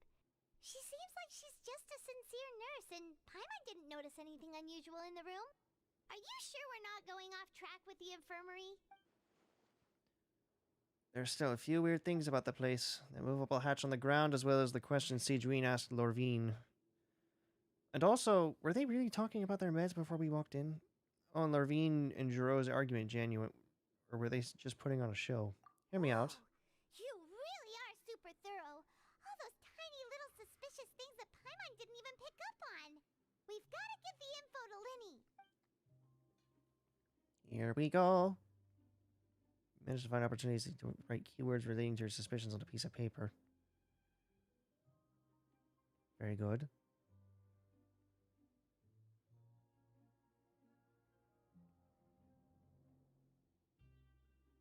I'm surprised the warden hasn't, like, come down. She does not even look at you or change her expression as she pockets the info. Wow.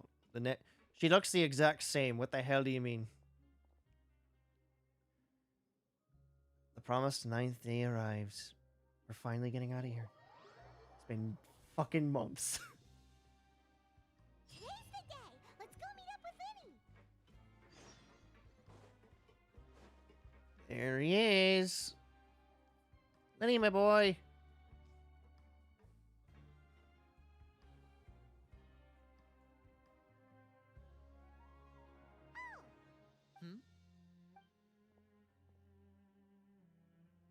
Lenny, me boy.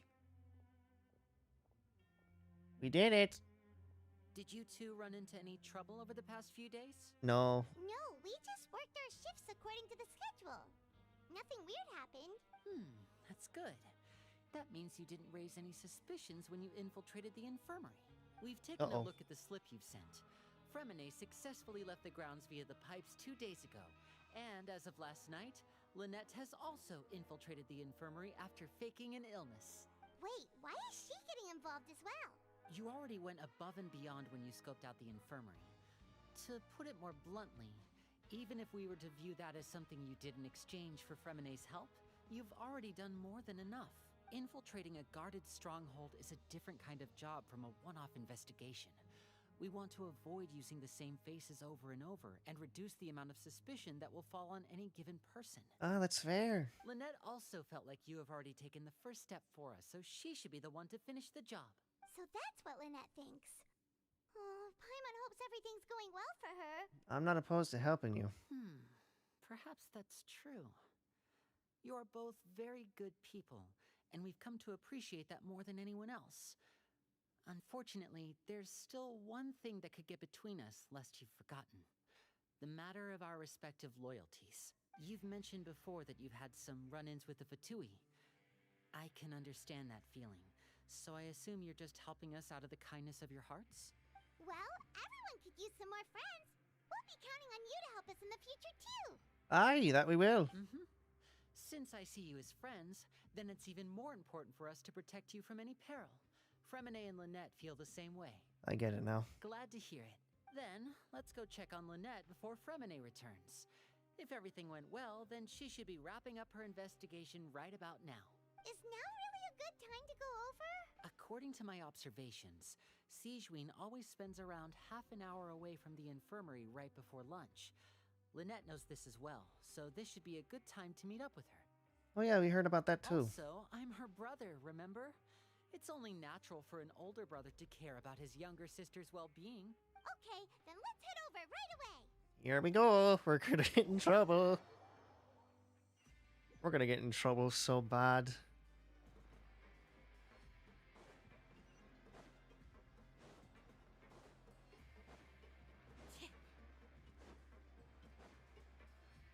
Huh?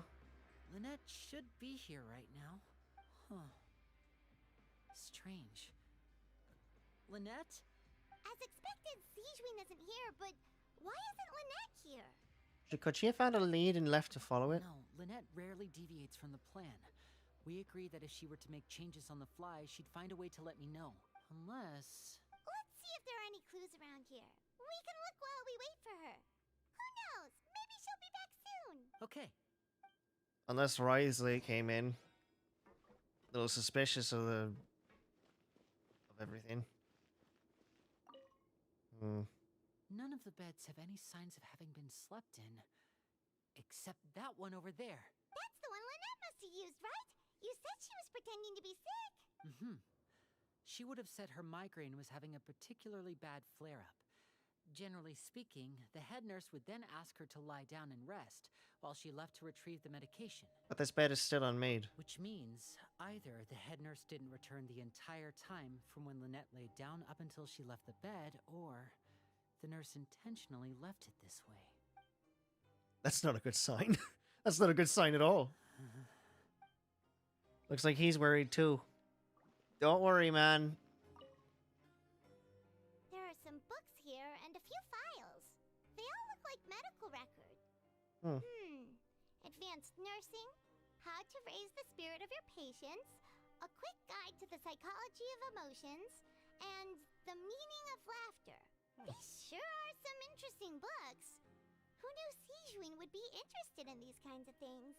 She even has books on understanding people's motivations and feelings. Is it because she's a Melusine? Or does she have a need to understand her patient's emotional state? Could be, could be. Seems quite normal to me.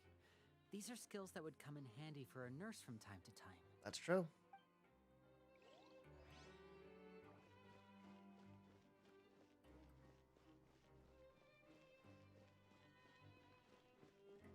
Now we investigate the hatch. Ah, this is it! We saw it before! Wait, this thing? It doesn't look like it's been disguised that well. The space behind it is empty. From its size, I don't think it's an entrance that is meant to be taken apart. There's probably a mechanism around here somewhere. Could Lynette have tried to get inside? But if that's the case, she would have contacted me for sure. Let's look around here for some more clues. Don't panic, just take another look. It sounds like you're panicking. Don't panic. He probably said that subconsciously more for himself than anything else. Poor Lenny. Hey, you guys, there's a slip of paper over here. A slip of paper? It's right over here, and there's a bunch written on it too. It reads, out of respect for your usual practices, I'll use a piece of paper or card as the medium to pass on my message. You may consider this as me giving you my best regards. This is... Is that all? Is there anything on the back? The back. This is... Show me. Now! Oh dear. That look on your face. Paimon's reading it now. Would you care to guess where Miss Lynette of the Fatui could be right now? No. Could she have... Is she already... Wriothesley.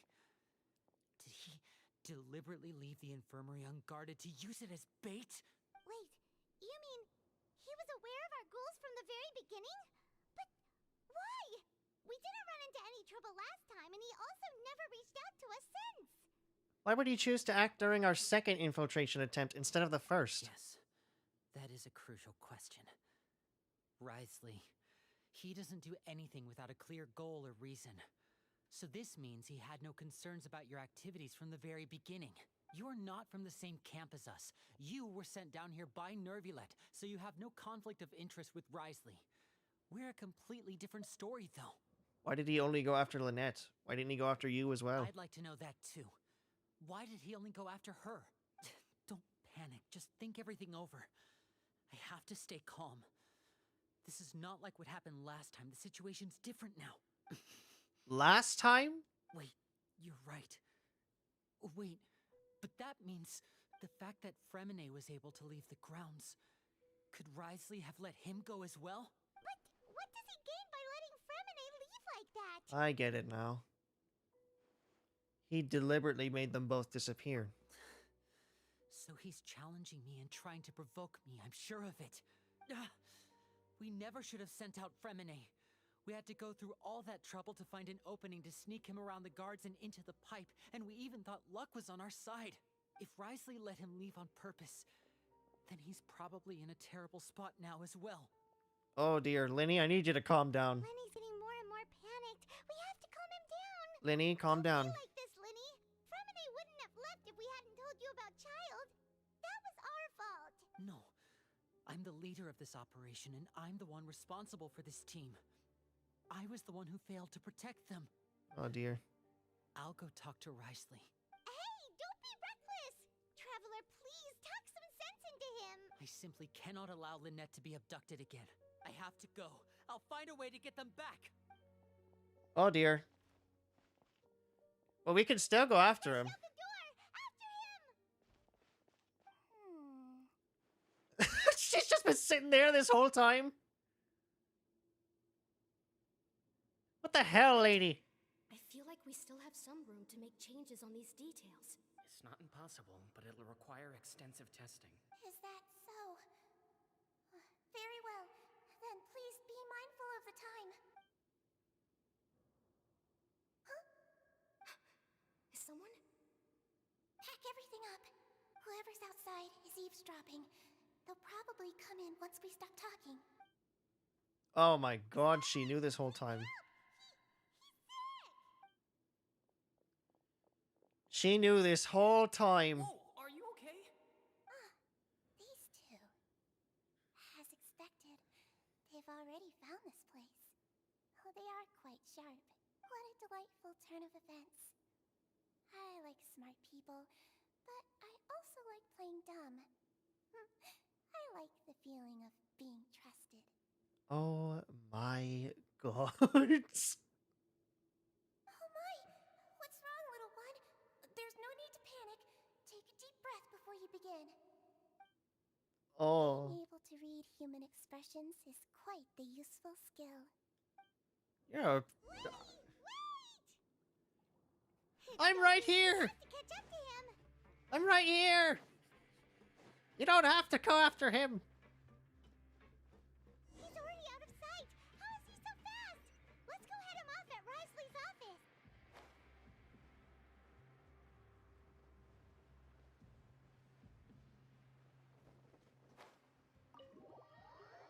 She's a little trickster, that one. She's a little trickster, that nurse. Oh dear. And he's not even here. Face me, Risley! Aren't we at an administrative office space? Why don't you at least try to follow even a couple rules from the fortress's indoor management regulations? What did you do to my sister? I ran into the young miss at the infirmary. I'd heard that she was suffering from quite the migraine, so I decided to invite her over for a cup of tea. I do have some teas in my collection that can work wonders against such an illness. Stop joking around! Where did you take my siblings? I have also heard that your performances are quite the spectacle. Miss Lynette would sometimes enter a box filled with water, only to emerge the next second from another place altogether. Maybe she'll appear behind you right now if you were to turn your head. Is he trying to trick me into turning my head? No, he's probably not looking to attack me right now. All of the hostages are in his hands, and he's even in the mood for small talk. That means Lynette is probably still alive. Lenny, I'm gonna need you to calm down. You knew we were investigating the infirmary from the start, so you deliberately aroused the traveler's suspicions and baited us into continuing our investigation, just so that you'd be able to kidnap Lynette. What the hell? He's like, the hell are you talking As about? for Fremine, no, you probably didn't even interfere with Child's escape. You let him go, so you could purge the Fatui members that we had planted into your ranks. There was no need to do so. The Fortress of Meripede is a pretty pleasant place. Most people enjoy their lives here. The only ones who act differently are those with personal agendas. It was quite easy to identify your colleagues. Oh fuck, he's right. Oh no. We weren't acting complacent. We were acting like we had stuff to do. You removed our original members and spread the news of Child's escape so Father would assign our team to come down and investigate. Fremine has also fallen into your hands, right?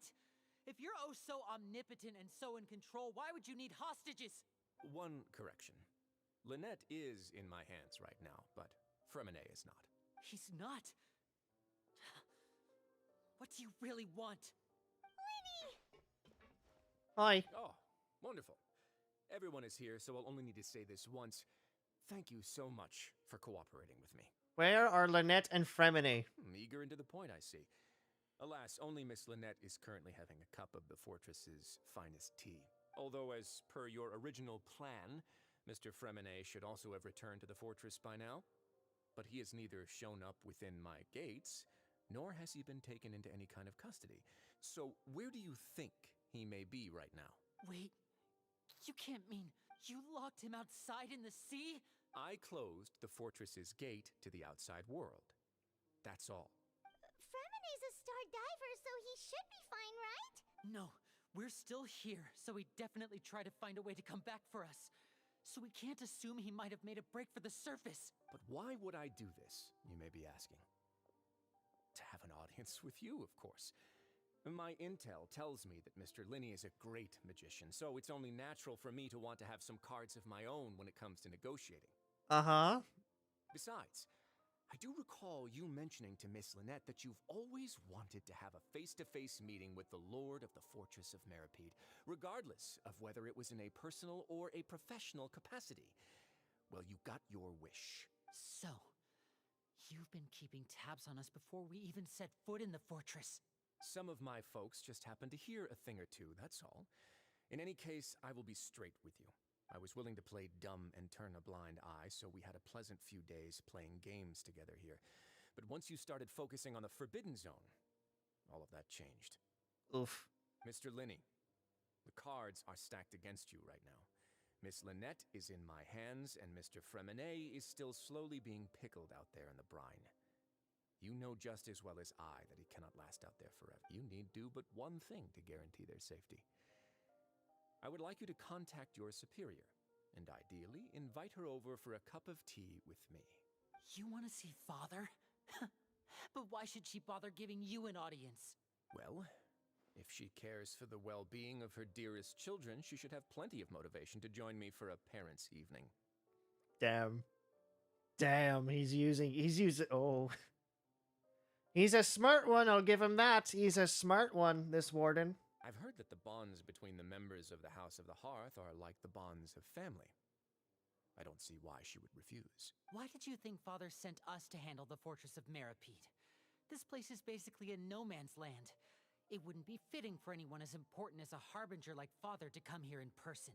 Oh, I see. So it's because she doesn't care for my place here. That's such a shame. After all, I've amassed quite the tea collection. I was looking forward to sharing it with her. Both Monsieur Neuvillette and Lady Farina have already received many samples as gifts. Was this the extent of your master plan to get to Father? No matter how much pressure you may put on me, I won't allow you to use us to blackmail her. You people really are difficult to get along with. All I'm asking for is a face-to-face conversation. Does she truly have no interest in the fortress's secret? Mr. Linney, you have one last chance to invite your father here. If you refuse... Just do the right thing. Linny!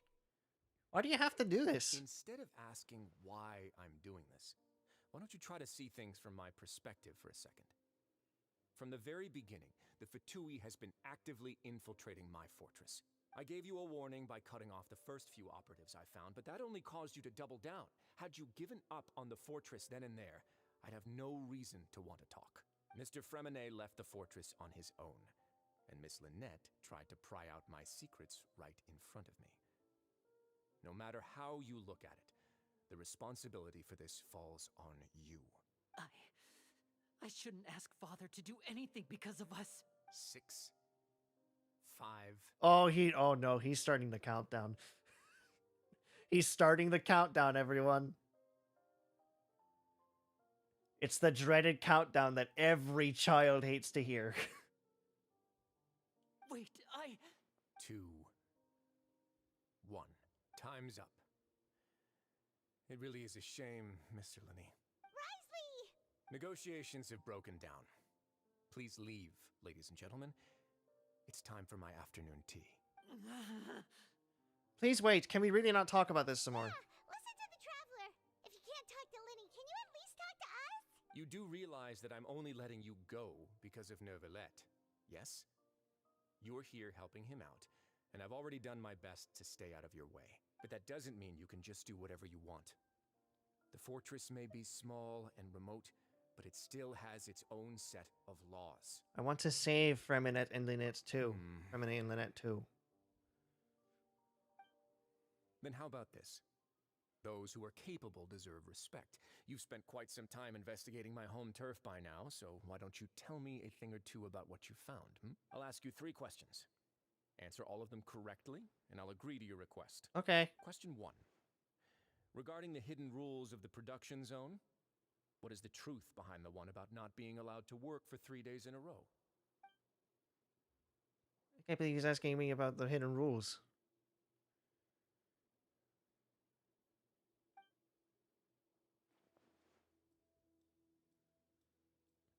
It's a good thing that we've already run through a thorough investigation on this. Let's see if I can remember all the clues.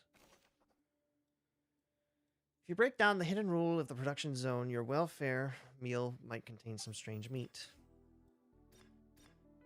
I've been told that the infirmary is always empty for the half hour just before lunch. But what could Sijuin be doing during that time? The Fonta promoter has been struggling because he doesn't recognize the real value of coupons. Meanwhile, the Duke believes that only idiots who don't understand the value of coupons will spend them on Fonta. We often see Miss Sijuin observing the prisoners at work near the production zone. It seems like she can perceive the general state of a person's health just by looking at them. Fonta's internal reports suggest that they're starting a new trial of an unnamed and unpackaged product. But the product has to undergo a trial because even Fonta's own employees have a lot of reservations about it. The research notes said that the Melazine race perceives the world very differently from humans. As a result, the Melazines have also developed a sense of aesthetics that appears rather strange and alien to humans. That has nothing to do with that. According to Collins, the Pancration tournament only took place because the Fonta company sponsored it. The Fonta promoter has been struggling because he doesn't... We often see Miss C... I've been told that the infirmary is always empty for the half hour just before lunch. Fonta's internal report suggests that they're starting a new trial of an unnamed... No, that can't be right. Oh! So one of those was correct. The Fonta promoter has been struggling because... The research notes said that the... Oh, so it's all about her. Okay, it's all about the nurse. Ah, so that's what's going on. Paimon understands it now. Who would have guessed? The hidden rule of the production zone. Not the glasses again, come on! To work 3 days in a row, and if they do, they'll get strange meat in their welfare meal. At first we thought this strange meat must have something to do with the people who disappeared. But in reality, they were all prepared by Sijuin, the head nurse. She often visits the production zone to observe the workers' health and makes a note of anyone who has worn themselves out after 3 full days of work. Out of her sense of duty as the head nurse, as well as her genuine concern for the workers' health, Sijuin visits the cafeteria right before lunch and cooks an extra dish for those who can use the stamina boost. Sijuin has only the best intentions with her surprise gift and doesn't want anyone to find out about what she does. However, unfortunately, Melazines as a race perceive the world differently from humans, and their sense of aesthetics is even more alien to us. The recipients of her lovingly prepared special meals cannot taste the care within and usually just freak out. Are we on the right track? Not bad. You've uncovered Sijuin's secret and even guessed her intentions correctly as well. It's nice to know that her efforts have not gone unacknowledged. Ah, yes. All right, now for my next question. There are also some hidden rules in the Pancration Ring, including the one that you're not allowed to support both sides of a fight. Why is that? Well, that's clearly involving yourself.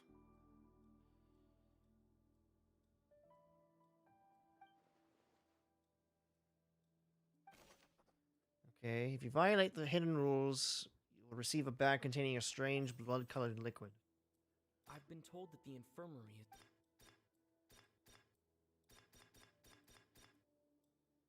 The Fonta promoter has been struggling because he doesn't recognize the real value of coupons. Oh, okay, maybe that. According to Collins, the Fonta's internal report suggests that they're starting a new trial. None of them are right?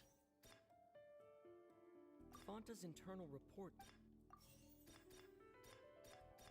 The Fonta promoter has been... According to Collins... Nope. It's gotta be that. According to Collins, the Pancration tournament... It's gotta be this. It has to be. The Fonta promoter has been... Yeah, it's all promotion. It was just juice. It was just a soda. I knew it. Paimon gets this rule too now, so there really was nothing to be afraid of. That hidden rule of the Pancration Ring is about how, people are not supposed to bet on both boxers at the same time. And if they do, they'll receive a package containing a strange blood-colored liquid. People get scared when they see it because they've subconsciously begun to associate it with the missing boxer. But really, it's just a bottle of the latest yet-to-be-named and packaged new Fonta trial product. A blood-red drink. It's no wonder even Fonta's own staff were questioning the company's decision-making. The company, facing backlash from its own staff, decided to try to trial the product on a smaller scale to see how it might be received by customers. They came to the fortress of Meropide and offered to sponsor the Pancration tournament so they could push their new product. But the Duke completely completely refused to even entertain the idea. The Duke, knowing how valuable coupons are in the fortress, knew that only total idiots who didn't understand their true value would bother buying a Fanta product here. And so, only those who proved their stupidity by being dumb enough to bet on two opposing sides of the same match were selected to receive the drinks. I acknowledge the effort you've put into bringing the truth of this mystery to light. Although, based on your description, that Fanta promoter is a bit too careless with his words. I may just reconsider my collaboration with the company. Oof. All right, and here's the final question. What's the secret behind our head nurse and all of her patients in the infirmary? I don't know that one. We haven't collected enough info to answer that question. Stop your cruel and pointless games, Risley. You know that we haven't finished our investigation, so there's no way we can answer the last question. The thought of sparing Lynette and Fremine never even crossed your mind. Lenny! You'll pay for this! And here comes the punch. Wait. Are you alright? Is he okay? Oh, close one. I owe you, Sigewin. That was a fantastic shot. What the fuck? Did you just shoot a trank dart at him? It was nothing, Your Grace. That better have been a tranquilizer. Sigewin? Though this gun may look like a toy, it's actually fully functional, as I just demonstrated. Is it a tranquilizer? Sigewin. You... Are you his accomplice in all this? Not at all. I am merely a resident of the fortress, and thus protecting it is my duty. When Monsieur Nervulette asked me to come here, he told me that my job would be to take care of the well-being of everyone here. I am merely discharging my duties. Okay, great. What did you put in our boy? But if you mean what you just said, then isn't Linny someone you should be looking after as well? Isn't he a resident here just like the rest of us? If you're close with Nervulette, why not learn a thing or two about virtue from him? But I really am just doing what Monsieur Nervulette told me to do. Everything I did, I've done to protect them. Had I not, they would be in far more dire straits right now. His Grace knows it too, right? Your Grace? Mind proving my innocence to them? My dear Sigewin, whatever shall I do with you? Would it have killed you to just wait another minute or two? Well, it's nearly time after all. The way you do things can be truly frustrating sometimes, Your Grace. I figured I should try to talk some sense into you. What are you talking about? What time? Take me if you want. Let them go. How touching. Can you just give me one more minute? Don't be like that, Your Grace. All right, everyone, calm down. 2 more visitors will be arriving any time now. I'll go get a cup of tea. Miss Sigewin, I leave Miss Lynette in your care. You... What are you doing? I believe I hear footsteps. A familiar figure bursts into the room. Some space, please.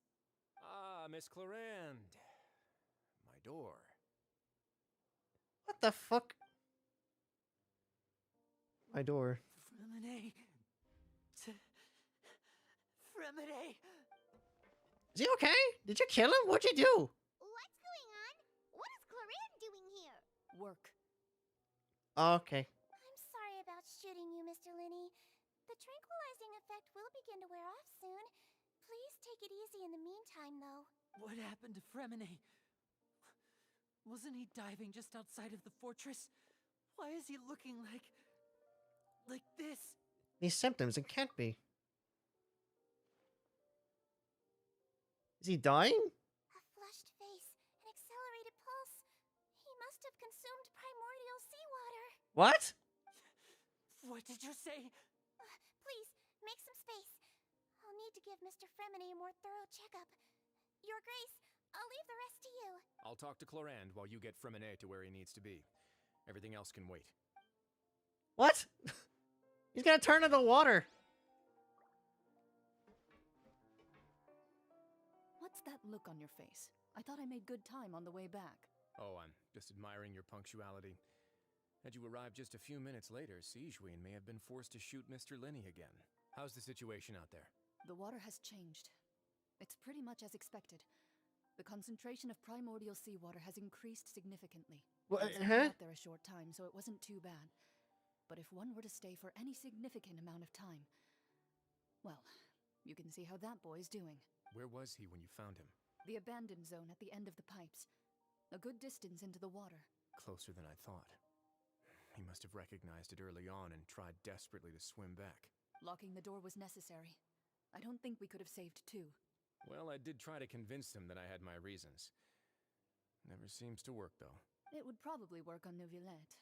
He has a knack for picking out who had good intentions, even when the outcomes were all terrible. Damn. That's a bad sign if you're having to plead your case to Neuvillette. Want some tea? Not particularly. If you want to drink some that badly, just say so.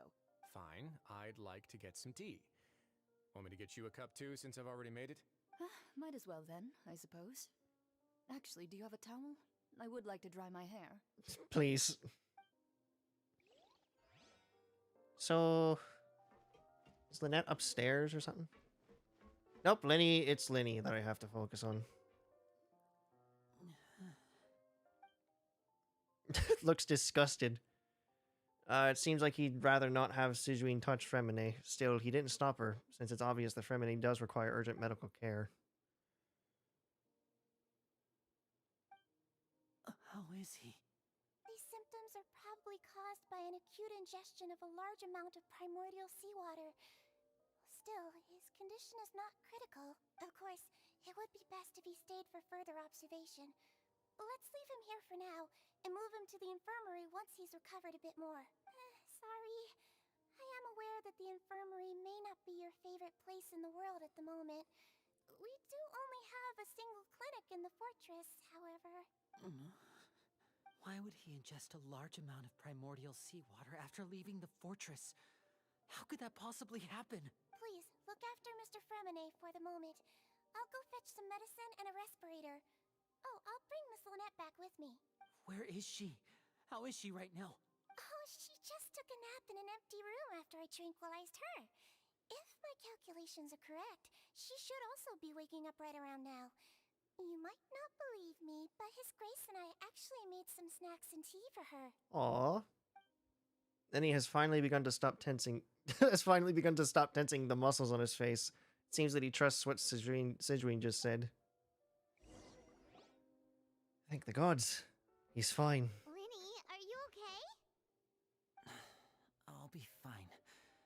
They're all here now. Don't worry about me. Are you sure? You don't look all right.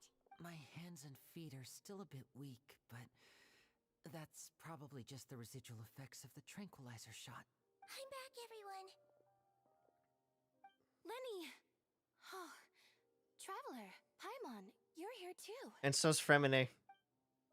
Fremine? Is he... He'll be fine. But for now, please help me lift him up. It'll be fine. Hi. Hey, kid. How you doing? His breathing's beginning to slow down. Give me a hand and help me get him to the infirmary. Yeah, I'll take him from this side. Lynette, together? On it. Traveler, you seem pretty worried about him. Want to come with us? Very well. The Duke and Clarande are gone. They probably went to get some tea. The Duke will explain the truth in just a bit. Miss Clarande will need a break, since she only just returned from rescuing Fremine out of the sea. Clarinde saved Fremine from the sea. Just what happened there? And what happened to Child?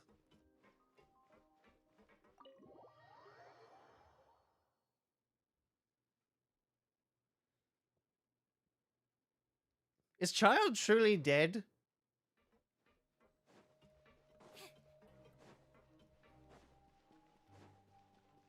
Oh boy, that's not going to be great if he's dead.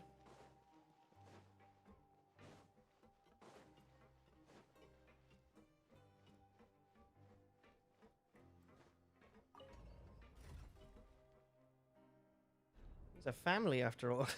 He has a little brother that he has to look after. He can't be dead. You can't just kill him off like that. Can they? I bet all the Honkai people are just like, ah, yes, this was entirely expected. Killing off a key character. The modus operandi of Hoyoverse.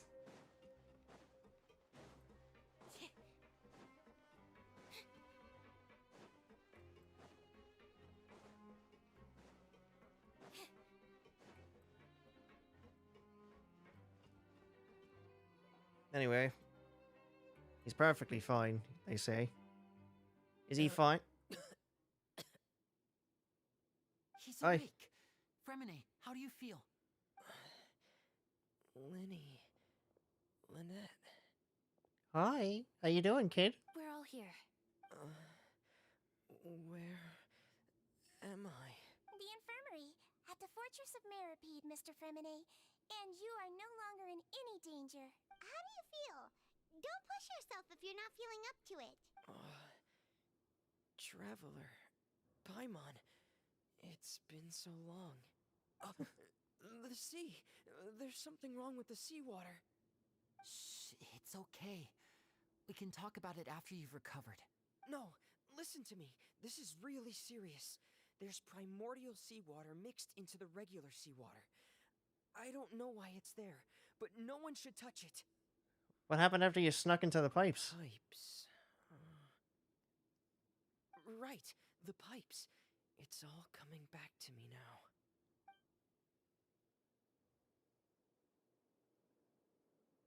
now.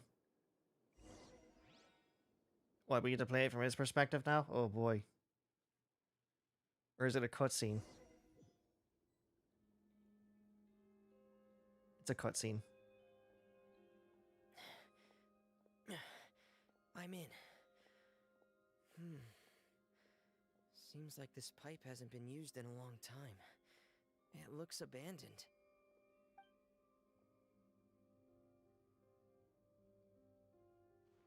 Where could Master Child be?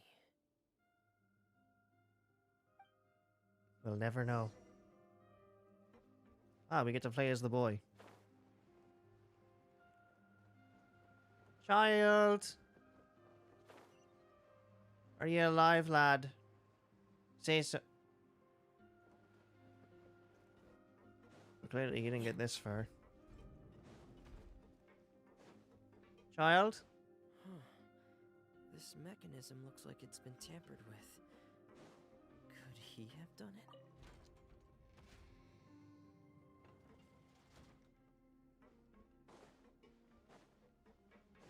Oh.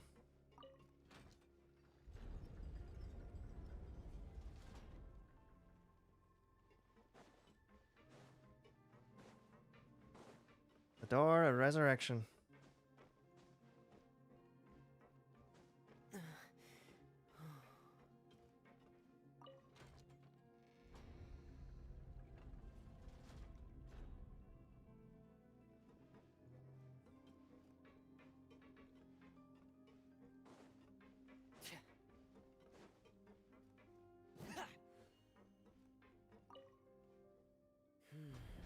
It's getting stuck on something. Seems like I'll have to avoid those obstacles while I turn it.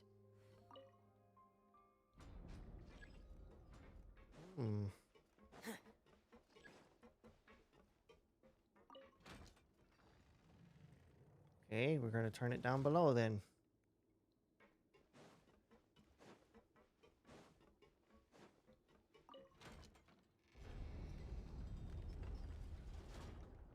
Oh, I see. That pipe was blocking it.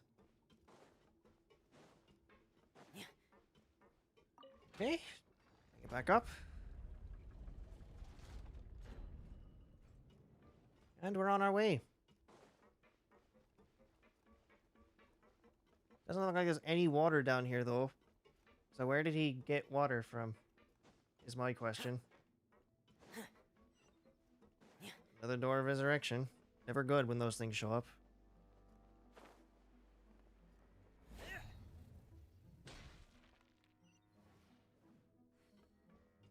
Oh, yep, there's the water.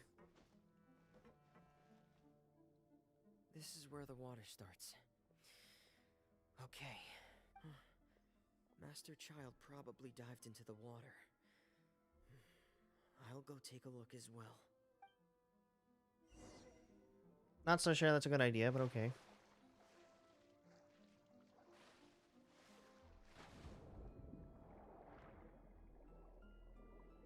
You're not gonna wear your helmet, huh?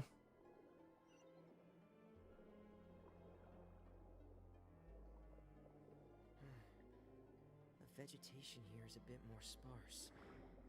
These traces aren't natural. A person must have left them, and recently. There are traces here too. I need to keep going. Huh? The traces are gone. But I don't see where he could have gone from here. Wait. What the?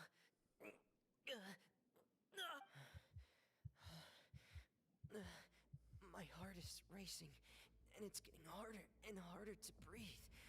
What's going on? No good. I have to get back. They still don't know anything about what's going on. If I turn back right now, I should still be able to make it. Ah, yes, this is about the point where he got poisoned. Go, boy! Go! Run! Swim for your life!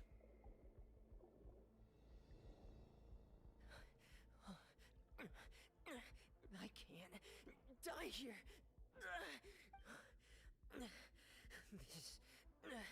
This is bad. I'm feeling worse and worse, and I'm still underwater. I have to push on. Oh dear. And there he goes. Oh, and there's Clarent coming to save him. Man, Wriothesley is just a barrel of laughs, isn't he?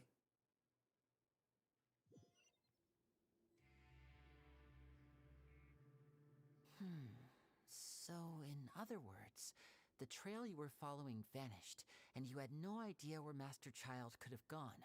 But there was also no obvious place for him to have disappeared to. That's right. I tried my best to swim back, but I had already put some distance between myself and the fortress, and I just couldn't find the strength to keep going. I probably passed out some time after that, and you know the rest. Miss Clarand brought you back, but we also don't know why she just suddenly appeared at the fortress, or why she went out to save you. Miss Clarand, you say? I must go thank her in person. You're still too weak for Monet. You can go after you've had some more rest. Miss Lynette is right.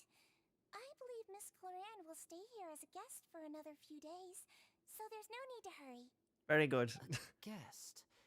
Then I can assume Wriothesley was the one who invited her to come down here? You should ask His Grace about that. He'll be able to explain better than me.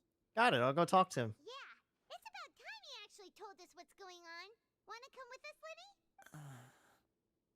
No, please go on without me. I don't want to leave just yet. Lenny. The logical part of my brain is aware that we're safe right now, but I still can't bring myself to leave. Both of you are just in danger. Fair enough. Understood. Then let's just sit together for a while. In that case, I'll leave the infirmary to you. The Traveler and I are going to head out for now. As long as you stay in here, I don't think you'll be disturbed. Thank you. Man, what nice people. What very nice and very confusing people. Fucking shoots him with a trank dart. You fucking kidding me? What kind of nurse has a trank dart?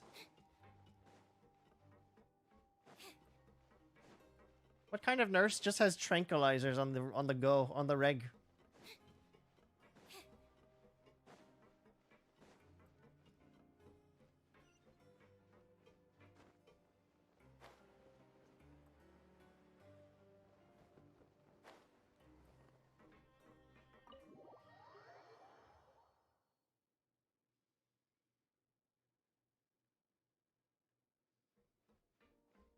This can't end well. We're gonna run into a screaming Wriothesley. Hi.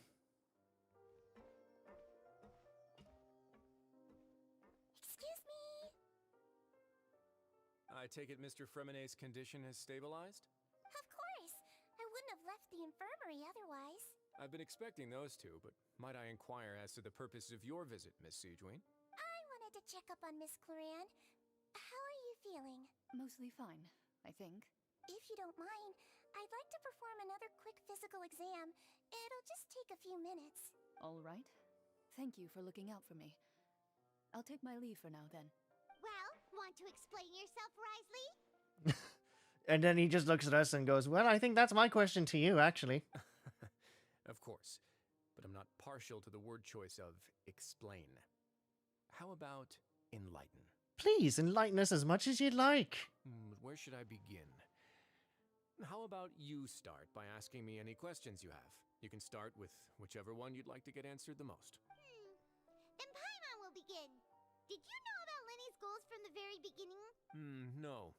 I just knew they were Fatui operatives sent to the fortress by the Knave. As for their specific goals, I only figured those out as you made progress on your investigation. You managed to monitor and stay ahead of them even though you didn't know what they were trying to do? They came here with ulterior motives. I'm quite adept at discerning what that kind of behavior signals. Why didn't you stop him? Initially, I thought their goal was just to investigate Child's disappearance. Linny suggested that I had deliberately let him escape, but in truth, I didn't really do anything special to help or hinder him while he was here. Everything he did, from finding helpers to leaving this place, he did on his own. Of course, it's inevitable that the Knave would make a big deal out of her fellow Harbinger's unexplained disappearance. I'm also quite curious about where that Harbinger went. So I figured I might as well let the Fatui do their own investigative work. All I care about is the answer. So you were hoping Lenny's group would just do your work for you? You make it sound like that's a bad thing. Unfortunately, things didn't go as planned. I assume that Fremonet has told you already, the ratio of primordial seawater around the fortress of Meripede is on the rise.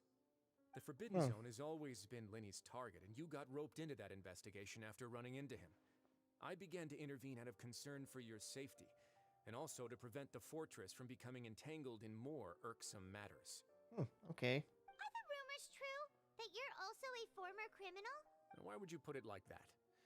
Isn't staying here all day and serving as the manager of the fortress a kind of sentence unto itself? Another form of prison? I just happen to have some support from the rest of the inmates. That's all. Oh, right. Paimon wanted to ask, who invited Cloran down here? Me, of course. I paid her good mora to come down to the fortress for some field work. As a champion duelist, Miss Cloran could be considered to be an independent party. I needed to find an exceptionally capable person to help me get through the impending crisis. Oh, I see. And saving Fremonet was part of that crisis? You can think of it like that, yes. Credit where credit is due, that boy is quite adept at diving. Had conditions not been as hostile as they were, he probably would have found the missing Harbinger already. So the Forbidden Zone really exists? That's not something you should be asking after.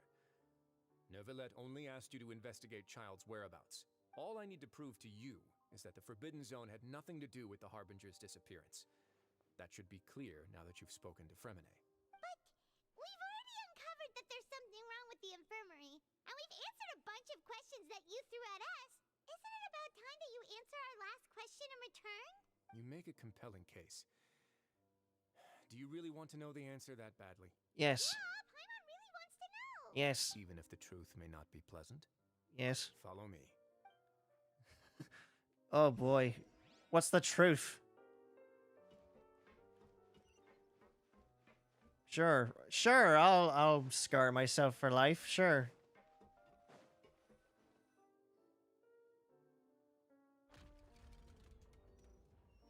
Oh. That's just there, huh? There's a hidden door here? And a whole basement behind it? Huh. You're pretty good at hiding stuff, Wriothesley. It seems you've forgotten just what kind of place the Fortress of Meripede is. So, what's down here? Are we gonna find a dead body? Is it the infirmary? Is it the morgue? Stand on the central plate. Wait, is there a secret mechanism or... Whoa!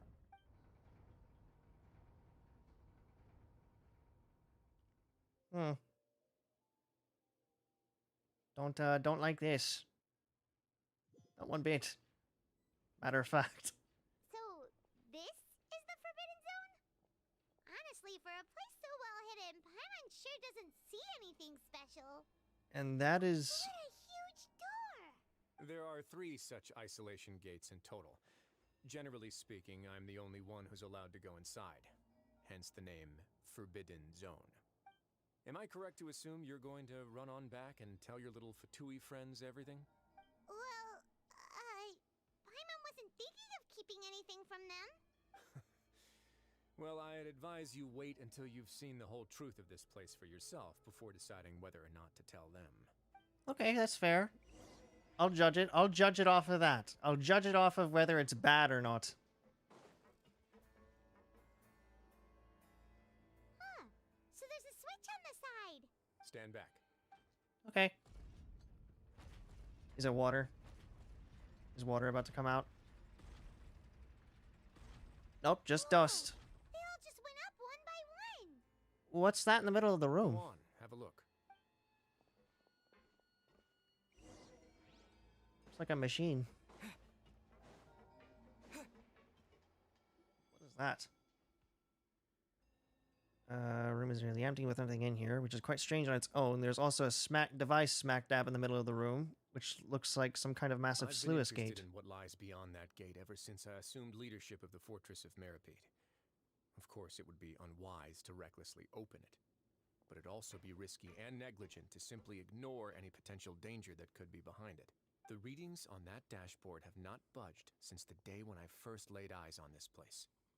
But over the past year, the needle has crept upwards from its original position, likely because some parameter it's been tracking has changed, if only infinitesimally. Normally, I would have ignored Infinitesimally? it. I happened to have some free time when I noticed it, so I investigated. Any guesses what the reading could be tracking? The water pressure? Very reasonable guesses. I've considered both of those as well. Unfortunately, our dashboard is tracking something less ordinary. Oh, the primordial The seawater. temperature should vary with weather and climate changes, so for something that rarely shifts, the water pressure is more likely. We ran a few tests to increase the pressure from the outside, but the readings didn't change at all. Later on, a few more possibilities occurred to me, such as a potential connection with the primordial sea. I began to make a few preparations based on that hypothesis. Over the past few days, the needle has moved again. With that, and the symptoms that Fremine displayed after leaving the fortress, I can now confidently conclude that the readings represent the concentration of primordial seawater in the seawater nearby. Uh-oh. The concentration of primordial seawater? But we're already under the sea! And that is precisely the problem. We're at the bottom of the sea, and now we're surrounded by toxic seawater. Somehow, primordial seawater got mixed in, and the concentration is steadily rising. Primordial seawater is continually leaking into the sea? Yes, that's very likely. But forget about the two of us. Not even Novelette knows where the primordial sea could be, much less where we could find and plug a leak. Oh. Oh! Seems like you've figured it out. I believe the primordial sea lies directly beneath this sluice gate. For some reason, the primordial seawater levels have risen significantly, and it's now very close to us. The indicators are now red. Although the gate still stands, some primordial seawater has already leaked out and mixed into the sea around us. If this continues, soon it will no longer be able to hold back the primordial sea at all. If this gate falls, all of Fontaine will fall with it. You know what the legends say. If this place falls, then everyone in Fontaine will be turned into puddles in the span of a night. But that's just too weird! Why would the Fortress of Meripede be built right above a sluice gate for the primordial sea? Who built this place anyway?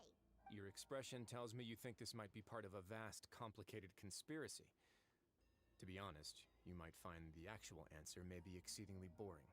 It's just that the secret of the Forbidden Zone had been long forgotten by the nation before I rediscovered it with my research.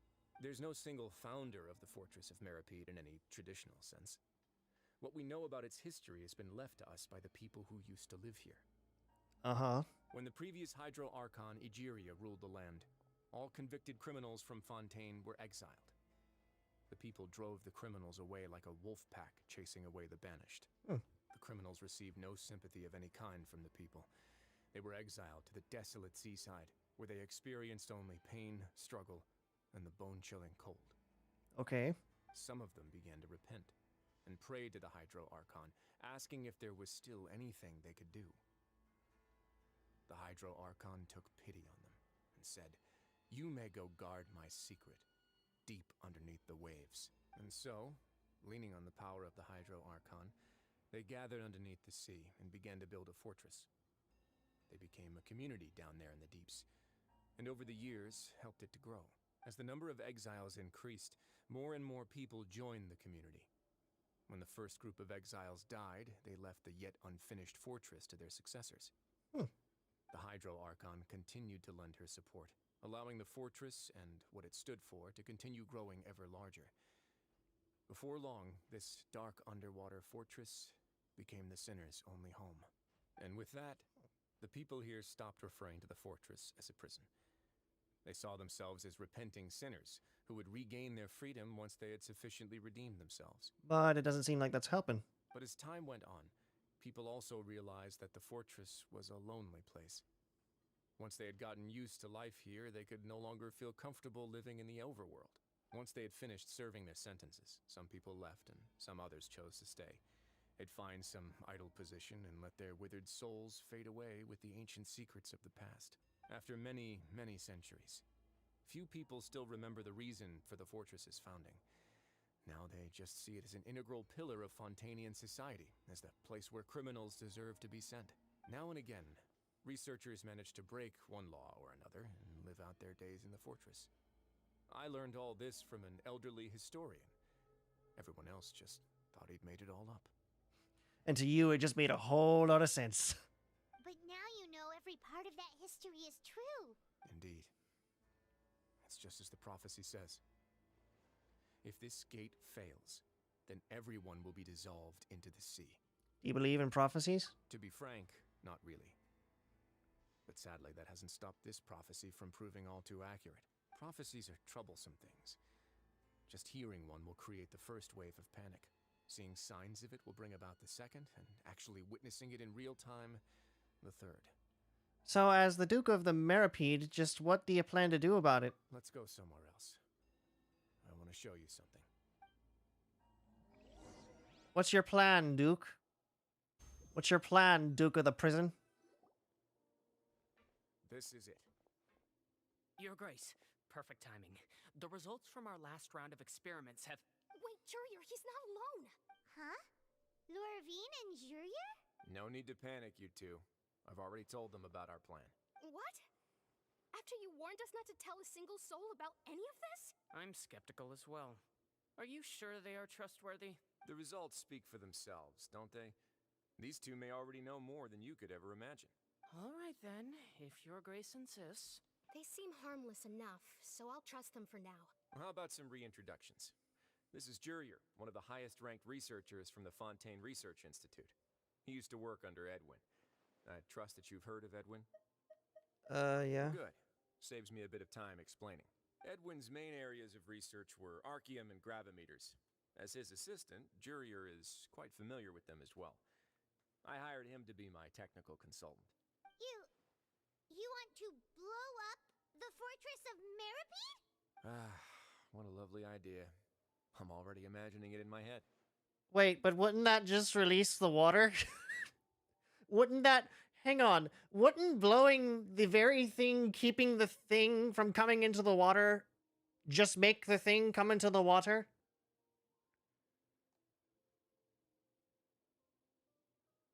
Wouldn't that be bad? Gotta admit, untempted as well. That... Guys, focus! Focus! That taskmaster over there is Miss Lorvine, and is also one of my technical consultants. While Jurier used to be Edwin's assistant, she used to be Jurier's assistant. Ooh, are they together? Is that really necessary? See, everyone keeps asking this question.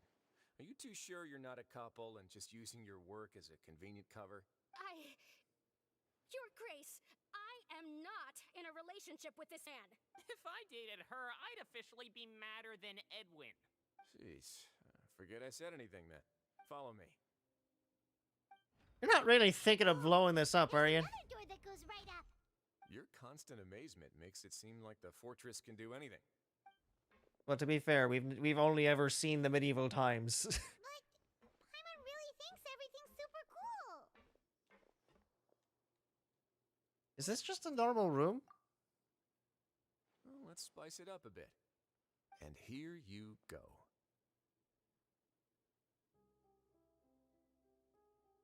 What the fuck is this? What a huge ship? This is also a production zone that Paimon's never seen before. What's going on? Wait, so your plan is to Noah's Ark, everybody? How much do you know about Fontanian history? Not much at all. Well, then maybe you haven't heard the story of ancient Lemuria. To give you a quick rundown, Fontaine used to be ruled by the Lemurian dynasty. Wait, hold on. I'm not imagining that right. He's putting in an L where there's an R.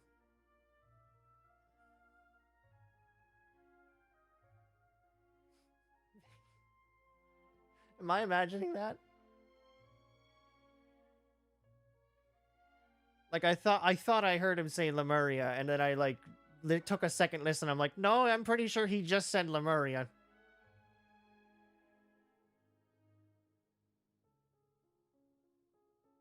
According to legend, the Lemurian king Remus came to this land after being inspired by divine revelation and found the seer Sibila, who had taken on the form of a golden bee. Taking the golden bee with him and riding on a huge ship, the Fortuna, he created his nation above the surging waves. He called his nation Lemuria and used the Fortuna to incessantly search for new tribes and islands, calling on them to join his empire. There's a ship in this story too? Where there's water, there'll be ships. People believe that hope can always be found at the end of a voyage. Do you believe that too? To a point, I think. As you've already seen, I have a whole factory's worth of labor, materials, and technology at my disposal. Certainly can't hurt to give it a try.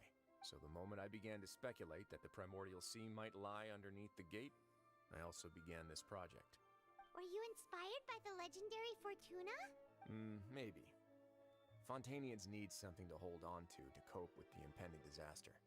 This is a plan for the ages. Can't you share your plan with everyone? Were the workers to find out the truth behind this ship, riots would destroy the fortress faster than any catastrophe. As the fortress's administrator, I'd never make such a reckless call. All right, that's enough talking for now. I'll need another 3 cups of tea to soothe my throat. Do you have any other questions? Seems like you're good. Come on, I'll take you back. I think I should tell them. I think I should tell them. I think I should. I'll leave you here for now. Oh, thank you so much. No worries. But don't forget, it's up to you whether or not you want to share what you just saw. What you do from here on out will likely affect those 3 as well.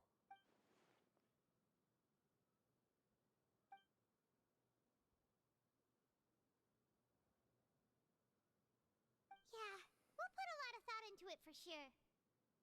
Great. I look forward to what happens next. I think I should tell them. Thank you. Yeah, I know. It's not charging. Low bat, yeah, I know. Alright, I'm gonna have to close this. Give me a second, guys. I'm gonna have to close it.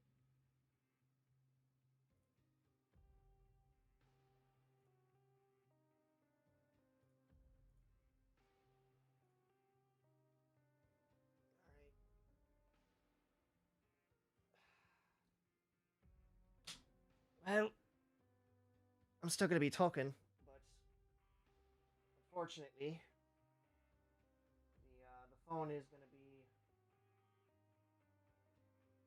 unusable for the time being. Hang on a minute, something's wrong.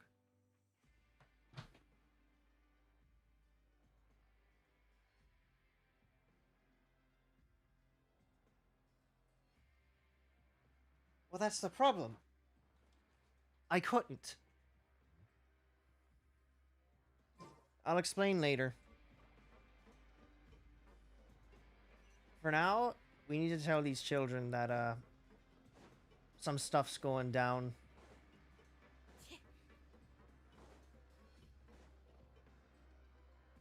We're back! Welcome back. Do you want a cup of tea? How can you be so much like Risley, always drinking tea? Huh. Actually, now that you mention it, I just remembered something now. While I was sedated, I could still barely hear two people talking next to me. They were discussing everything, from the leaves to the water and even the teacups themselves. Must have been Risley and Sijuin. Yeah, I heard one male voice and one female, so it should have been the two of them. They really were just talking about brewing tea. I really can't make sense of this place. Neither can I, don't worry. So, Traveler, Paimon, were you able to learn anything from Risley?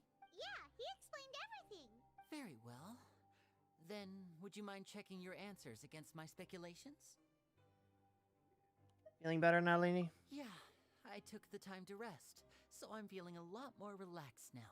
Oh, good. Nobody else is around, and Miss Sijuin is also busy with something or other. So let's just talk here. All right, then I'll posit my theories. I asked myself 3 questions. Okay. Firstly, why was Fremine affected by the primordial seawater? It was because he dove into the sea. My theory is, the long-lost primordial sea is probably very close to the fortress of Mirapede. Ooh, he's good. He got that right on the first try. That's our Linny. Secondly, Risley's attitude changed dramatically during the course of our stay here. He ignored us completely at first, then suddenly roadblocked us. Why? I spent quite a long time thinking about this. If he has been monitoring the Fatui since the very beginning, he probably ignored us at first because he was hoping we could find Master Child for him. What's more, That's about right. the Fortress of Mirapede is not part of Fontaine's court system, nor does it report to Udex Nervulet. Risley is basically the king of a no-man's land. As long as the fortress doesn't do anything about Master Child's disappearance, Father can use it to pressure the Fontaine authorities. And while the two factions are pitted against each other, Risley will be free to move between the parties of interest. If I had to guess, he probably has something that he's working on himself. It's likely related to the secret of the infirmary, but I just can't think of what it could be. And his grasp of the big picture is amazing. You're super smart. Thanks so much. Then finally, there's the last question. If Risley does have a plan, what could it be? All I know for now is that his plan probably has something to do with the changing nature of the seawater. He's even gotten Cloran to help him out. That can't be the full extent of what he's doing. There's probably a secret passageway behind the block in the infirmary, and there's something big in the fortress that most people here never get to see. He has a bargaining chip, and it could be important enough for Father to deal with him directly. I don't have enough information, so I have no idea what his chip might be. But let me guess. You have the last piece of the puzzle. Oh, good. That just lets us do it anyway. I can't believe it. The sea will engulf everyone. Just like the prophecy said. Could Risley have wanted to meet Father to figure out a way to deal with this crisis? If you remember, I once mentioned that Father sees the House of the Hearth as her base of operations, and she truly wants to resolve the crisis. But how could Risley have known that? Well, because you've mentioned it like 3 times now. Or perhaps he didn't know, and just wanted to bring Father over to his side? Which could be why he said he just wanted to negotiate. Yeah, that makes sense to me. I understand your concerns as well, Traveler. I'll figure out a way to pass this on to our father. No matter what, we're on your side. The two of you have already aided us far too much. We probably wouldn't be standing here right now if not for you. If you ever need anything else going forward, please come to the House of the Hearth at any time. Though you may not share the sentiment, After all that we've gone through together, the three of us basically see you as family now. Oh, well, thank you. You have my gratitude. Thank you for protecting Linny when it really mattered. And thank you for sharing the secrets of the fortress with us. We didn't think you were going to do it. Why are you being so formal all of a sudden? We can work together again if necessary. Given your strength, you might not need our help at all. But if you are ever in danger, we will try our best to protect you. Aw, the sound of that makes Paimon feel all warm and safe inside. What was that? Paimon's hungry. Oh, you've done so much already. Go get some food. Alright, then we'll catch you guys another time.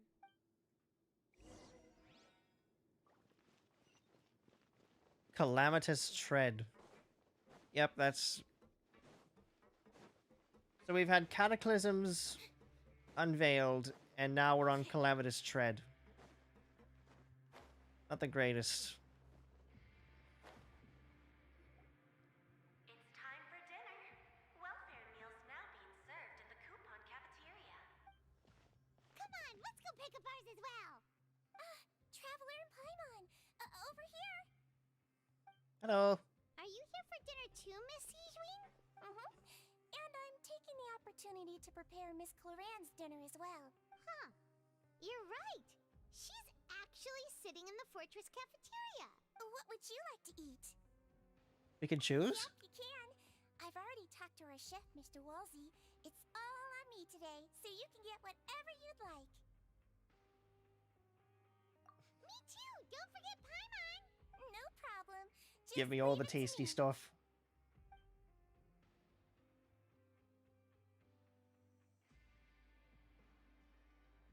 Yay.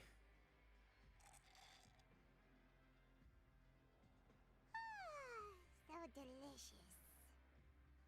Free dinners are absolutely the best. Is this how it feels to be freeloaders? Wait a second, we did do plenty of work after all. Feeling full yet? How's the food? Delicious. Besides the milk, I mean, everything was super delicious. I'm so glad to see you all so happy. Oh, see, the expression on your face just now? The muscle here just moved, which suggests that you're feeling quite relaxed at the moment. Sijwin, do you do this to help your patients or to better understand human beings? A bit of both, I suppose. I'm a Melusine, which means I'm very different from human beings. You don't look like a Melusine aside from the tail and ears. Care of you. You're really good at taking care of people. Even though you're so short, you still talk and act like an older sister. Really? You're reminded of an older sister? That's great to hear. Oh, and what did you mean back in Risley's office? When you said that you were protecting Linny and his siblings as well? Oh, that. I just asked His Grace to look out for those children, especially that diver boy. I was getting a bit worried after hearing that something was wrong with the water. Thankfully, Clorand is very strong and managed to save him in the nick of time. His Grace also sealed the pipes after Clorand left, to make sure that Linny wouldn't impulsively chase after his brother. That's a good thing. Although the path was blocked, we still stationed some guards there to stop anyone from approaching. They were instructed to only open the door once Miss Clorand had returned. Oh, and I was keeping an eye on Mr. Linny as well. We had to press him, but we couldn't allow him to be in any real danger. I see. You were all super considerate and really thought everything through. It's just what we do down here at the fortress. At least this has been His Grace's style for as long as he's been the leader. I see. Oh, I really wish Monsieur Nervula would come down here more often too. I feel like he'd like it here, with all the darkness and chaos. Would he really? But that doesn't make sense at all. It's hard to imagine Nuvula outside of his office. Good night's rest, you two. You both worked very hard.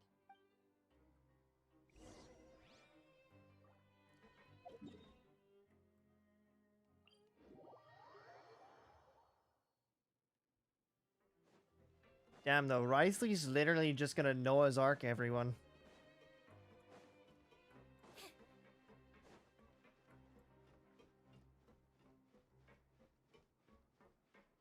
I wonder how that's gonna make all the Fontanians feel when they like see his boat coming out. They're just like, "Have you gone mad, man?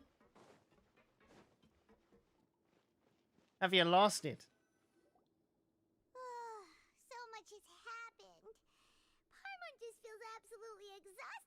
she's finally relaxed. I'm super sleepy. Are you sleepy too? Yeah, I'm also getting there.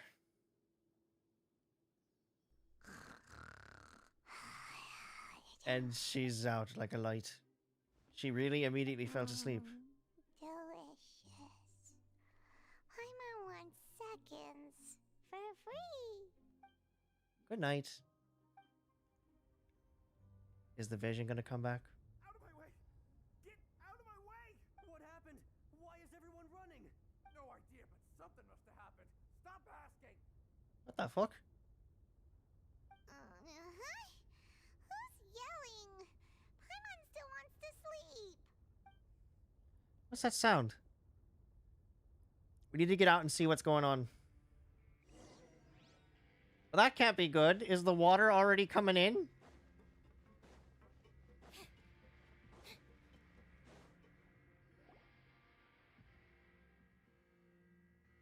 happened? Why is everyone running around? Hey, what are you doing? No time to explain, mate. Goodbye. Hey, wait! What's wrong with these people? They won't even talk to us. They're here! There you are! Oh, thank goodness! Quisto and Lavaroon, do you know what happened here? We came here especially to inform you. Something seems to have gone terribly wrong just now. His Grace is telling everyone to evacuate and get out of here. He's blowing it up now? Lavaroon was saying you two are new here and you don't have many friends, so you might slip through the cracks. Haven't you heard all the stories like that? An evacuation is successfully completed. Yet you only find out once you do a head count that 1 or 2 people are missing. Wait, weren't you the one who brought that up? Why is it suddenly my idea? Hey, shut up! Okay, whatever. The point is, you should come with us. You said as Grace said to evacuate outwards? Yeah, he said to get as far away as possible, upwards and outwards. Then that means whatever happened must have happened down below. Oh no, isn't that gate at the very bottom? No, it can't be that thing. Whoa, wait, what? What? Hey, where are you going? We have to go find the Duke. You two just go and get out. Go on without us. Hey, hey! Be careful! What a bunch of nice prisoners. Evacuate upwards and outwards, upwards and outwards. If you're already at the topmost layer, then try to move as far outwards as possible.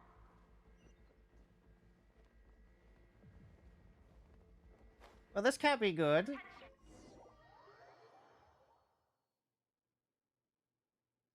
Wriothesley. Wriothesley? Everything good?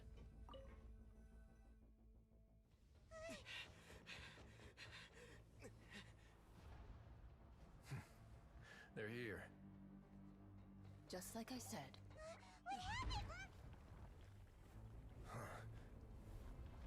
That doesn't sound like water. That sounds like a thing trying to get out. You're just in time. But be ready to run.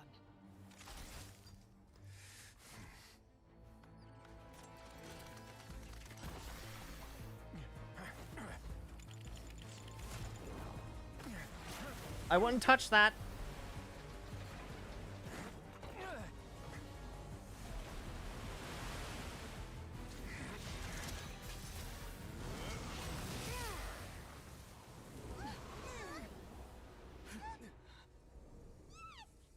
It's not gonna work for long, though.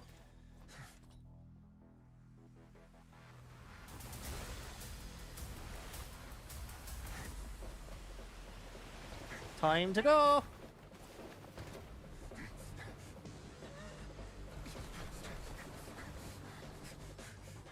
Three, two, one. Are you fucking nuts?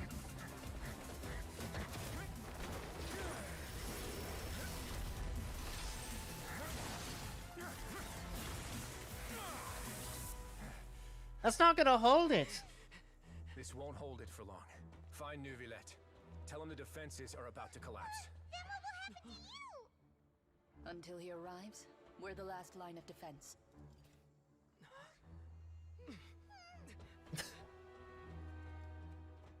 Damn. The gate. How long do you think it'll hold? That depends on us.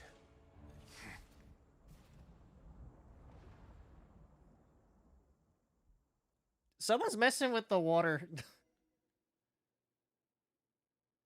Oh, damn. We got a lot less time than I thought. Neuvillette,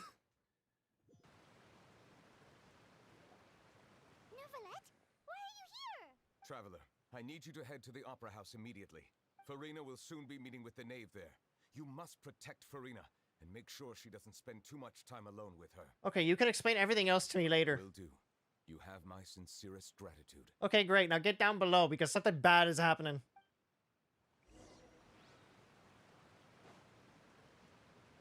Quick! To the Opera House before she rips the gnosis out her heart!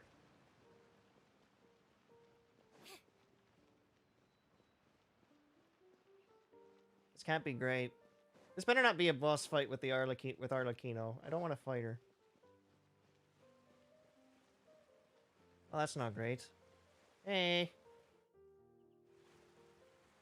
Oh, they're gonna try and stop us, aren't they?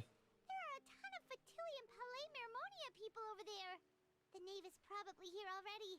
We need to hurry. Excuse me, we need to come in. Are you two the traveler in Paimon? Monsieur Neuvillette has left instructions. Please follow me.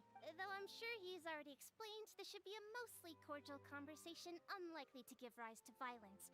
But it would be most appreciated if you could protect Lady Farina to the best of your abilities. I'll do my best, lady. Let me in. Now, please. Everything's gone wrong. Everything's going topsy-turvy.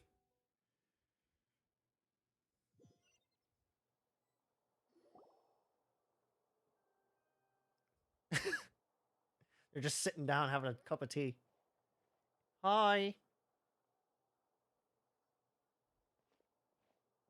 Oh, so you two are the honored guests Miss Farina mentioned. Hello. I helped your kids. Of course, of course. How could they not attend a meeting such as this? I must always have 2 or more guests at my dessert table. Otherwise, the occasion would be too lonely and unbecoming of my station. It is my pleasure to make your acquaintance, traveler. I have heard much of your accomplishments. I am the knave, one of the 11 Fatui harbingers. Well, you're very formal. How you doing? Head of the House of Hearth and the Linny siblings' father. She certainly does not seem easy to deal with. Pleasure to meet you too. I've already prepared seats for you. Come, sit beside me. Perhaps you two are unaware of how Miss Farina and I do things. You see, we actually recently agreed to get together for tea when we had the time. See this? This is a limited type of confectionery that Miss Farina simply adores. There are only 16 slices sold every day. Here, why don't you and Paimon have a taste? Oh dear. Friendly. She seems friendly enough, but that can't be all there is to her. The knave is a force to be reckoned with. I should be very cautious around her. What do you think of this cake? It's quite tasty, and I think Paimon agrees too. That's good to hear. So what Child said was on the mark after all. You do share a taste in desserts with Farina and I. Wait, Child should have no reason to have said something like that. I wonder how he's doing nowadays. You must have heard, right? He's suddenly gone missing. I'm really worried about his safety, you know. Here's to hoping that he's an excellent swimmer. I have faith in his abilities. Since we're talking about him, I feel like I should add something. His martial prowess really looked certainly pretty impressive, yeah. Farina looks quite nervous. There must be some kind of bad blood between her and the knave. Oh, so you're also familiar with his aptitude for fighting, Miss Farina. Oh, right. I almost forgot. Child was subdued by Udex Neuvillette right in front of you. Against ordinary people, my colleague would never be on the back foot. But alas, he just never imagined he'd run into such a person. I must express my admiration for Monsieur Neuvillette. I managed to find a few leads on his whereabouts. Coming from you, that's not surprising at all. But I thought you would be happier to hear the news. Of course, but it's still a bit of a shame. You see, I would have been far happier had I received this news somewhat earlier. As you well know, A long time has passed since Child disappeared. I mean, people are kind of. I've come to the conclusion that not everyone is inept. Is that everyone is just really bad at their jobs unless I'm there. Well, in any case, there's no need to worry. We know for sure that Child is still alive. Oh. And just how do you know that? Because we found evidence that proved he left the Fortress of Mirapede. And where did he go after leaving the fortress? We don't know. Well... Paimon's statement just left us wide open. The Fortress of Mirapede lies deep beneath the waves.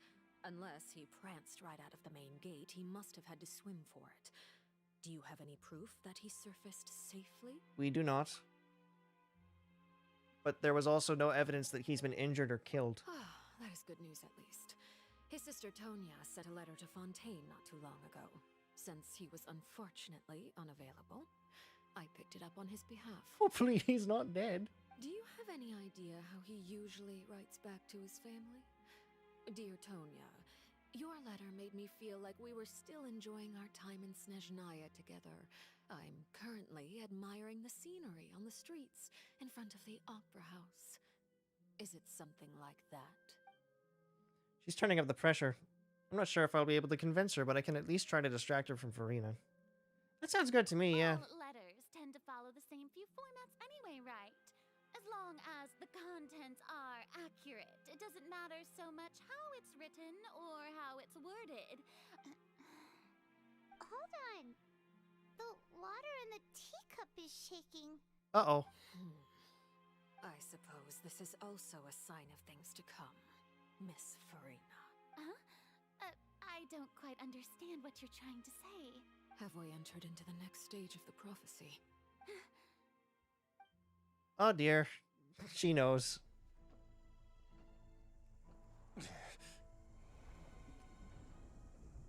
They completely froze the door shut. You both. I will take it from here.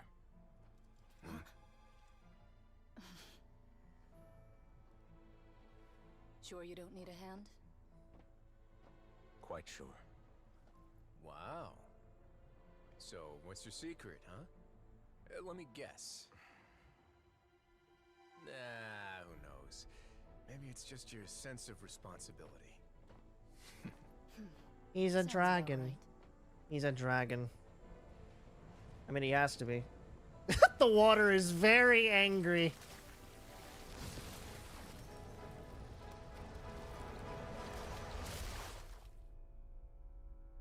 So, what happens now?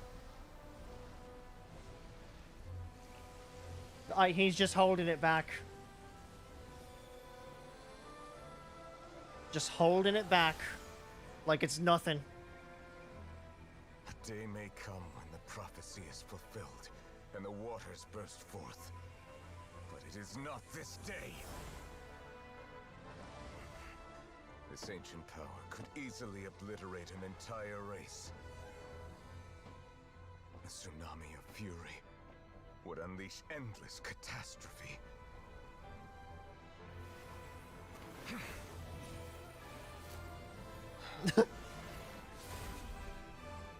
He legit just said, fuck the water. This sentence is too severe. Forgive me for overruling it.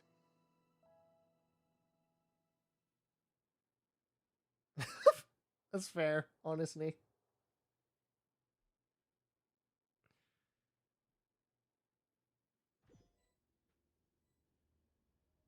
All right. Seems like the problem inside has been suppressed. Let me guess. We're safe for now. Indeed. But only for now. I win this bet. You owe me a present. What are you gonna get her? What are you gonna get him? Very well. It was indeed just as you said. You made a bet? How could you make a bet? How could you make a bet on the entirety of our nation's safety? What? How could you do this? I am disappointed in both of you. We made a bet on the size of your entourage. Cloran thought you wouldn't come down by yourself. I will never forgive you. I figured you would have at least brought a few people along for appearance's sake. It appears I underestimated just how confidential the mission was. Shouldn't you have gotten used to confidential missions by now? That's just how the courts operate. So what gift must the loser give? Tea? He already has tons of tea in his office. I'm thinking about a set of legal codices. That wouldn't happen to be a dig at my lack of legal awareness, would it? Oof, that's bad. Well, I'm sure His Grace doesn't consider the fortress to be outside the law. I was under the impression the residents of a place like this would be uninterested in the legal codices. That was obviously a joke. Listen, man, we tried to get along. Anyway, you've still got some unfinished business to attend to in the overworld, correct? No need to stay here if you have a pressing matter. We all know you can't leave Palais Mermonia for long. Thank you. I hope everything went smoothly with the Fatui Harbinger.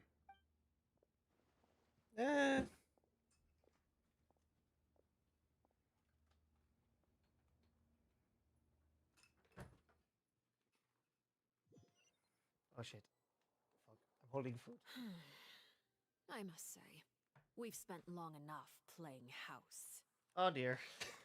Everything's gone to shit. Well, everything just went to shit. Miss Farina, as the Hydro Archon, I am sure you understand the exact meaning of the phenomenon we just witnessed.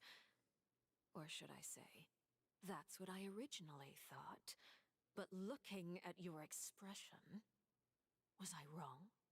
And you haven't a clue? What are you trying to say? At this point, I don't think there's any more need to speak as diplomatic representatives. Allow me to speak to you now as just a Fontainian. You know the prophecy by heart, and also that every part of it is being proven true. Yet, here you are relaxing, drinking tea, and eating desserts as if it's all nothing more than a few stray bugs in your garden. Do you really think that's acceptable? Oh, come on. Don't treat her like Marie Antoinette. The prophecy's hanging above our necks like a guillotine. Every faction is looking for a way to either avert the disaster or save their own. Even the orphans of the House of the Hearth have devoted everything to saving their homeland. But you? It beggars belief just how nonchalant and carefree you have been. From the very beginning, you, the god Focalor, you have utterly failed to take action. You're wrong. I've never ignored the prophecy, nor have I just been passing the time in self-indulgence. Retract your accusation and stop doubting the wisdom of the gods with such absurd conjectures. Oh dear. Hey guys, you might want to step in. I am not alone in my doubts, you know. All the children of Fontaine may be harboring the exact same thoughts right now. Oh, great Hydro Archon. How are you going to save them? Save us?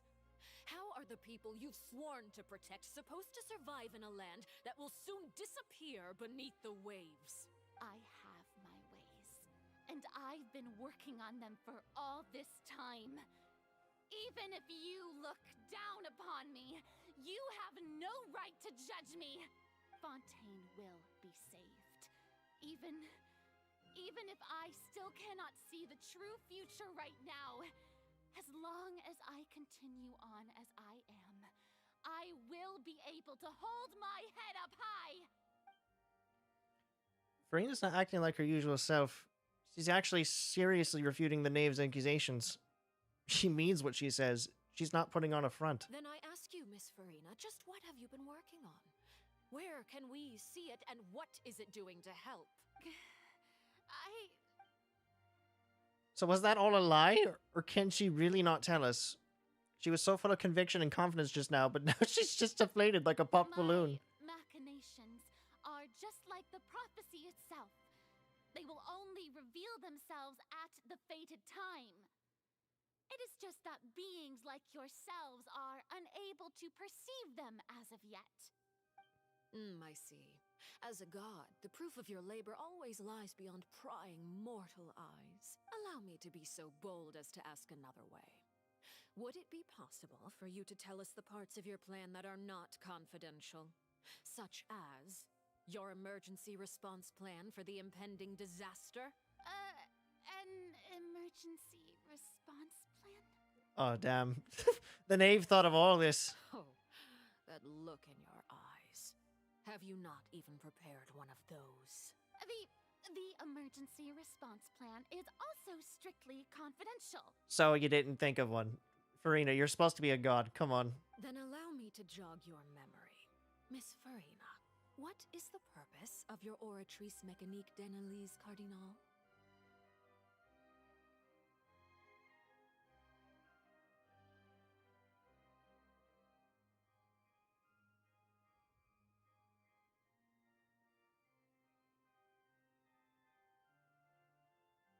Oh, I see you all are alive. Hopefully I'll be joining soon. And what do you plan to do with the massive amounts of indemnitium that has accumulated over the years? The oratrice? It's just like it appears to be. So you also have no idea. If I'm not mistaken, someone's using it to prepare for something. But unfortunately, it would seem that someone is not you, Miss Farina. I first caught wind of this when Linny tried to investigate the oratrice in the Opera House. You see, even just getting close to the core contaminated him with an extremely large amount of indemnitium. But even if that had nothing to do with you, then what could you possibly be working on, oh great Hydro Archon? Oh, right. I almost forgot. Udex Neuvillette is not at the tea party with us today. Miss Farina, I suppose you must have ordered him away to take care of some troublesome business. Yes, that's exactly right. Please keep it a secret for me. Of course I will. Although, I must say, Miss Farina, you seem quite insecure without the Udex by your side. Oh, very well. Let's stop that conversation here. There are still a few slices of cake left, so please, help yourselves, everyone. These aren't topics I can't speak about. I can speak about. I don't even know what Neuvillette's task was. If I had to guess, he probably went down to deal with the surging primordial sea, but can he really deal with it all by himself? And is Farina being truthful or not? I heard that you were recently commissioned to handle a few matters on behalf of the Udex. Why don't you take an extra slice of cake? Those who work hard deserve gratitude and praise. You too, Paimon. Thank you. Paimon will take you up on that offer. This is not great.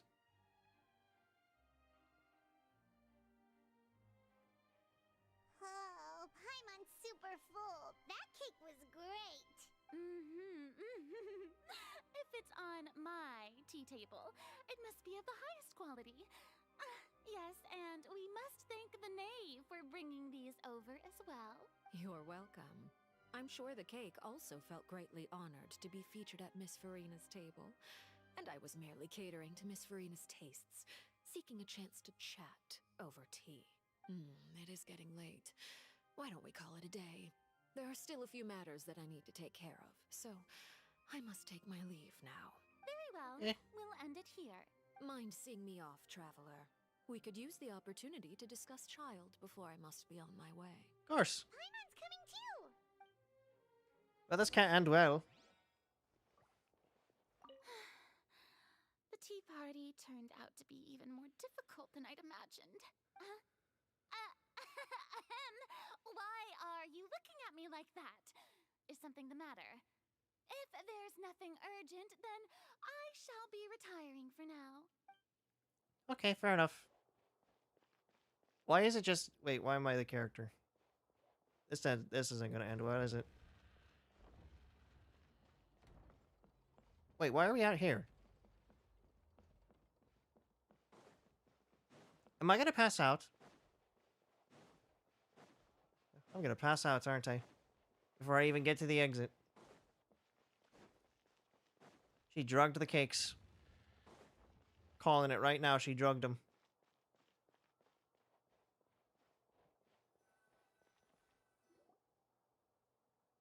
And goodbye. I'm glad that you were willing to come with me. Of course, Child was just an excuse. I have no interest in your dealings with him. That's what Paimon thought. What do you want to say? You lent your aid to the children of the House of the Hearth. As their father, I would like to express my gratitude. I didn't think that's what you wanted to talk about. Do I look like an irresponsible father to you?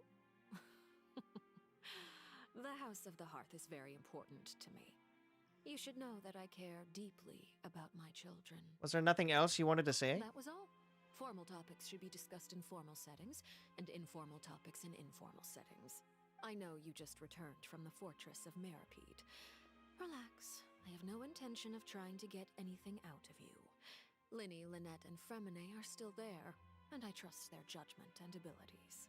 They've all been working very hard and have always done all they can to fight back against anyone who tried to stop them. Especially Linny. You mean Wriothesley. He's a tricky one to deal with.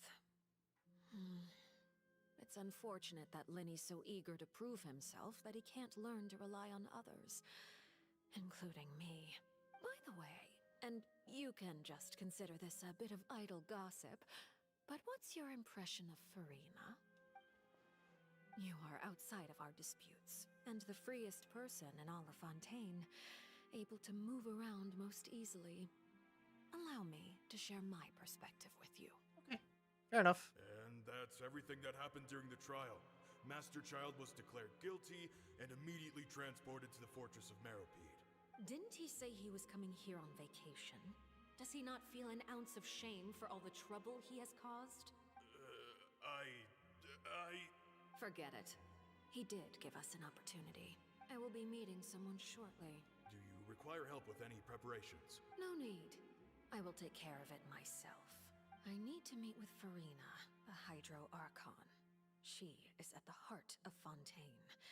But what's fascinating about her is that she often seems more like a celebrity than a working Archon. Wait, is Nuviolette the god? Oh, come over here, you little critter, you!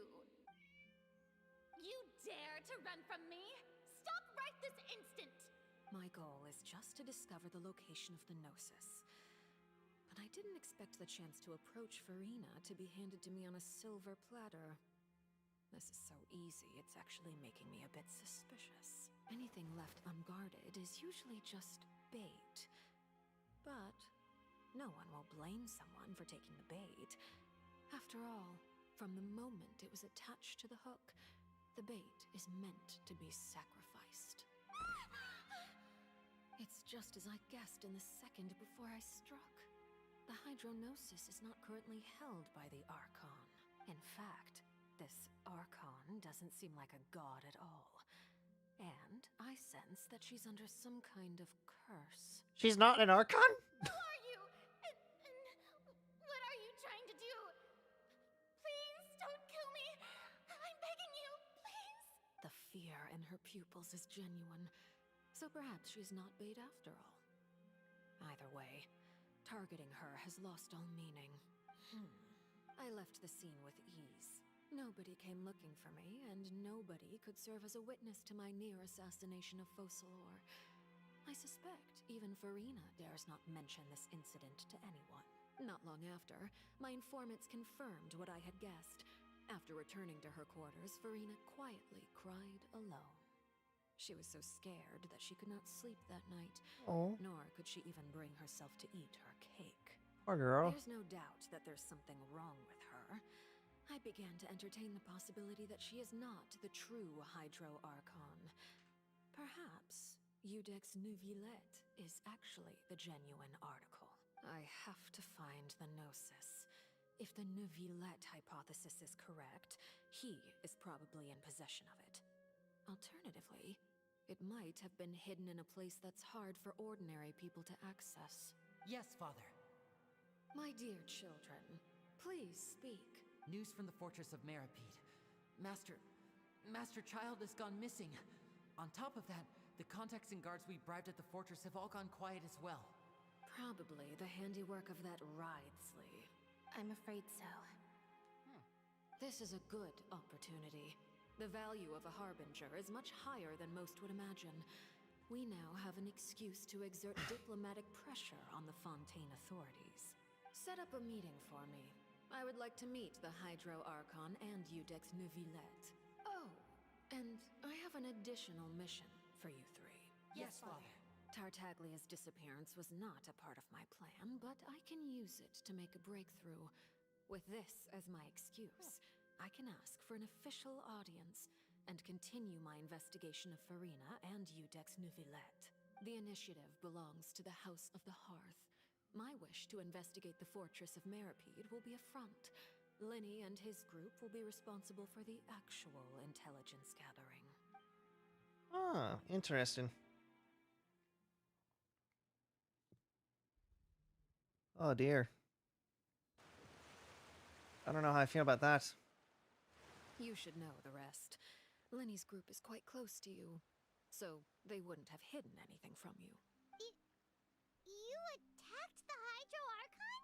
It wouldn't mean anything, even if you shouted it from the rooftops. After all, even Farina herself is still pretending that nothing of that sort ever happened. Alright then. Okay.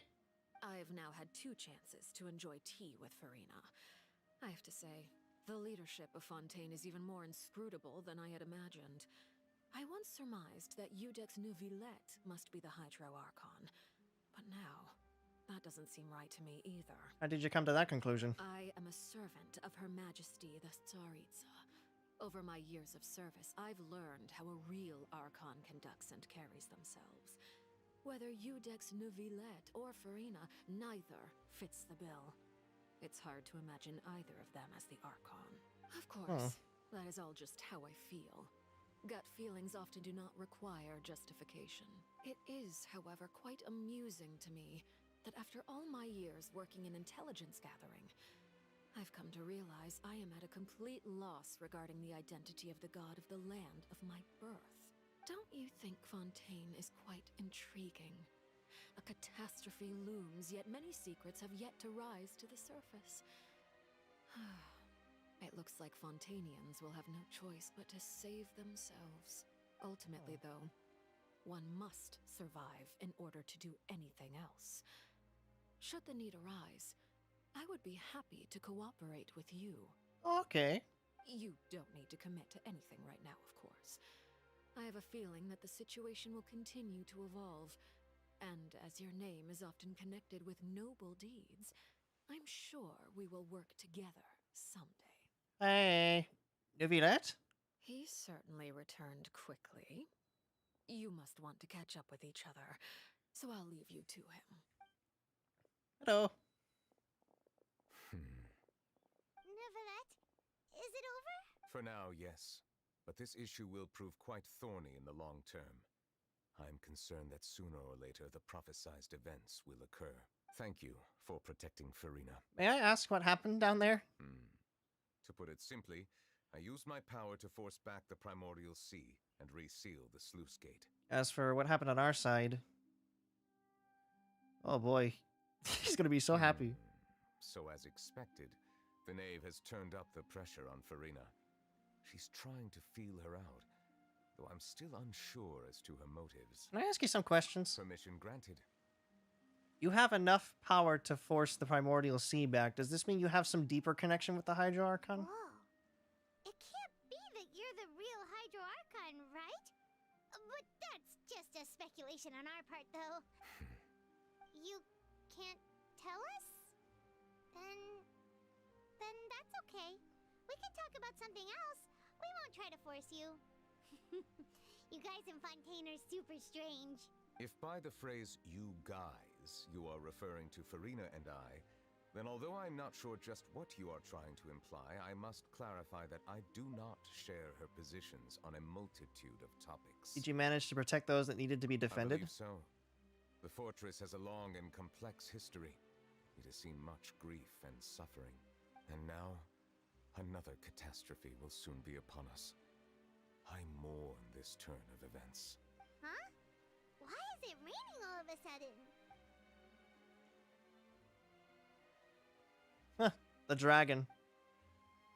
Neuvillette had just mentioned his sense of grief. Wait, Neuvillette, you can't be... You may be closer to the truth than you think. Oh? And what are you thinking? He's the dragon sovereign of water. The dragon of... what? Huh? Please do not be so surprised. Farina?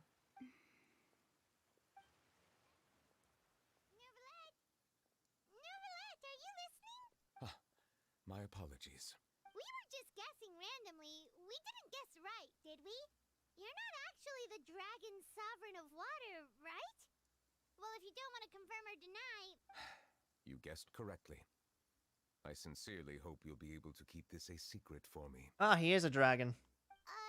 Right, of course. We'll definitely help you keep it a secret.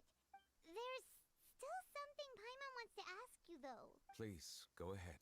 Well, if you are the dragon sovereign of water, and you were able to force back the primordial sea from the fortress, then since Fontaine's prophecy is all about seawater, couldn't you just use your power to solve the crisis? None of the currently living dragon sovereigns in the world, myself included, possess our full dragonhood. They say that when the first usurper arrived on Tivat, they seized a part of the dragon's power. Today, that stolen power is the basis of the Archon's authorities. What? Wait. There are 7 elemental archons and 7 matching dragon sovereigns. The dragon sovereign of water who lived through that era perished a long time ago. As their successor, I know far less of that part of our ancient history. In any case, I believe I will not be able to do much unless the Archon disappears and returns their elemental authority to me. Given the status quo, however, I would recommend finding another way to deal with the prophecy.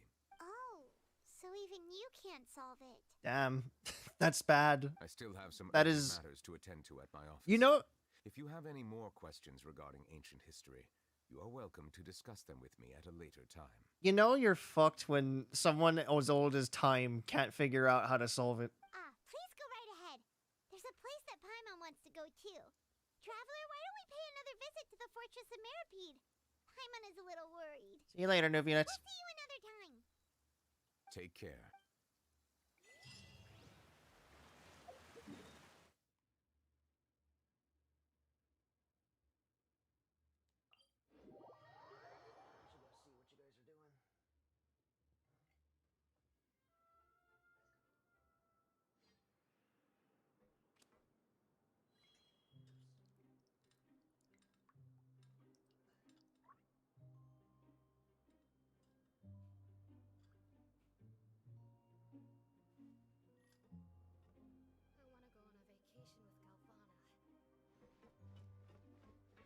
Right.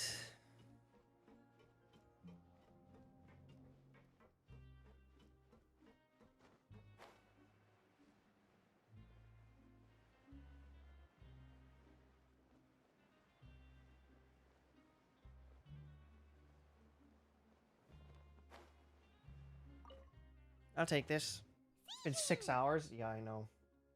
Traveler, Paimon, you're back.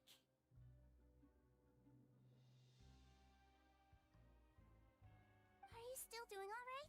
Did either of you get hurt? Don't worry, we're both doing great. We're fine, but what about you guys? It was such a huge mess. How bad was it? A few people sustained superficial injuries, but that's about the extent of the damage.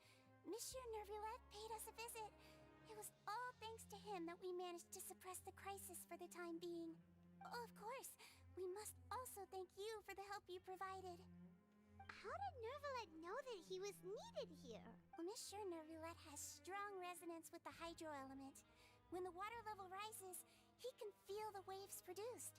I ran into the bombshell bros while bandaging the injuries of the wounded.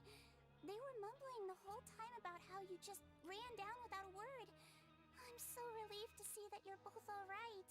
If you're not too pressed for time, please stay with us a few more days.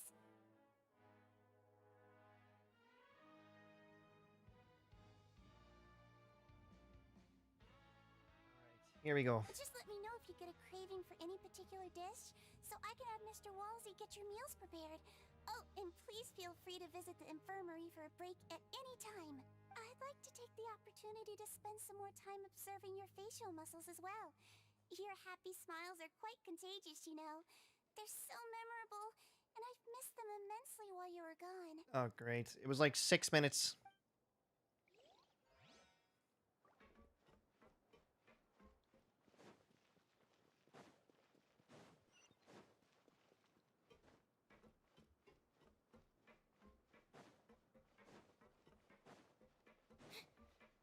And yeah, it's been 6 hours. My food's already here.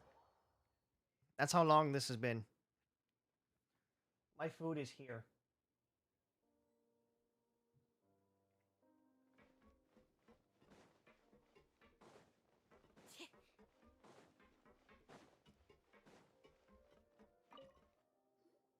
Jurier, Miss Sijween told me you still haven't eaten. Yeah, I was working on something, so I forgot. That's no excuse for... Huh? It's you two. Jurier, Lurvine, we're back! Hello there. It's been quite the mess here recently. How have you been? We're fine, thanks. And you? Are you still taking the secret passageway from the infirmary to work on the ship? Yep. That is still top secret, though. So don't say a word to anyone. It can be a bit annoying when there are lots of people in the infirmary, but I still prefer taking that route over the one from the Duke's office. I mean, the infirmary does make it easier for you to slack off. Oh yeah? Then why are you also here so much? You two really are just using your jobs as a cover for your relationship, aren't you? Not at all!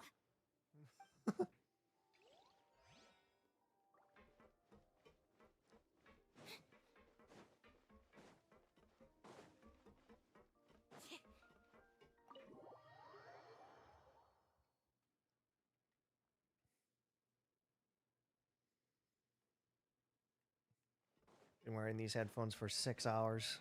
My god, how do people do this?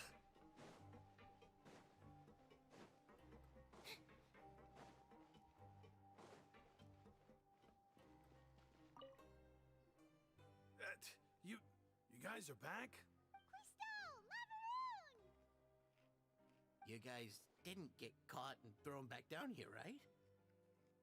Huh? No, not at all. And here I thought you'd managed to escape from jail during all the commotion. I'd held you up as legendary jailbreakers, but now you're telling me you just never left? We're sorry, but we just had some business to take care of. All right. There's no need to get caught up in the details. We're just relieved to see you. He was super worried about you, you know. Hey, it wasn't just me. Weren't you super worried as well? Something like that, yeah. I was also transferred to work in the kitchen a few days ago. I can still hear Quisto mumbling to the carrots. Are those two all right? Do you think they made it out alive? Whenever he'd say that, I'd tell him I'm sure they're fine. Wherever they are, they're kicking back with drinks in hand, enjoying the lovely scenery. Hey, there's nothing wrong with worrying about your prison pals. Is there? I mean, considering how they always love listening to all my gossip. I don't know about that one. These two. They sure are a lot warmer and friendlier than when Paimon first met them. I'm sure the welfare meals have just skyrocketed in quality recently. Oh, well, if you say so. I'll be watching you to make sure you finish every last bite.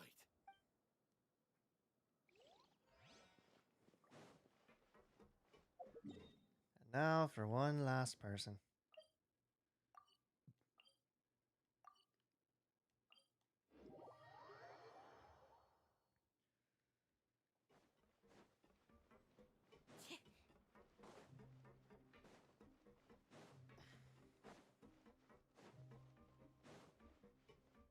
I think the kids were still down here, so they're gonna tell the knave that something happened.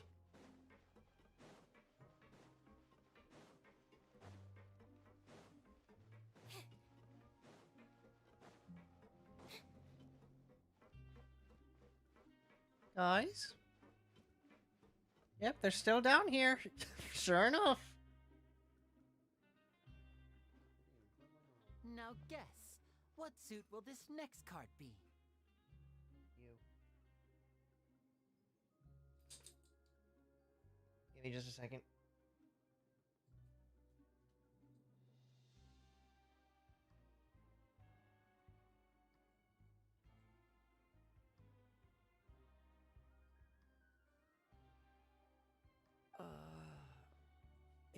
bare-teeth cat? Well, well, look who it is. What else would it be? Traveler, Paimon. Hello, everyone. Looks like you're recovering nicely, Fremine. Mm-hmm. Thanks to everyone's support.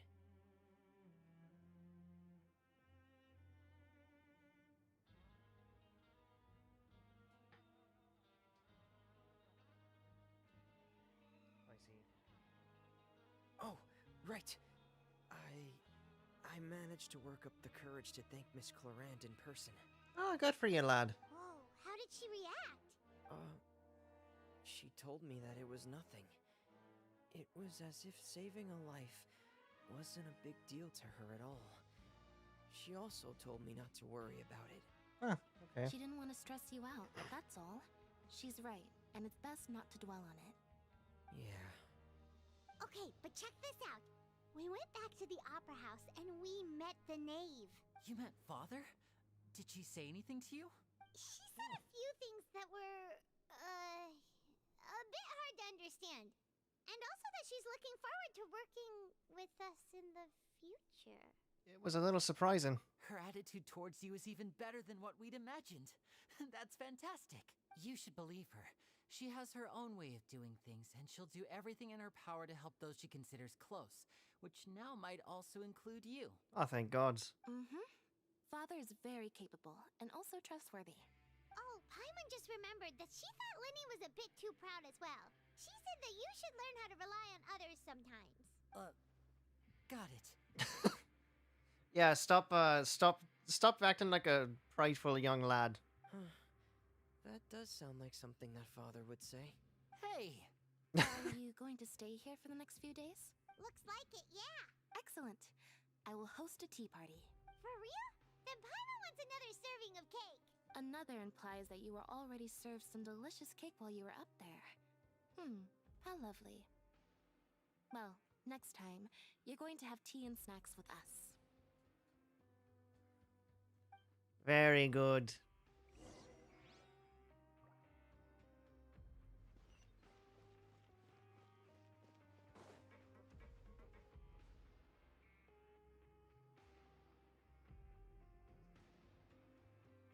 Give me just a second.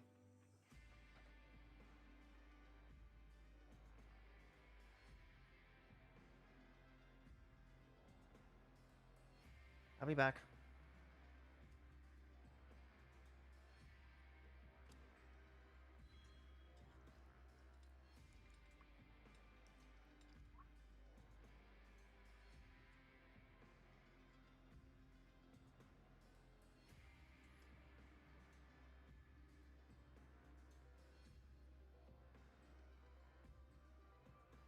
Sorry about that.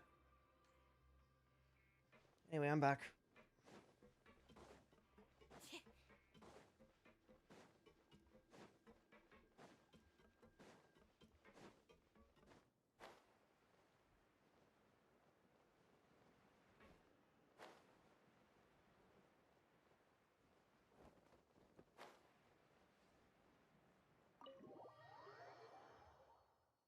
All right, let's see where we're going from here. Rightly.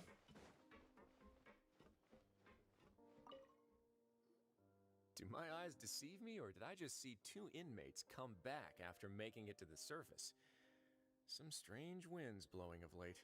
We wanted to see how the fortress is doing. Is everything still all right? Thank you, Jack. Thank you, Jester. Thank you.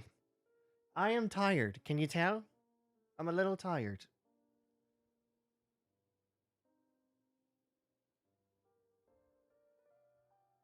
I'm a little tired. I didn't even realize it was on still. Oh, God. Alright. Didn't miss much, though, thankfully. Didn't miss much, except just me walking towards Risley. We're fine, for the most part. Neuvillette came down and took care of the worst of it. If that's the case, why don't you just ask him to stay here? Oh, yeah, what a brilliant plan. Let's go convince the Udex himself to exchange the Courts of Fontaine for a puddle of water in the middle of nowhere. I don't think that's going to work. He came here in a hurry and left without even stopping for a cup of tea. He did remember to take Miss Sigewin's gift with him, though. He sure I can only hope so. busy. Miss Cloran has left as well. She also took her gift from Miss Sigewin. Were the gifts milkshakes? Nervalette got the milkshake. Cloran received lipstick instead. Those aren't even remotely alike. Well, it's Nervalette's own fault for making Sigewin worried about his health by working so much. But besides that, our head nurse is still pretty fond of picking out beauty products for the ladies. Oh, and I have some gifts here for you as well. Are these from Sigewin too? I hope not. Nope, they're from yours truly. You've already wrapped up your work at the fortress, so you can return to the surface at any time. You haven't yet served your full prison term, however, so you may continue to use your cell until your term is up. For real? Okay. Then we could stay here for a really long time? Is the food still covered? You may access the cafeteria for free. Hooray! Just remember to come complete your paperwork once it's time for your release. Fair enough, sir.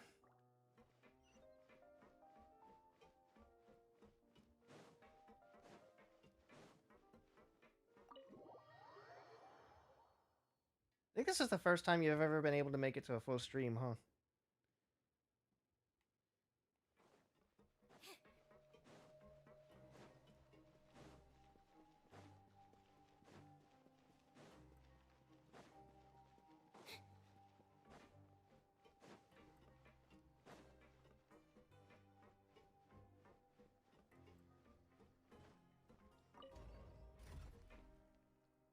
You didn't miss an hour.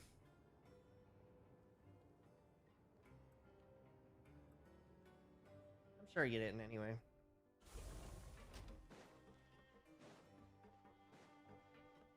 You know, if this place wasn't, like, so walking inducing, I would probably be down here the most. But there's so much walking.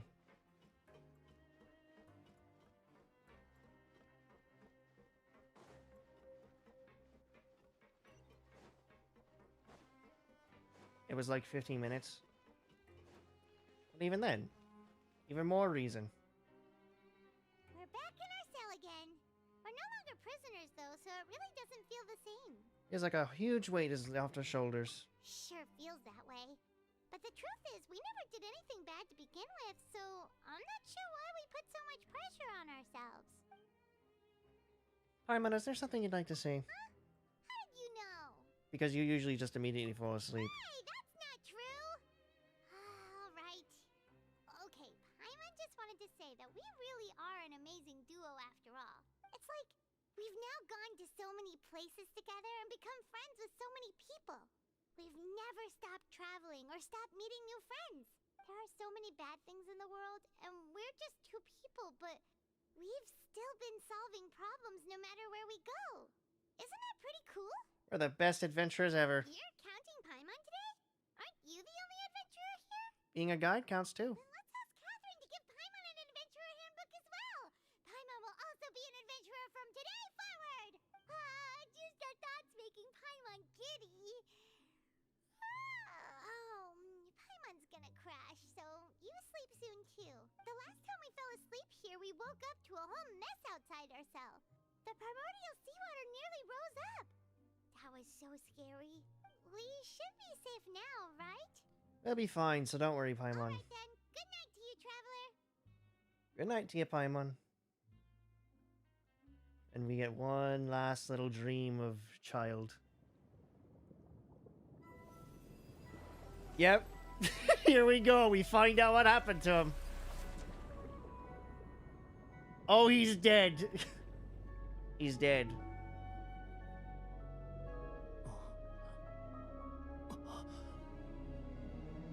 He's just dead.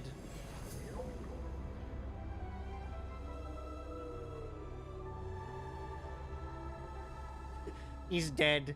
He's just dead. And that was it. Is that it for all the quests? Is that it? Oh my god, that's it. Alright, everyone. We're ending it there. 6 hours stream.